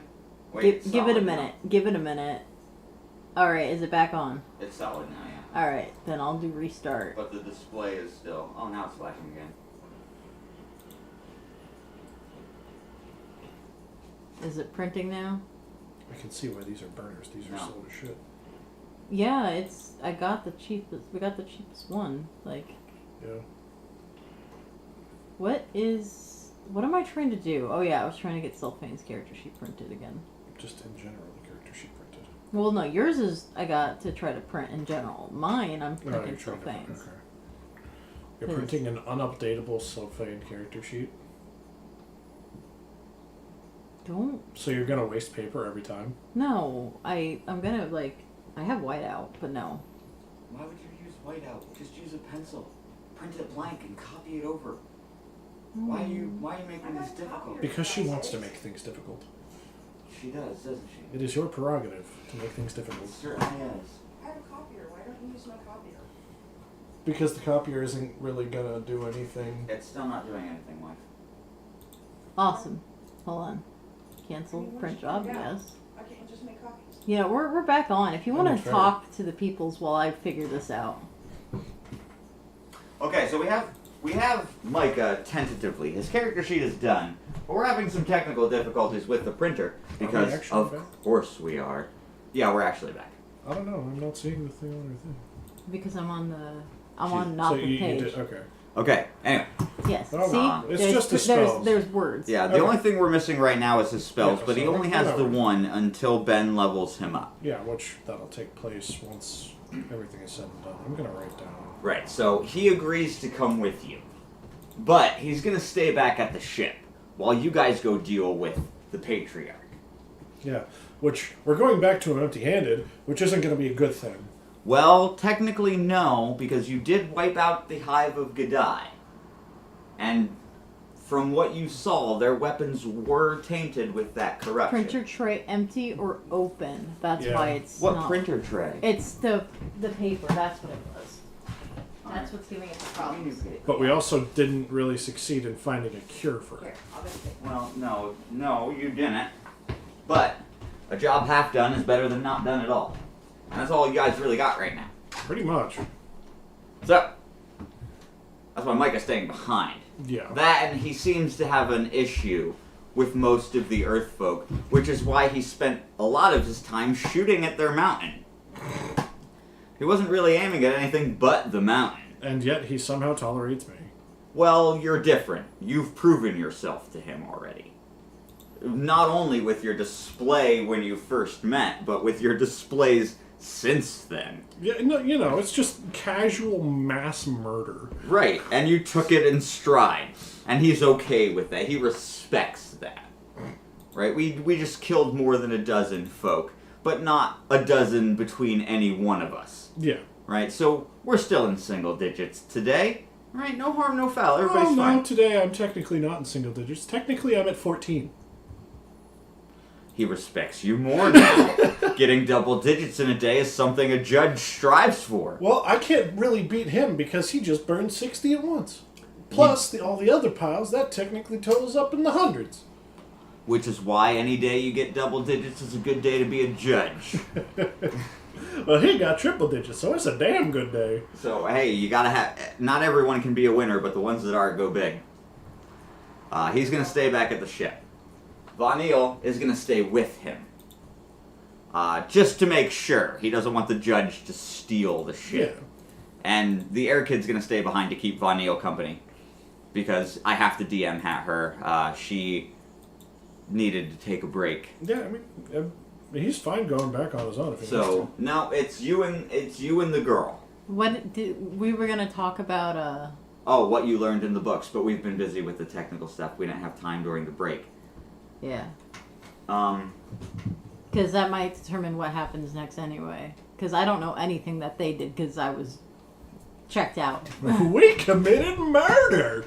Murder.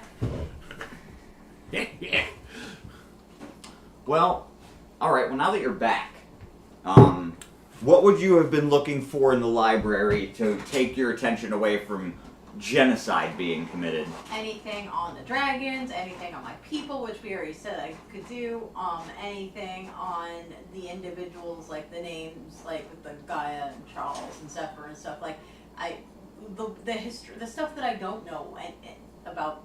Well, the stuff that you don't know is the same stuff that everyone doesn't know. Because much like It's okay. much like the avatars that were consumed by Valkyries, you've been walking the earth for the last 200 years. You probably know more about local areas than most folk do, but you don't know any more than anyone else does. And the books don't help you too much. You learn almost nothing about the merfolk. Aside from, there is... I can't believe this. I know what the problem is. There is one piece of information that catches your eye about the merfolk, however, and that is a possible entrance to an underwater cavern in the ocean made up of fresh water.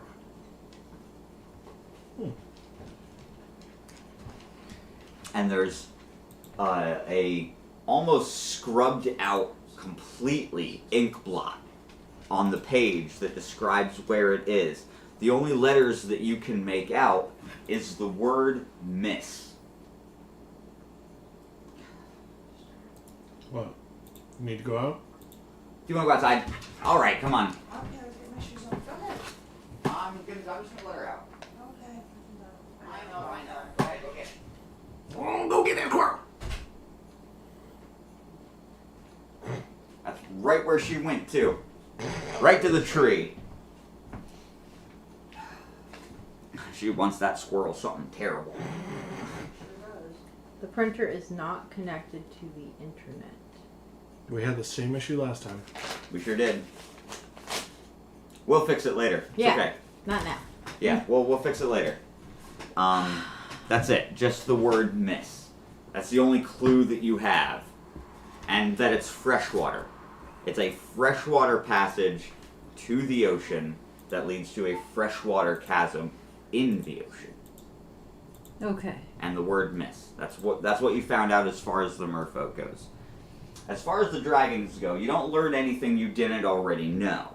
The dragons have been here for a very long time, since the balance first came to the planet. The dragons have been here. And they have been watching over the gate and guiding humanity towards the evolutionary goal of you. You've learned nothing that you didn't already know. Okay. Why is it all of a sudden so cold? Because I had the heaters off and I opened a window and it's not cold, it's comfortable. It's like 65 degrees outside. I'm starting to think you're a lizard. She is. I am. I'm from Arizona. Oh, God. You've been in Pennsylvania for how long? Over a decade. 2013. It's been a decade. You should be used to this shit by now. Thank you very much. Oh, Jesus! Agreed. I said that 5 years ago. You're a fucking literal lizard person. My God. Is it related to Bezos? No. I'm Mark related to Zuckerberg. Bahamut. Yeah, Zuckerberg. Mark Zuckerberg. Bahamut! And chocolate. No, that's the two of dairy. you, the two of you stroll around the mountain.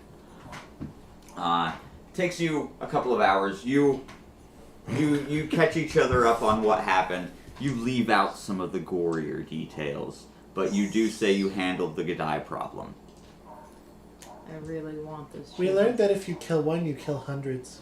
Depending. Really now? Yeah. Oh, sorry. Yes. We did. Forgot to do the character voice. There you go. There you go. There we go. So, it's late afternoon by this point. You arrive just after the dinner bell rang, so everybody's in the growth room. They're all doing their thing. You head inside. The diplomatic man is waiting for you at the entrance. The well-dressed clipboard. It's gonna be like, nah. Dinner first. Ah, You know the rules. We follow our customs. Without a word, he turns and escorts you into the growth room. That's our dog barking. And we will be back without actually pausing it. The dinner is... You do not fuck with the Earther and his food, especially at scheduled time. Shut up. Work, work, work, work, work, work, work, work.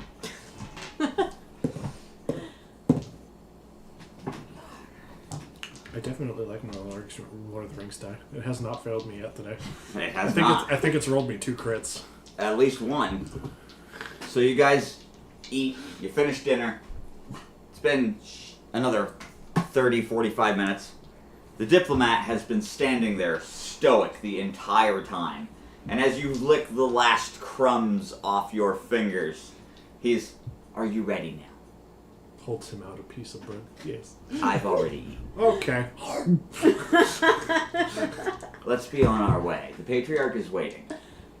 And he leads you through the maze, up the steps, into the patriarch's office. Slaps the door, down it goes. In you go. Stomps his foot. Door slams shut. Patriarch is sitting at his desk this time. He's got his hands folded on top of the desk, and he's staring expectantly, with an unreadable expression on his face. If you're mad that I ate, I'm sorry. It was food time. Perfectly understandable. I just finished myself. I assume you have good news for me. 50-50. So, the 50 that's bad is that we didn't really find anything to cure the issue. Well... The good news is we took out a hive. Sorry. Was this hive related? To the Gadai, yes. Yes. Because they've got weapons that are now coated with that inky black bullshit. And they're getting bold coming into our land. And they have firearms. I'm sorry, what? Yeah, they have guns. Wait, what? Oh, yeah, they have guns. This is a problem. The cure was no longer necessary. Your friend here killed our curees. Or What the fuck? Or rather, let's place the blame where it lies. This man named Valchrist. I told you about Valkyris. We already knew it was him. You were the one who was being a bitch and didn't want to come with us. Okay, the Gadai are armed with firearms. I specifically leave Micah out of the conversation. Not a bad move. Well, I noticed half of you are missing. Oh, they're up in the ship. Did you suffer any wounds, losses? No. Wonderful. Truly heroes. Good. Well, we'll call that a mitigated success. Oh, we also learned something new just in case. I don't know how much use it'll be. Supposedly, if you kill one of them specifically, they all just die. One specific Gadai. Yeah, wipes out an we don't know how entire to hive. differentiate them, but apparently, if there's one specific one, because they all share this apparent feeling, yeah, you kill them, you kill the rest. That's an interesting development as well. Yeah, we learned that when we burned like 50 or 60 of them, and then the rest died. Oh. I I told you we took out an entire hive. I don't think I'll ask for specifics, but it sounds like you've had one hell of a day. Yeah, it's been fun. Reminds me of the mercenary days. Well then.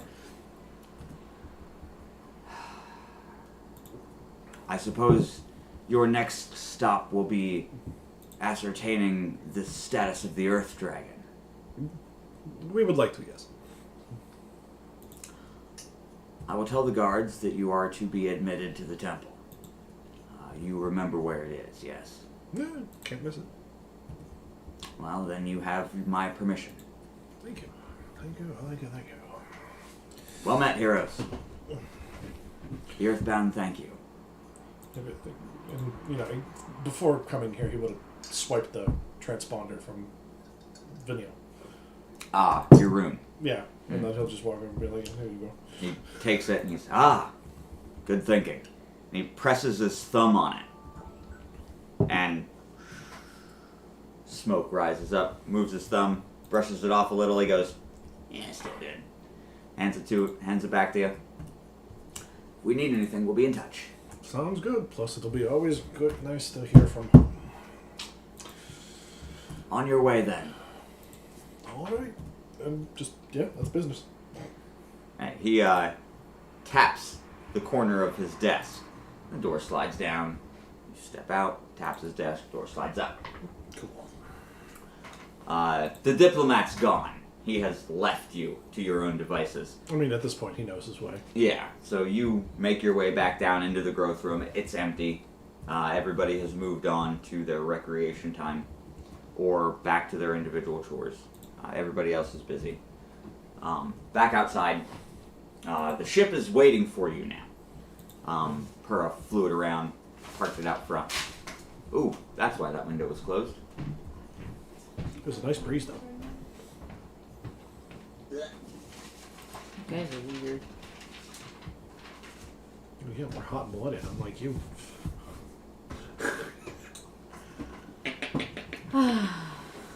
Okay, so, the Temple of Earth. Yeah, I mean, this is obviously a gather everybody and head on down moment. Yeah, the Temple of Earth is situated on the other side of the rice fields, just south of the entrance, in the woods. There is a small cave entrance that leads deep underground. It's quite a hike. The Earth folk have set up several rest stops along the way with provisions and supplies for travelers coming to see the Temple of Earth. At the bottom, everyone is allowed to enter the Earth Temple. It is where they go to pay respects. At the bottom of the descent is a small room with a black metal door, much the same as the one that led you to the room where you met Miranda, Gaia, and Charles. And no one's been able to open that door. Not for as long as it's been there. Millennia. No one's been able to open this door. But you have a feeling It's like, well, if the other one recognized me, this one should. that's the general consensus.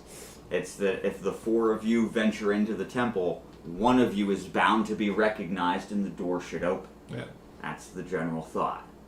So you guys start heading down. And down and down and down. And I'm going to count this as you're at rest. Okay. Okay, because you're traveling. And you're down, you come to a rest stop. You imagine it's been 12 hours at least that you've been walking. That's crazy. So you stop at the rest stop. And it's a smooth incline down, Yeah. right? It's not like you're friggin' rock climbing in the dark. Okay, it's a walkable path at a smooth incline that turns in on itself several times. So it makes a big spiral as it goes down. It takes you guys about 2 days to reach the bottom, 2 full days of walking in the stark candlelit corridor. Goddamn. And midday on the second day, you imagine it's midday, your sense of time is starting to get a little off. But it's just the four of you. Micah has, because he doesn't have a spell sheet. It's just the four of you. You come to the room with the door, and it's full of offerings. Preserved meat, grains laid out, handmade candles, carvings, woodworkings. Everything that the Earth Tribe can and does produce is at the base of these on either side of the walkway up to the big metal doors.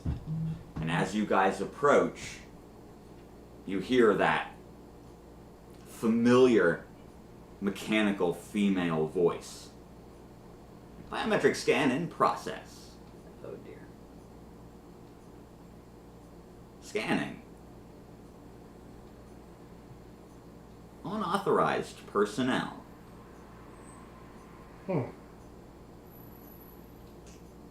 Vanille, that was unexpected. Now what? Do we try and break in? Yeah. I heard my favorite word. Break. He did say we could go in. He didn't say how. Well, wait, hold on. Pulls out the thing. Just in case. The voice that rings from the crystal pulses the red cloud inside, in tune with his words. Stumped already, huh? Well, yeah, it basically told us none of us were recognized, so, hey, have fun. Well, we recognized you as heroes. The Fire Nation recognized you as heroes. Get the door open. By any means necessary? Pulling up my stuff. Try not to ruin the altars. That they can do. Okay. Don't a brief sense of dread. You have free reign. Roll me Alright. DC. 5. 12. Oh, wait, 15. no. Yeah, 5. Well, have fun. How do you want to open the door? Alright. One more time. The room is laid out in a rectangle. Alright. Okay? The walkway itself is large enough for all four of you to stand shoulder to shoulder. Okay? On either side of that walkway is a 8-foot indentation with several small altars scattered throughout, each of them holding an offering from a member of the Earth Tribe who had walked down here and placed it there as an offering to Gaia. And it's everything the Earth Tribe produces. Candles, woodworkings, carvings, weapons, anything metal, grain, rice, anything they grow, all the produce, anything they can and do produce, you see offered here on these altars on either side of the walkway. And then there's the big black metal door. And that's the one that's not. And that's the one that's closed. Is there an open altar? No. We do not touch the altars. You were just instructed by the patriarch not to ruin the altar. And I'm if you not ruin gonna them, I ruin it. ruin you. I'm not ruining the altar, but I'm saying there's like no empty altars or anything. No, they're all full. Some of them have multiple offerings put on them. Alright. Bread. This bitch. So it's not enough that you can't open the door, but now you're stealing offerings? No, from myself. I have bread. You offer bread. I was about to Yeah. say. Oh, I hadn't considered that. We just did anything not that long. Bread recognized. Entry permitted. Vanille whips out his book, and he's like, that was clever. And he starts writing, and the voice rings out again. Scan in process. It still senses you in the room. And scanning. Access granted. And the doors slide open. Okay. You mean to tell me an electromagnetic system was just hungry? It wasn't hungry, it needed the additional weight. It was judging the weight in the room. Oh my god. The bread offering on the altar. But how would that adjust the weight in the room if she was already carrying the bread? Because it wasn't on the altar. It measures the altar's weight. Fuck this logic. The doors are open. If I can justify it in my world, then it's a good idea. I'm fucking stealing You're it. That's welcome. fair. That's Okay. Walk in. I'll go first. The room you walk into is very much like the room that you met Miranda, Gaia, and Charles in. Dragon relief on the wall. Stark, empty, big. Empty. No figures. No magic. You sense nothing. Von Neal's walking with his book. I can still sense my magic though, right? Yeah. You can sense no outside magic. Right? When I say you sense no magic, Okay. that just means there's nothing Again, around. that's used to the magical. shelf and the weights and stuff, so it's like. If I say, you All feel right. the absence of magic. All right, that's where. That's yours. All right. I'll clearly explain to you which one it is. Don't Okay. worry. Okay. You feel nothing aside from your own magic. I'll start being more specific. Thank you. Aside from each other, okay, you sense no other ambient magic. Nobody's been here for a very long time. Because this room, unlike the other, has dust on the floor. Whatever this facility is, it's barely active. And it wasn't done with the time stop. But it looks On a the bit. far side, where everyone was standing the last time, there is another sliding door, much like the laboratory doors that you saw in the underground facility of the fire temple. And they are closed. I'm gonna go up and examine them. They open as you approach. 2 sets. Chink, chink. With enough room for several people to stand in between the 2 doors. Alright. I'm gonna keep going, man. We came in here for a reason. You follow on? Before following along, exact same layout as the other one, right? Exact same layout as the other one. So he'd kind of go over to, like, the spot where Gaia was. Okay. And I'm gonna have him kind of try and channel his own magic into it, see what happens. See if it kind of, like, jump starts anything. You're gonna get me locked in there, aren't you? Please, let it happen. Bring it on. You specifically hear a gentle voice, clearly Gaia.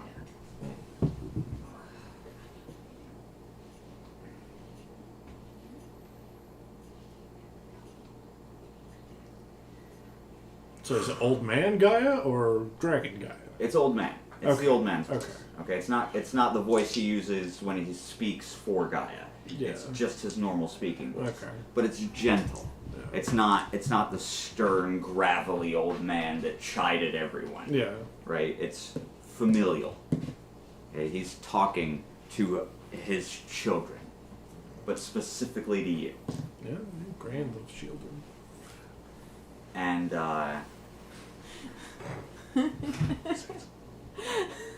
New shirt, fucking lizards. just cross out the L and write a W. Yeah. Oh my god, that's beautiful. Oh my god. The words that he said you've heard many times in your life. And it's something that Earth parents would tell their children when their children come to them and they're hurt or they're scared. Okay? Be steadfast. Oh, You have a long road ahead of you. I said die. Be steadfast. And then it's gone. And the connection severs. And you no longer feel his presence. I can't believe you run at the wheel of time like that. Oh, the feels. Stop calling out my inspirations. I can't help it. It's a good inspiration. I know. I love the wheel of time. I haven't seen it, so. I know. It's the books. We get it. Yeah, it's not the show. We don't talk about the show. I'm one of the people who don't like the It's show. like, I don't talk about the Sword of Truth show. That was horrendous. Yeah. Oh don't- my god, no. Don't talk about that. We don't talk about that. Kaylin. Uh, Come on, you indulgent fucks. Anyways. So how far in do you go? how far can I go? Both sets of doors open. I'm gonna walk. I'll walk with my staff out, but I'll walk.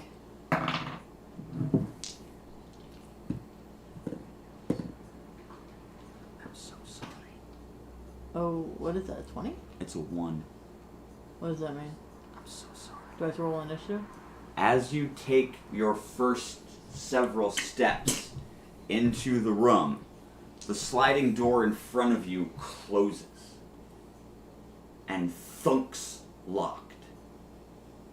For the one in front, not the one You behind. turn, and before you can completely turn around, the door behind you seals in front of So Pura. it's just me in the So room. you are Man, you called your own fate. How you are about that? alone in the room, I figured. and the voice, the mechanical female voice, decontamination in progress, Amazing. and the water sprays painfully hard from the ceiling and the floor. And my hair changes color. And your hair changes color. Because you're exposed to water. Oh dear Lord. Von Neal's standing on the outside, looking in. You're getting blasted from both directions. And all I can see is your hair flying wildly. And he goes, so that's what happens when they get wet. And he's just writing as he's watching you be blasted. It lasts for several minutes. Take 5 damage. That fucking hurts. During this time, he's just going to be like, alright, well, you know, seeing as she's kind of Wait, busy. oh wait, my water resistant. You're not water resistant. It's not He's just magic? gonna, No, Or it's physical? it's a fucking hose. Is it physical? Take I yes. take nothing. No, it's about to I get didn't- physical. Six. I didn't say take 5 minus your defense. I said take 5. You were Okay. not expecting to get shot in the ass by a hose of water. I had fucking my staff already. To What's your staff gonna do? Nothing. It's a soggy stick now. Fine. He's just going to have like a little rock that he summoned from the earth. He's just going to start sculpting away. Like making like a little tribute to Grandpa. Just taking your time. It's like, well, she's off fucking around. May as well make proper tribute. Her takes a slow breath out, and she's like, that looks good. Meanwhile, Von Neal's still taking notes as the decontamination process stops and the doors slide open again. And the female mechanical voice rings out through the facility again. Welcome to Demi-Arc Facility 071. We hope you find this in the condition that it was left. None of the lights turn on. It's pitch dark past that second door. Do they get hit too when they go through? No, We haven't gone through. they haven't gone through Alright, yet. I'm gonna keep going. You step into the facility. None of the lights turn on. It's still like dark to the point where if you stick your hand as far as it'll go in front of your face, you lose the wrist up into the dark. Jeez. It's that dark. Fire. Yeah, you give yourself a nice little radius of light. It's my tier 2 water fire spell. So you're gonna steam blow yourself? You don't have to cast them both at the same time. You can just manipulate I one just element. want it. I just But want you're not the gonna light. get XP. I just want the light. Right, but you're not gonna get XP. Yeah. I'll just manipulate the fire and make it light. So you conjure yourself a neat little lamp in the palm of your hand. It's going to give you a nice little 10 feet of illumination. And it looks like the research facility that you passed through on your way to the room you just left the first time. This place seems to be designed backwards. Huh. So you are in the research lab. You can see scientific tools lining benches like they'd been left out. There's beakers and Bunsen burners and flasks scattered about the floors and tables. Papers and notes thrown in every direction as far as your light will extend litter the floors. You can hear them crunching under your feet. Most of them are stained yellow. They've been here for a long time. And everything is covered by a thick layer of dust. Nothing discernible on any of it. Nothing discernible. Alright. No brand logos or anything. I'm gonna like It's all sterile white aside from the dust. I'm gonna keep exploring. The room is much the same everywhere. Workstations abandoned in a hurry. Things scattered all over the place. Is there another computer monitor? No, there's no... You see nothing electronic. Vonneal recognizes some of the things as microscopes. He recognizes one of them as a... what's it called? Centrifuge. Separates liquids. They used to use it to determine blood types. Not so much anymore. I'm gonna pocket one of those. They're huge, and they Oh. weigh 300 pounds. I don't know. I don't know. Why are you a thief? I'm traveling with a fucking idiot. Vonneal slaps your hand. Put that down. Eventually, he's just gonna finish a walkthrough and be like, what did I miss?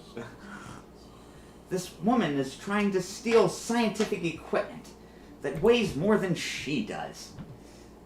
And as he walks, the binding of his book glows to provide him with the light that he needs to see as he walks and writes. He's just gonna go ahead and use like a little bit of a mixture of earth and fire magic, create a lantern that just attaches to his shoulder. Okay, so you have full view of the room. Okay, that gives you a nice little... Well, yours is holding up. His is on a stick. Yeah, I know. Higher light, I know. higher It's an earth stick too. It's Okay, attached to his so shoulder. you've got a nice view, and you can see a little farther than her. It's a little dimmer, but you can still tell everything that I've described is pretty much the same. Okay, what you do notice as you're all wandering around poking is a lot of the stuff on the floor is written in both the script that didn't make sense and you okay? Yeah, sorry, just stretched and almost cracked my leg. Yikes. Yeah, I hate that. It's the script that you didn't quite recognize before, and some of the script that you do. Some of the stuff is written in the language that is used now. I mean, we might as well read it. A lot of it doesn't make any sense. I take it the script from before is well over 200 years old. I'm assuming. Well over 200 years old. It's what we're using now. Okay. So you're talking, what is 1.8 million days? Oh, yeah. What's that, like 5,000 years? Okay, never mind. 6. Interesting. So, a lot of the script that's on the paper that you can read, it doesn't make sense. It's all jumbled scientific nonsense, numbers mixed in with letters. Vanil recognizes it as some kind of an algorithm or plotting vector, but he can't figure out what exactly it's for. Oh, we need to find a key.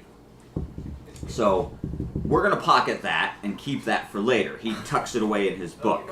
Bye. Or You guys get to pocket stuff, but when I try to. I'm taking sheets of paper. you're trying to steal like literal equipment. You're trying to take a fridge-sized object and put it in your pocket.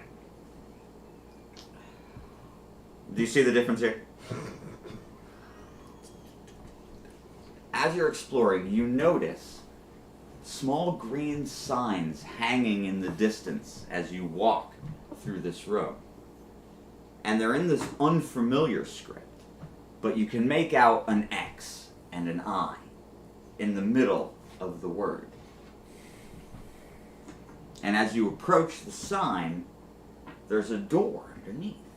It's a sliding glass door like the one you came in. It's an exit sign. From behind you, because you went one direction, Vanio went another direction, she went trying to steal shit.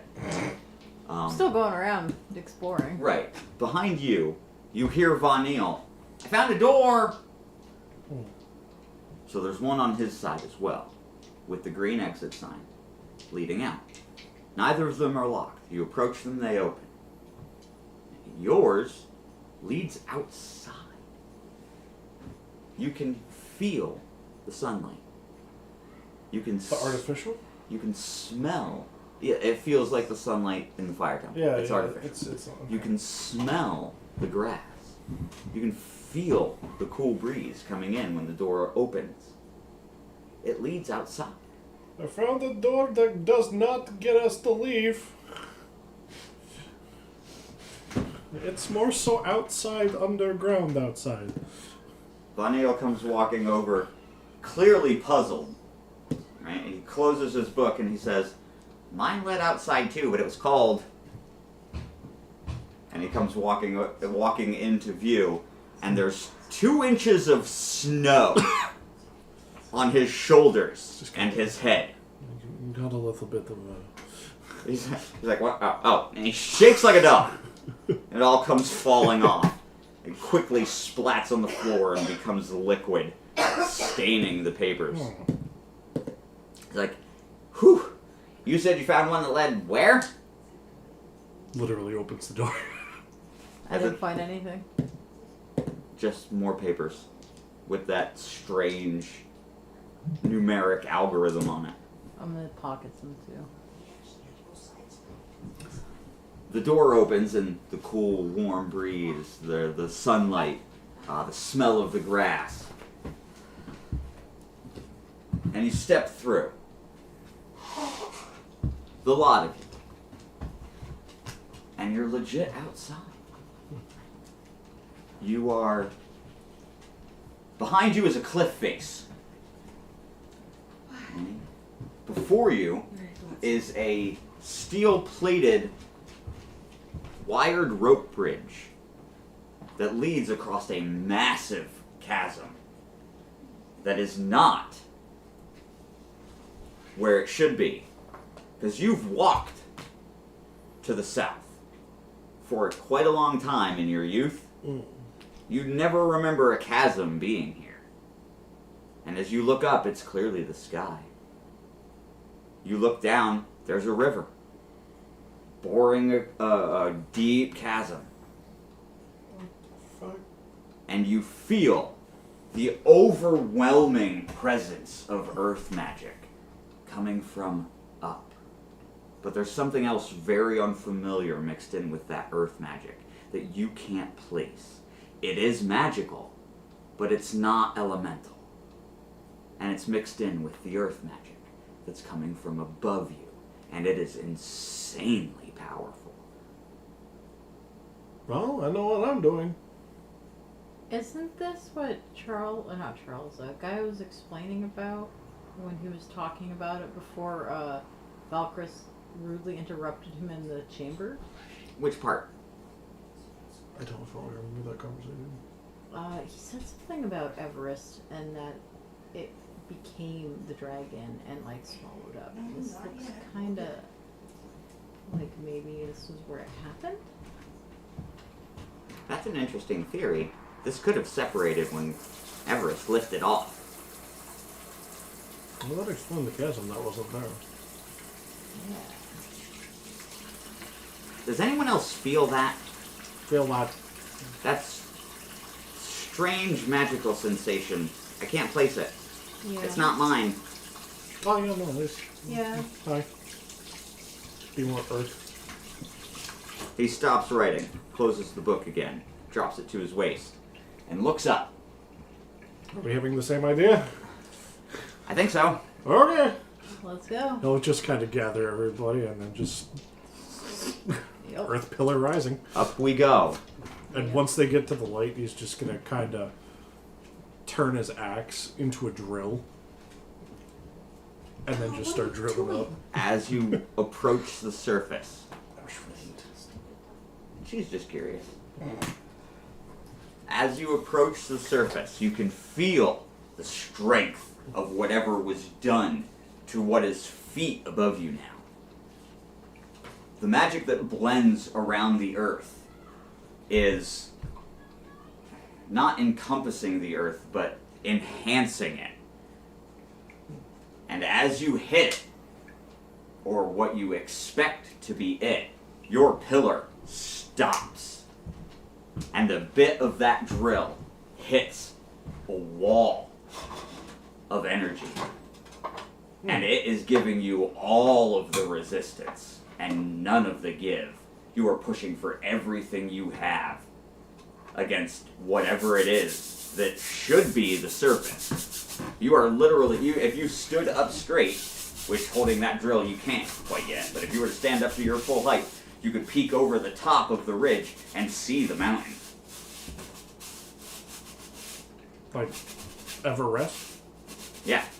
But you have hit a wall of earth magic that's being enhanced by something. Can he try to absorb it? You can't reach the earth part. Whatever is encompassing whatever is around this isn't letting you get there. What? Yeah, the mic's picking that up, I know. What? I'm sorry. Oh, it's fine. It happens. We've been making noise the whole damn time. It's I am fine. done. No, you're good, you're good. I was just wanting him to know, that's all. Well, any ideas on how to get rid of a barrier? Is that what that is? I Ronio's like imagine. crouching down. He's like, I'm gonna try and stand up. Alright. And he lifts his head very slowly upright I am until quite he, literally taller than him. until he hits that barrier. And he's like, nope, can't get my head through it. Doesn't hurt though. Just feels like a wall. And then he crouches back down. Could you take us down, Ryder? I'm gonna try to Nothing. Again, it's the same thing. It feels like smooth slate, but your hand is touching nothing that you can see. I'll try using my quick scan, see if that helps. It's my mixture of water and earth. You sense the earth. It's there. You can feel that earth magic. You have no idea what it is that it's encased by. Because whatever was cast here was wrapped like a present with that magic. And whatever it is, you can't breach it. You can sense it. You can't tell what it is. You've never felt this type of magic before. No, it'll take everybody down just enough for everybody to be able to stand up straight. Alright, so kind of take a look and see if there's anything else they can spot that's like partially out of the ordinary. aside from the metal wire bridge underneath you now, there is nothing remarkable about the crevice. It is just a crevice in the ground, covered by a barrier of unknown earth and light magic. And at the bottom is a raging river.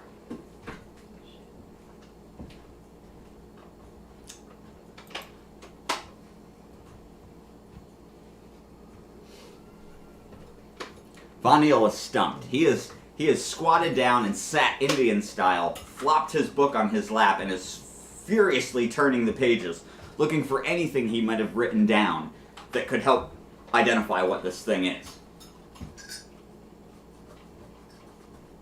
Well, the river shouldn't be there, because that entire crevice shouldn't be there, or that entire chasm shouldn't be there. You're right, but it is. You're in it. You've walked over the very spot you're underneath several times. You have memories of it. Walking across this particular patch of land. Okay, I'm gonna do something stupid. Okay? No, not that. She clearly doesn't agree. Oh my goodness, she really wants the pets. She always wants the pets. He's gonna go ahead and use a bit of air magic and just kind of like constantly channel a bubble around his head. Okay? And he's just gonna jump right down into that fucking river. Okay. He's like, I'll be back, I'm going searching. As you fall past the bridge, expecting to hit the water, you don't. Nope. There is a solid barrier 2 feet above the riverbed Oh, come on! that's comprised of air and the unknown magic type. And you don't thud, you bounce Boing. like a cushiony trampoline. And it suspends you there. You're hanging in midair, laying on nothing. Well, wait. And it's air magic with that unknown. What are you doing? With my staff. Raising my staff. You're still on the pillar. He jumped off. Oh. Alright. Brain.exe has partial idea. Oh, where's your weaknesses? The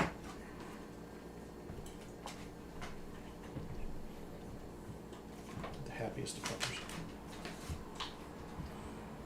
So, yeah, fire is... okay. So... yeah, okay. He's gonna try and do something a little bit dumb. Well, that's been the thought since we... The dumb theory is gonna just take his hand, kind of go like this, encase it in fire, and then just kind of try and stab it. You hit that invisible wall of magic. The unsensible, unknowable thing. And that fire magic is just... as you get close to it, it retreats from your fingers. And then it's like hitting solid. That smooth slate wall again. But the fire magic actively retreats from your fingertips as you press it. Almost like it's being pushed away. It's like it's a fucking null barrier. Almost. Like, that's what it feels like.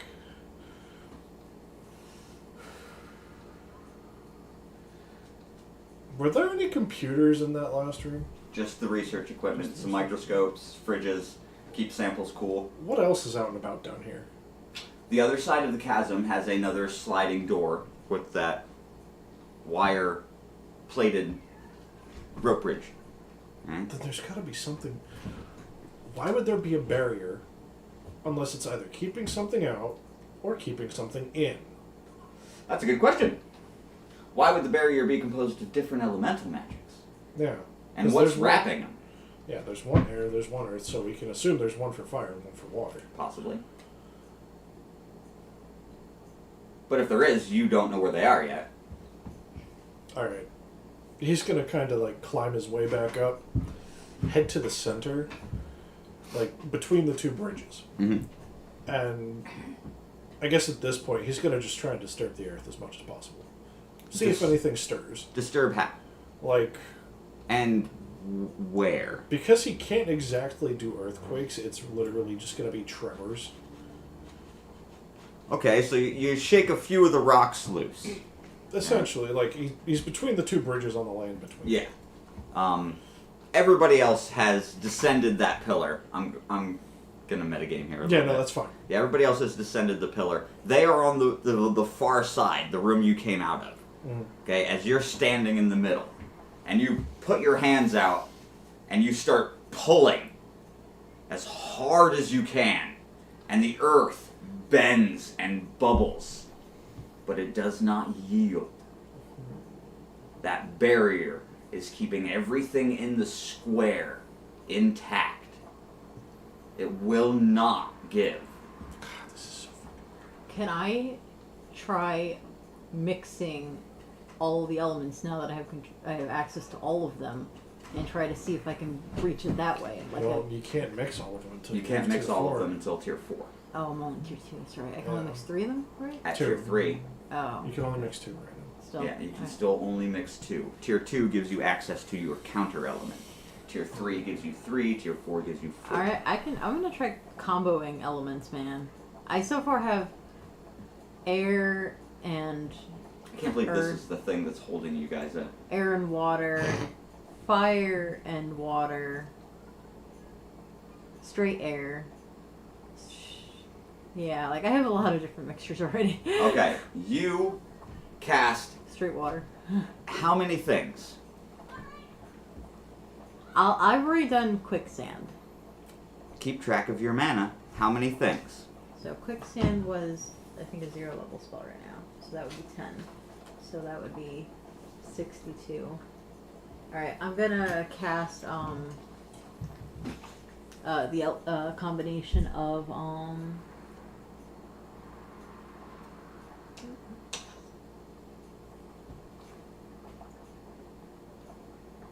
gonna do the fire and water. To which side? The earth side or the water side? Or the air side? The earth side or the air side? The air side. So you're gonna fire down. Okay. Because the earth side is up, Yeah. air side is down. Yeah, and I already did the earth water on the top part. Okay. So I'm doing the water fire on the bottom part. Okay. Describe your spell to me so I know how to. Well, that's just it. I don't know what the effects are because that's my tier 2 spell. I told you I don't know what they do. What do you? Alright. What do you want it to do? I'm just trying to see if, because when he was doing You, fire, listen, it like you've seen him attempt to drill through it. You've seen Vanille attempt to poke his head through it. You've seen him throw himself full force at it. He'd hit terminal velocity from the height, and it barely even stopped him. I'm gonna channel the fire and the water and stuff through my staff, and then I'm gonna try to like poke, like almost like poke a hole through it, like. So you're gonna jump off of the ledge of the bridge How far up am I? and dragoon stab Yes. your stick into the barrier you can't see. That bounced Ben at terminal velocity. Yes, I'm gonna dragoon stab and probably get hurt, but I'm gonna do it. You narrowly miss stabbing yourself in the face with the butt of your staff. Because not only does it catch you, but it doesn't give to the point of the staff. It gives to the point of impact. Your hands got handburn. So the staff burns your fingers as you slide down it, and you narrowly dodge, stabbing yourself in the face with your own staff as you slide down and impact the soft, non-existent, pillowy barrier, and then slowly bounce back up. I might just try going in from above at this fucking point. Or going into the next room. Genuinely, the next room is like the best bet at this point. I can't figure out how to get through those damn barriers. Did I take damage from this? No, I just said you narrowly missed, because I Okay. didn't want to penalize you for having an idea. But after watching him try, that was kind of stupid. I mean, his axe versus your stick, I bet his axe into a drill that your stick wasn't going to do shit. Which is why I said you watched him do all of this, and you still want to do this. Yes. And you said yes. Well, I wanted to do it for the top one, but we said we weren't up there anymore. I wanted to do on that one originally. But no, Because you DM had it. There's no way that you can perceive right now to get through these barriers. One, because you can't see them. And two, because you have no idea what kind of magic is encasing these elements. Or what the spell is even doing. Because you can't tell what the magic was made to do. Because of this barrier. The next room, if Yeah. one of you would be so kind as to approach the door. Yeah, that's basically the next plan. The next room opens. The door is unlocked. And inside, you find the office section of this Oh, particular thank God. facility. Computers. And it's the same cubicle layout as the Temple of Fire. The exact same. Station after station of cubicle, from one entrance all the way to the other. I just thought of a really cool spell idea. I've been starting. That's gonna be until tier 3. I could probably do it at tier 2, but tier 3. This room is lit. Not by the overhead lights, but by all of the monitors being on.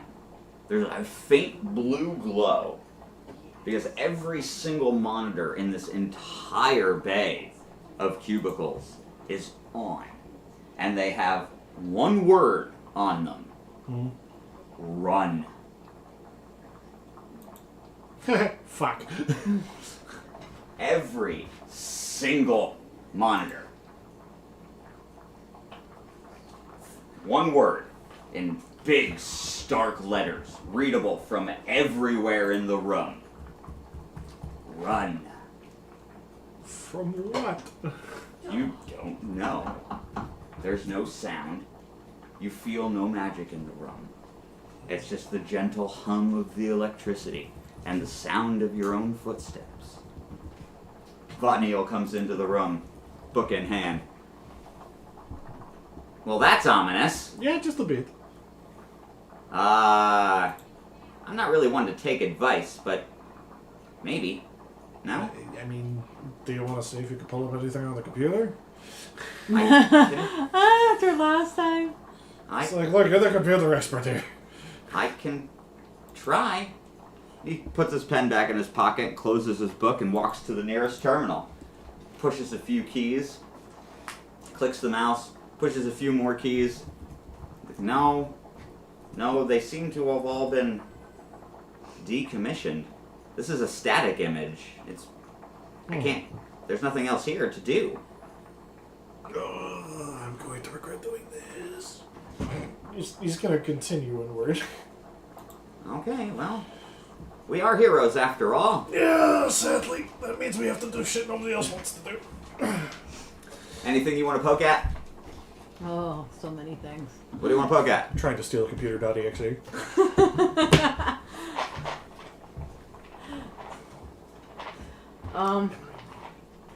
No, not this time. Nothing? Not this time. Alright, so the group ventures on. The dimly lit blue glow of the computer monitors leads you clearly to the next room. It was a straight shot from the door. And the following door is the office door with the small window at the top. And on the other side of that window is black. Regular black. Like darkness black. Not Venta. Not Venta black, just regular darkness. Okay. And Von Neal just strolls up, shimmies the doorknob. It's unlocked. Opens it, pushes it in, May as well. and holds his book out. Binding glows again. And now it's directional. He's moving it like a spotlight into the room. It's the cafeteria. But this is not empty. Oh boy. As he pans the light around the room,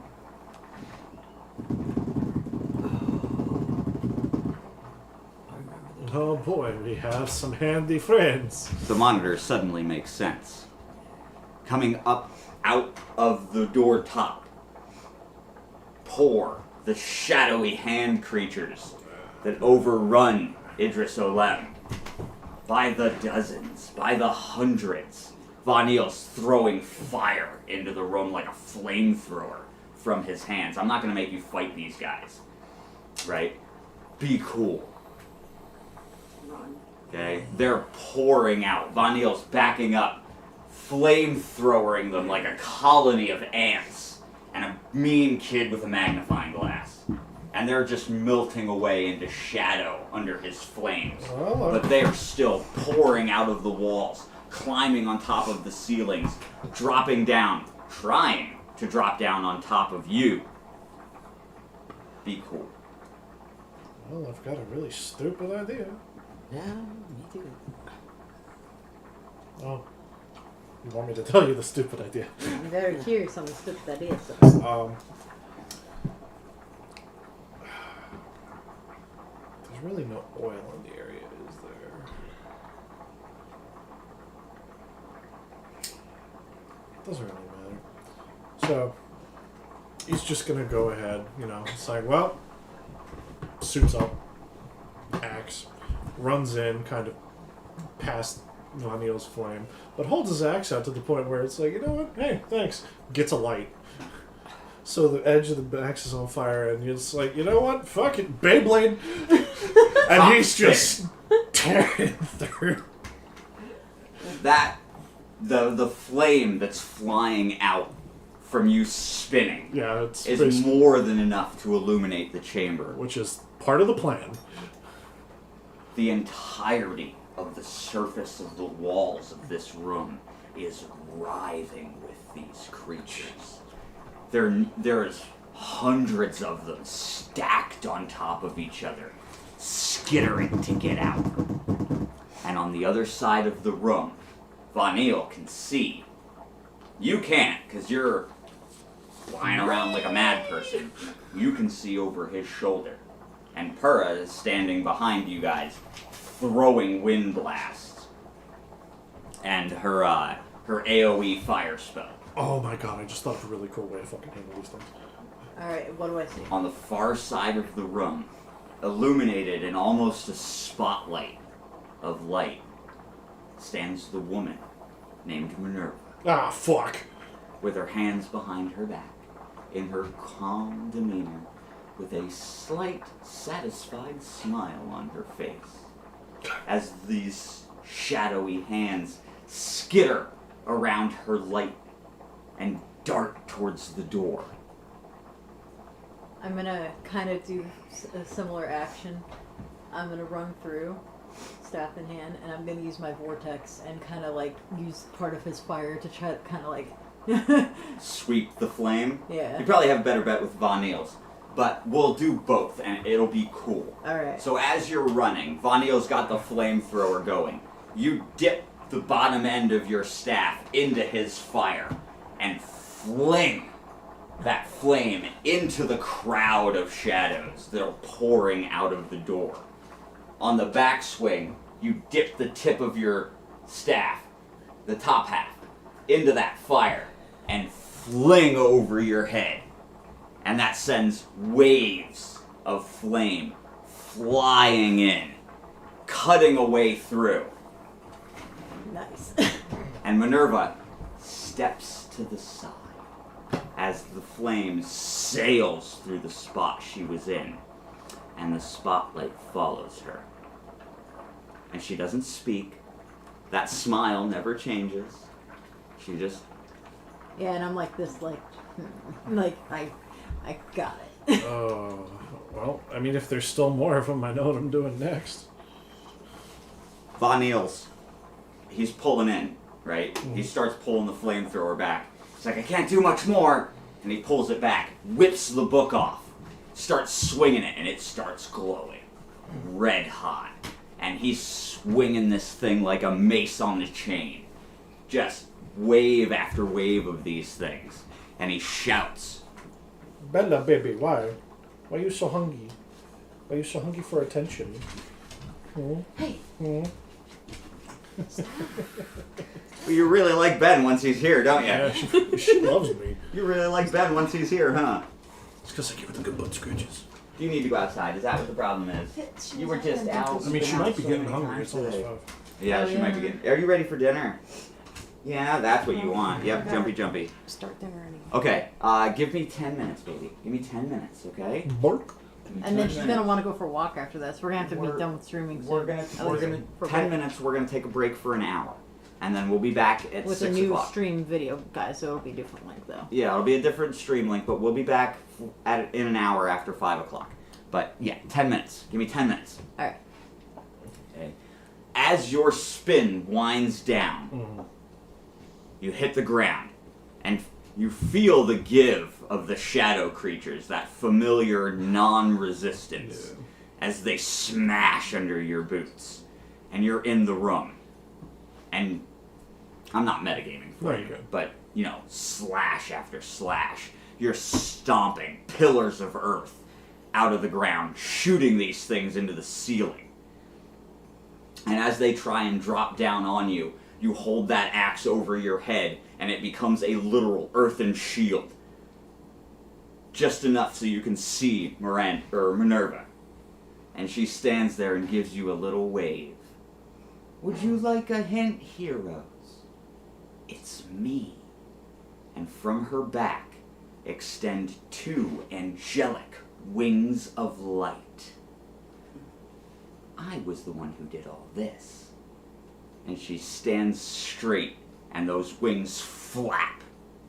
And everything in a 5-meter radius around her is completely erased in searing light. And she straight up through the little hole of spotlight that she had bored through the earth. She has dragon wings that are made of light. Yes, bitch. There's a reason why I targeted her first. And you guys are left to deal with the swarm next time when we come back. Oh, snap. We got a mini boss fight. All right. And at the end of the stream, just to remind everyone of our sponsors, Call of Dragons. You can download it with the link that I'm about to share here in a moment. Is it theoretically one target, or is this going to be a group? It's gonna be one. They're gonna form something. It's gonna suck. Oh, great. It's gonna suck. Mini Vipers. Suck. Anyways, Valkyries. Call of Dragons. Yes, the mini link is up Valkyries. on both the YouTube and the Twitch streams right now because we are multi-streaming this right now because why not?